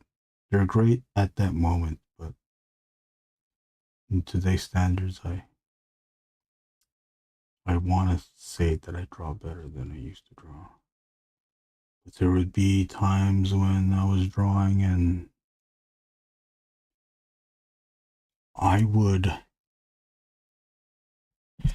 Here's the thing. I'll give you an example. Here's the thing, I give you an example. I used to draw. But when I was studying comics, let's just say that this is someone's head. And here's a panel.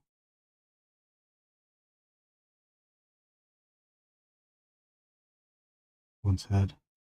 And sometimes they would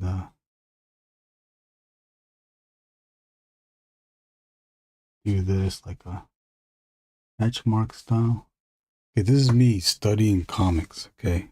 Just pretend that this is an existing panel. I would go home. Yeah, sorry, this is what I would do. I would look at the drawings, okay, this is a really good drawing. I gotta figure out exactly the exactness of this drawing. And I would like go up to this point. And if this line wasn't matched up with the line that was on the other side of the head, I would think like, oh, this isn't very good. This artist wasn't paying attention to their own drawings. To the point of, nice impression, thank you. To the point of, oh, damn, did you even see that? To the point of, where then, when I was home as a kid or after seeing this, when I wanted to do this is what I fucking did. This is how stupid I was as a fucking kid. And I would painstakingly, okay, I'm doing this quick, but I would painstakingly make sure that these lines were parallel with each other. How did I do that? Because I only had something like this. I would fucking do this, dude. I would line it up. I'm using this line to draw this next line. So this next line, I'm gonna butter it up to what is this? The 1/8.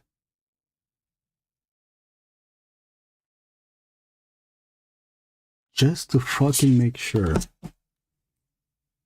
that this line corresponded to this line on the other side of the head. Fucking A. I did not need to do that. I was concentrating too much on the unnecessary stuff. As a kid.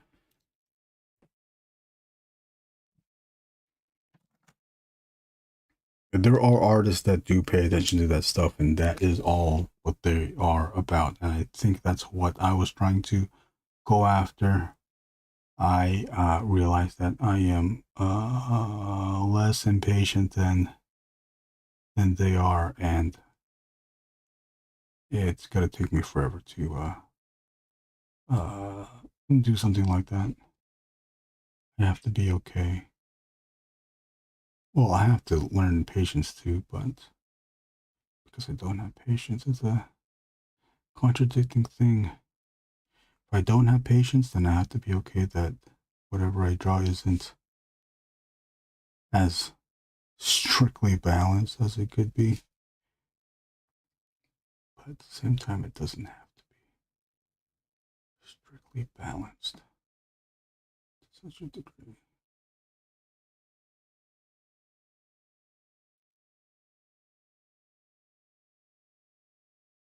Teeth we can keep pretty clean. I'm keep looking at the eye, and I want to keep adding more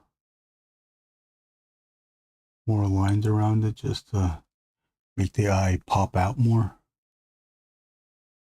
So it appears that it's glowing more. See how bright these eyes look against everything else?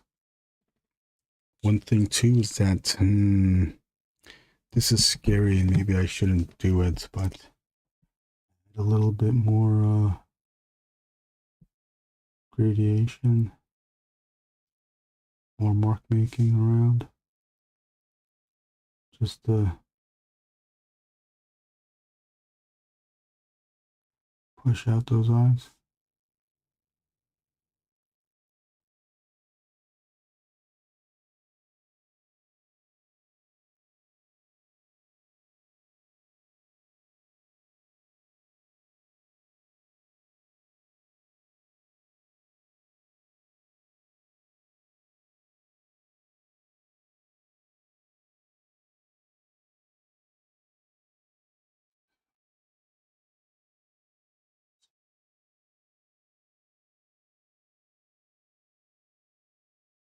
Don't say shit, keep my mouth open.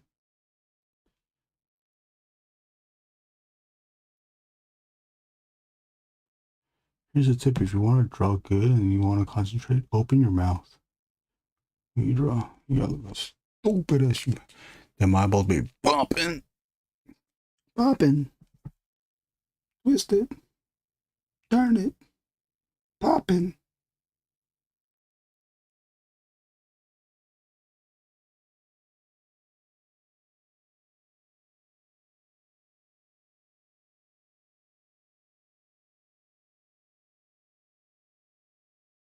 There's some pencil marks I wanna pull it out. Bum, bum, bum. No, darling, pull it out. That'll be the last thing. At least we got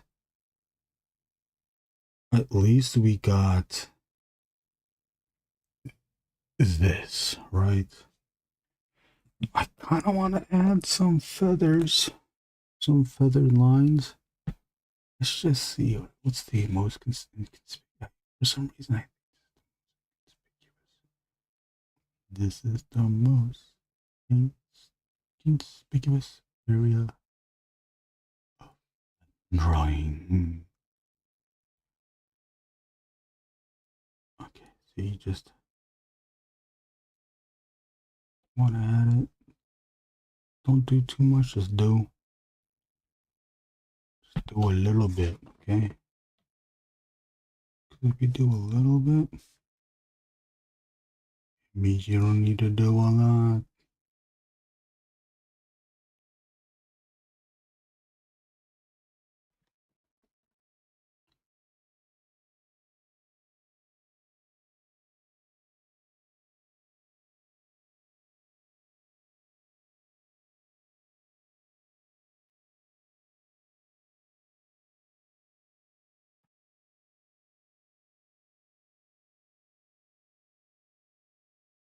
Appreciate everyone for watching. Appreciate everyone watching this whole time. Well, let's also appreciate the people that just pop in to say hi and wanted to say what's up. Huge shout outs to the long time viewers. I believe right now it's just maybe we still have JG in here. We definitely know we got Doombot. Shout out to Doombot. Even though it's not here, shout out to Brunson. Brunson's probably having the time of his life. And I never felt this way before. I'm Brunson. This is you. You think Brunson would like a song like that? You think it'd be cool if I sang him this song?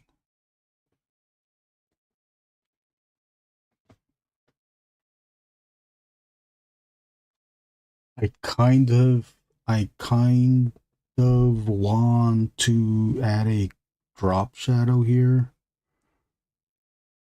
but graphically, I like that this is framing the head. You know what I'm saying?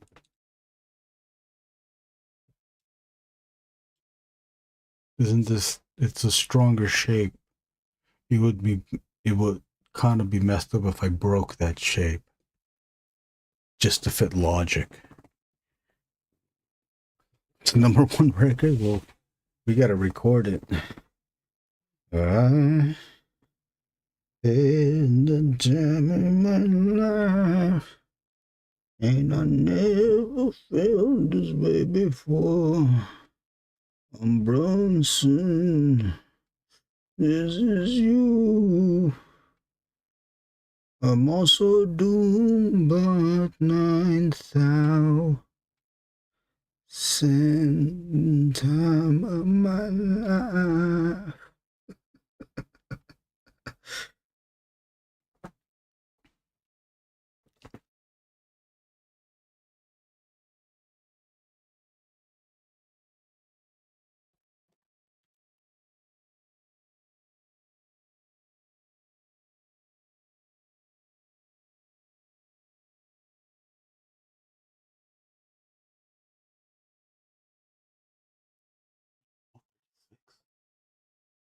$12.36.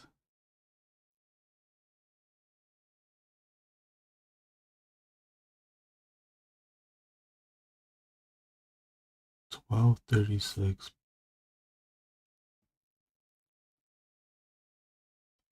Knock it out of my door.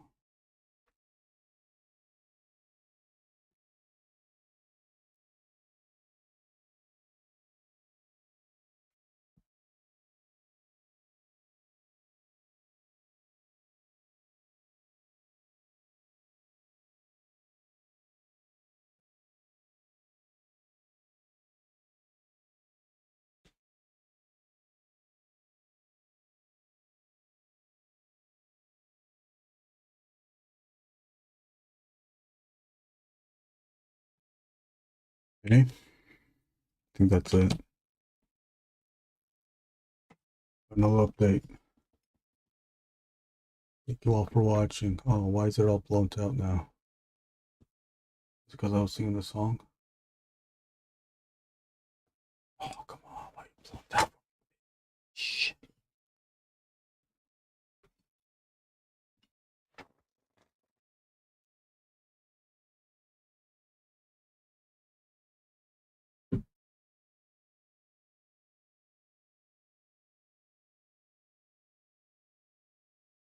Oh, come on. Why are you blowing up for me?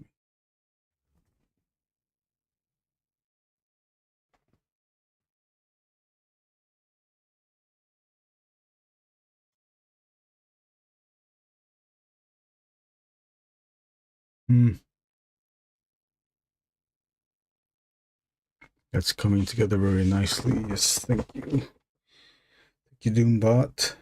I appreciate it. I think this is I think we've come to an end with this stream. We've been on for a little over 4 hours and 30 minutes. I appreciate everyone watching. I hope people that draw here learned something, and I hope you also had fun, or at least enjoyed yourselves on this stream.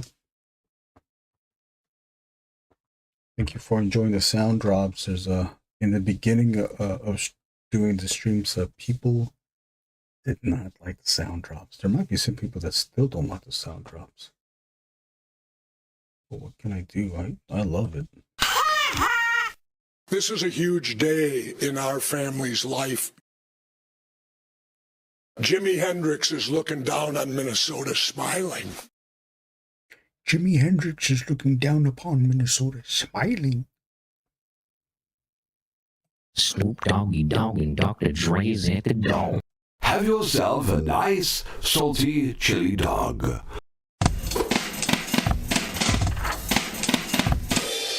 That's for the person that watches. Which one's fit kayfabe? Who was asking me about that? Someone was. Remember Jared from Subway? Oh. All of your sound drops. Makes the stream more enjoyable. Okay, good. He's looking good. Remember Jared from Subway? I'm gonna whoop your ass. Also, I forgot Happy Saturday. Well, now it's Sunday, but still, though. Happy Saturday. Hello, everyone. This is your Daily Dose of Internet. Hey, photographers. You Blockbuster. The new iPhone's Netflix. Hey, photographers. You Blockbuster. The new iPhone's Netflix. I got cousins and shit. Never me be there. I got cousins in that shit, you know what I mean? Everything on my life. That's some real shit. You understood that? You know, never me be that. I got cousins and shit. Never me be there. Believe that, understood that, what it is. I got never believe that, understood that, believe that. Philosophical shit right there. I don't want peace. I want problems, always. So good. All right, everybody. Good night. Doombot. Thank you for the sharing. Thank you for watching. D-Hog, Daily Dose of Internet. You like that? Daily Dose of Internet. Hello, everyone. This is your Daily Dose of Internet. Y'all finished or y'all done? Smoke some more, it's good for you. Big words. That's aggressive. Do the job! Oh, great job. I hate these old men. Laughing at me. Don't laugh at me. Stop. Stop laughing at me. Stop. Erwin. What? Erwin. What? Baba Booey. Oh shit! Oh shit! Good night. Sleep tight. Catch you later. Oh no!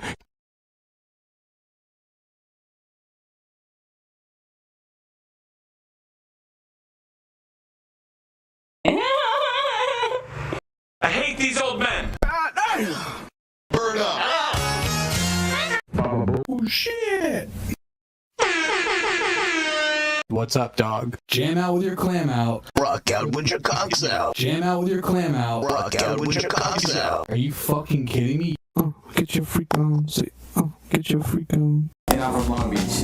And I'm from the LBC. We're are dying. Erwin. Great job.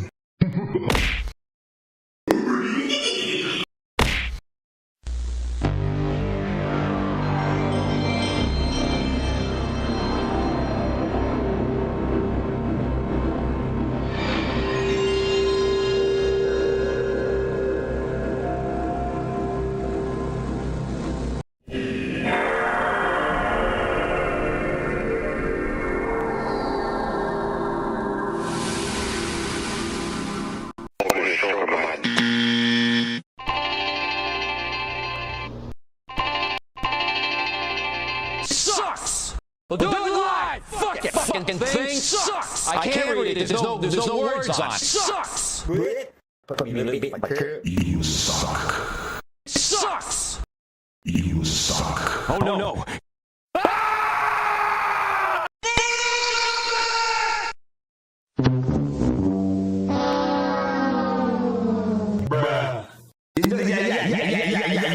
What? You're fired, bud. Is that Charlie? You guys are doing good. Fucking my ass, man. Stamina. Oh no!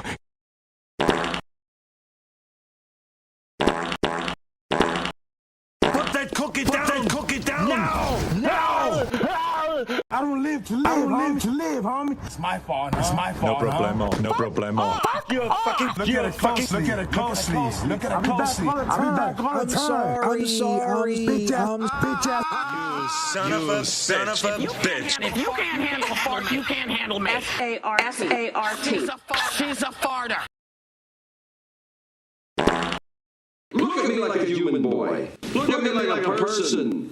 Don't send me back to my parents. They hate me. Shut up! Okay. I don't know who created Pokemon Go. But I'm trying to figure out how we get them to have Pokemon go to the polls. But, and this is a big but. Wow. Wow, weird. Wow. Wow. Wowie, wow, wow. Wow, somebody must think I'm special. Oh my God! Wow. Oh my God! Fatality. Shut up! Shut up! Finish her.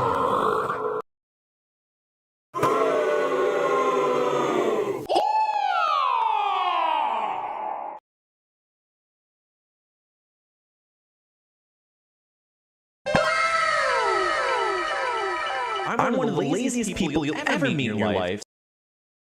I'm a nobody, and you can't kill a person with no body. My name's P. Stupid. I don't want you to be one of those gangsters, boys.